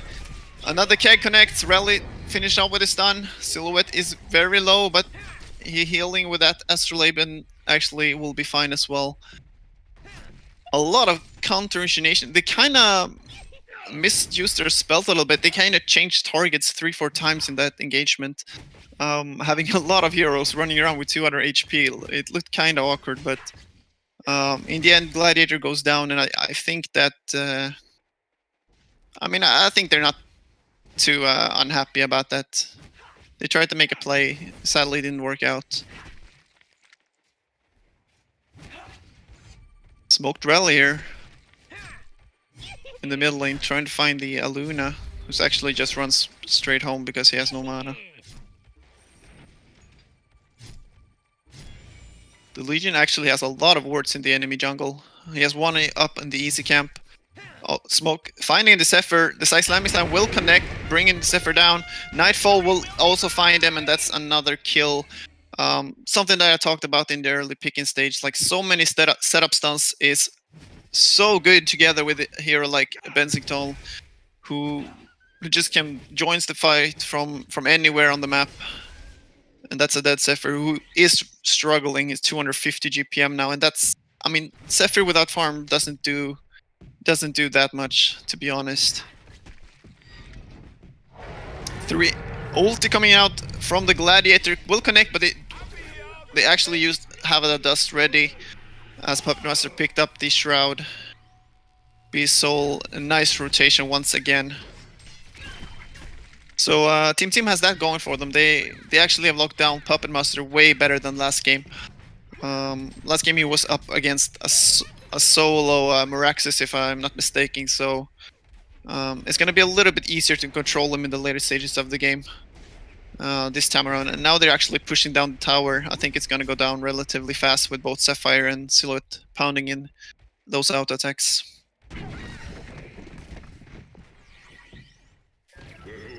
It's going to be kind of interesting to see what items they did choose to go. Sapphire did pick up the Madverse as I expected. I assume Zephyr will go something like, he actually picked up the Ring of Teachers. That would be a Gnome's Wisdom.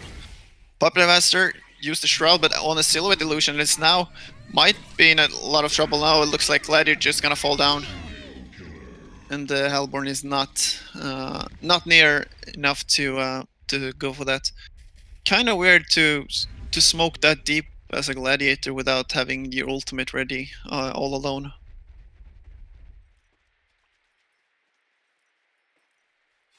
And now Rally smoked. He's actually in the middle of all the heroes. Stun's coming out from Sapphire, and there will be enough damage probably. Yeah, looks like it. Rally's just gonna delay it. Runs into the lane, hiding in the trees. Make sure that his teams can get away as well. But now Puppet Master's on the run. He has the bird to give vision.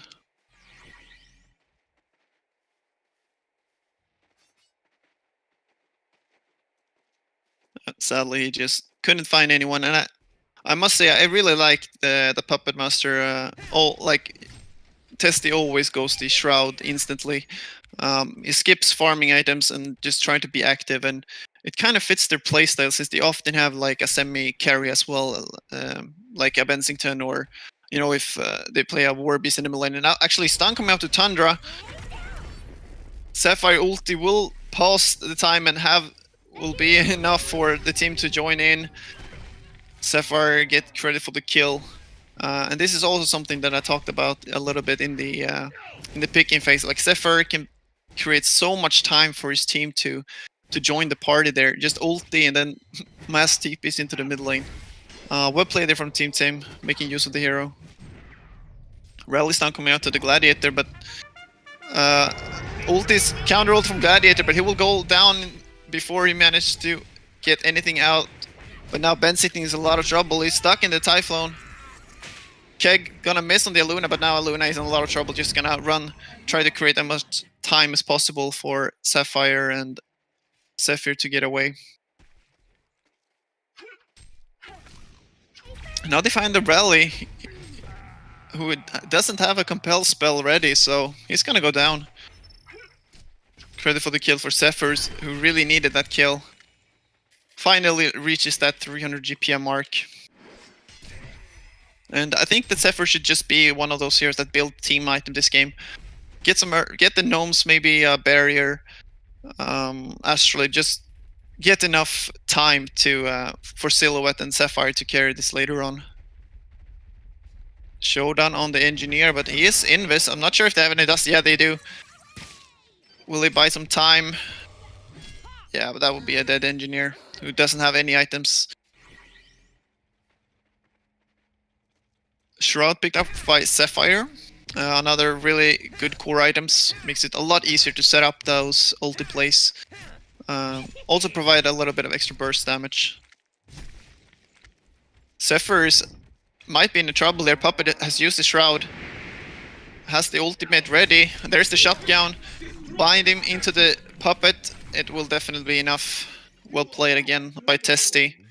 Who's really on point when he's playing the Puppet. Like every time he has the ulti, he tries to find a kill. And then he goes back to farming. Oh, but now he actually runs in. From seeing Testy before, he would probably want to farm this, but I guess he was lucky enough to run into Gladiator. If it was 1 second later there, he would probably be in a lot of trouble. Peaky pick up by Silhouette, who's actually teleported to the bottom lane to deal some extra damage to Tundra. But actually just disengage once you see the rally sitting behind him. And Tundra actually went post-haste as the first item. I'm not sure if I like it. It obviously synergizes well with the bird, since you can teleport to the bird. But I mean, you kind of want either like a PK or a puzzle box or something else.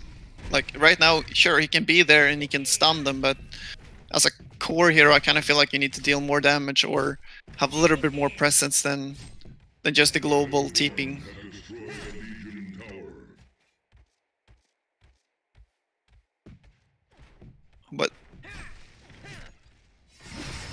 But I mean, it does help. Like it can save a lot of people, though. That's the benefit of it. If some of his teammates in trouble, he can teleport there and use the avalanche to stun them. So it might be able to save some time for Puppet Master and Bensington. But something worth mentioning is that actually Bensington has not been able to excel in his farm, since it's kind of hard for him to farm in the long lane, while the Hellborn side, initiation in the bottom lane, I actually missed that. But I would assume Sapphire went invis and then stun into a PK from Silhouette. No, but as I mentioned, like Bensington has a hard time to like farm in hard locations, while heroes like Sapphire and Zephyr can basically farm anywhere. They can just go into the jungle, they can kill a creep wave really fast. So in this passive matchup, I kind of feel like the Hellborn side is gonna farm a lot faster.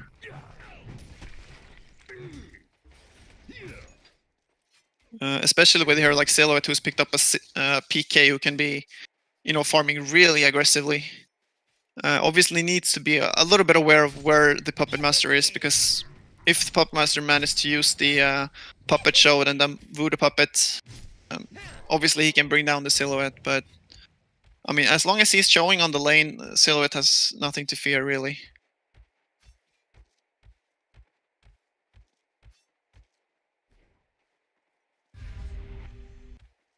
Zephyr is actually stacking 2k gold. I wonder what his next item's gonna be. I kind of feel like he should go a Shrunken if they decide to fight.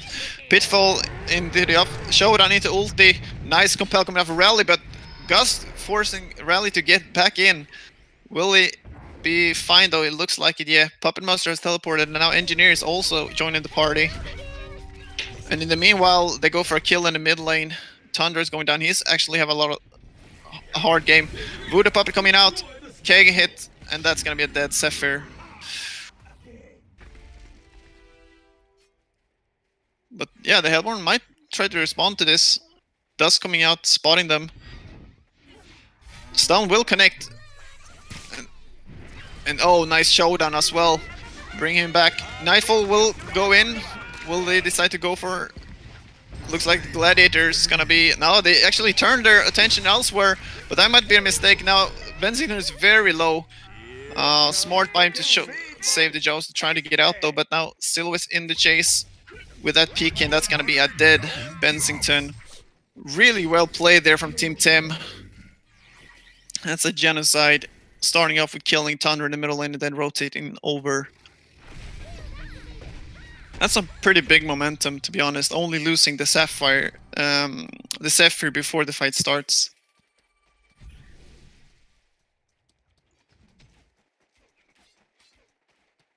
And now there's a lot of gold on Silhouette as well. He's so farmed 550 GPM. And Sapphire picks up a Genduro, which is also a really, really good item on any agility carry, basically. I kind of feel like he's gonna go the Rift Shards and Shrunken. I really like that build. Like if you crit once during the unstable charge, you put out so much damage. And obviously he's gonna need a Shrunken against this Legion team at some point. I'm just not sure when he decides to go for it. It's easy to be a little bit cockier if you genocide the enemy that, okay, I'm not buying the Shrunken right now, I'll get the Genduro instead. But he already has 1,000 more gold and he's killing up the Triple H's now. Initiation in the top lane, Future is hasted and actually gonna look to try and kill the rally. He's already used Compel, so he cannot get away. A bloodbath streak from Huge Soul.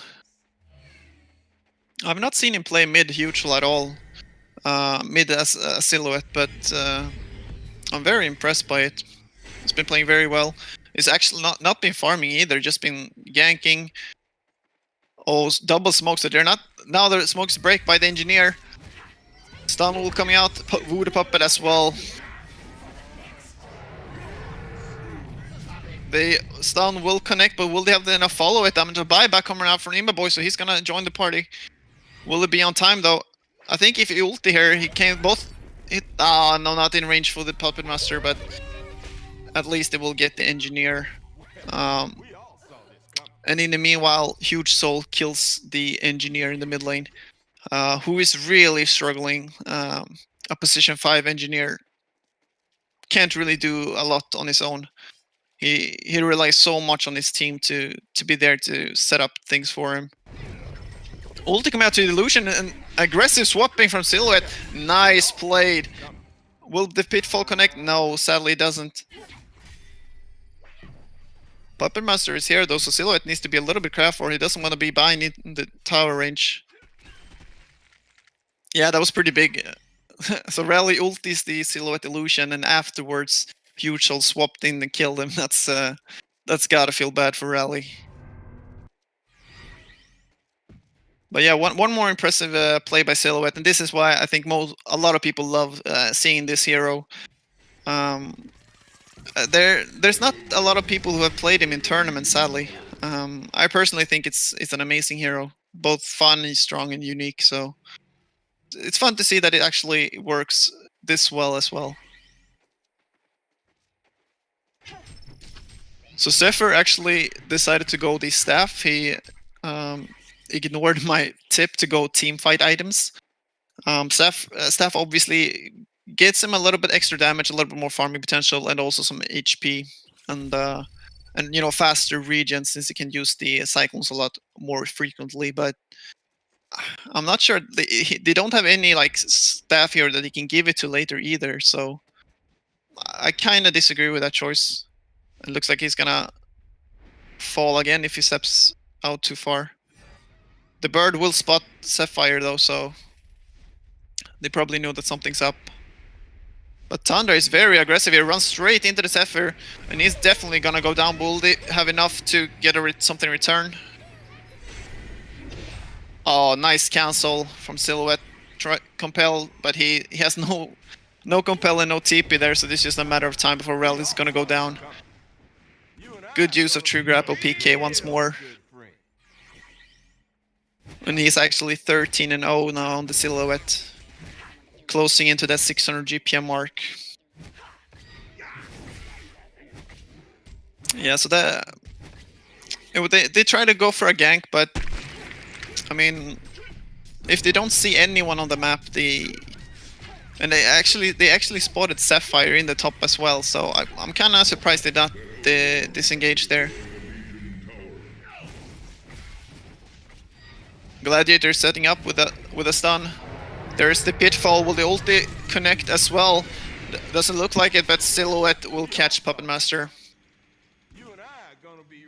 And Tessie goes down once again. And the GG is called. Game number 2 goes to Team Tim, and we will have a game number 3 coming up shortly. I have to say the MVP goes to Huge Soul there. Beast Soul played very well in the silhouette. Yeah, looking forward to game number 3, so stay tuned, guys.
Ladies and gentlemen, it is a little bit upsetting to announce that the Team Tim versus Good Clan Rejects round number 3 is going to be moved to tomorrow due to some players not being able to play at this time at the moment. So that is unfortunate. It will be moved to tomorrow before the semifinals too. It's going to be played off stream, and then we're going to jump into semifinals number 2 as soon as that match is done. But for now, the update on M1-2 and M1-3 is Polymorph against Donkey Kong.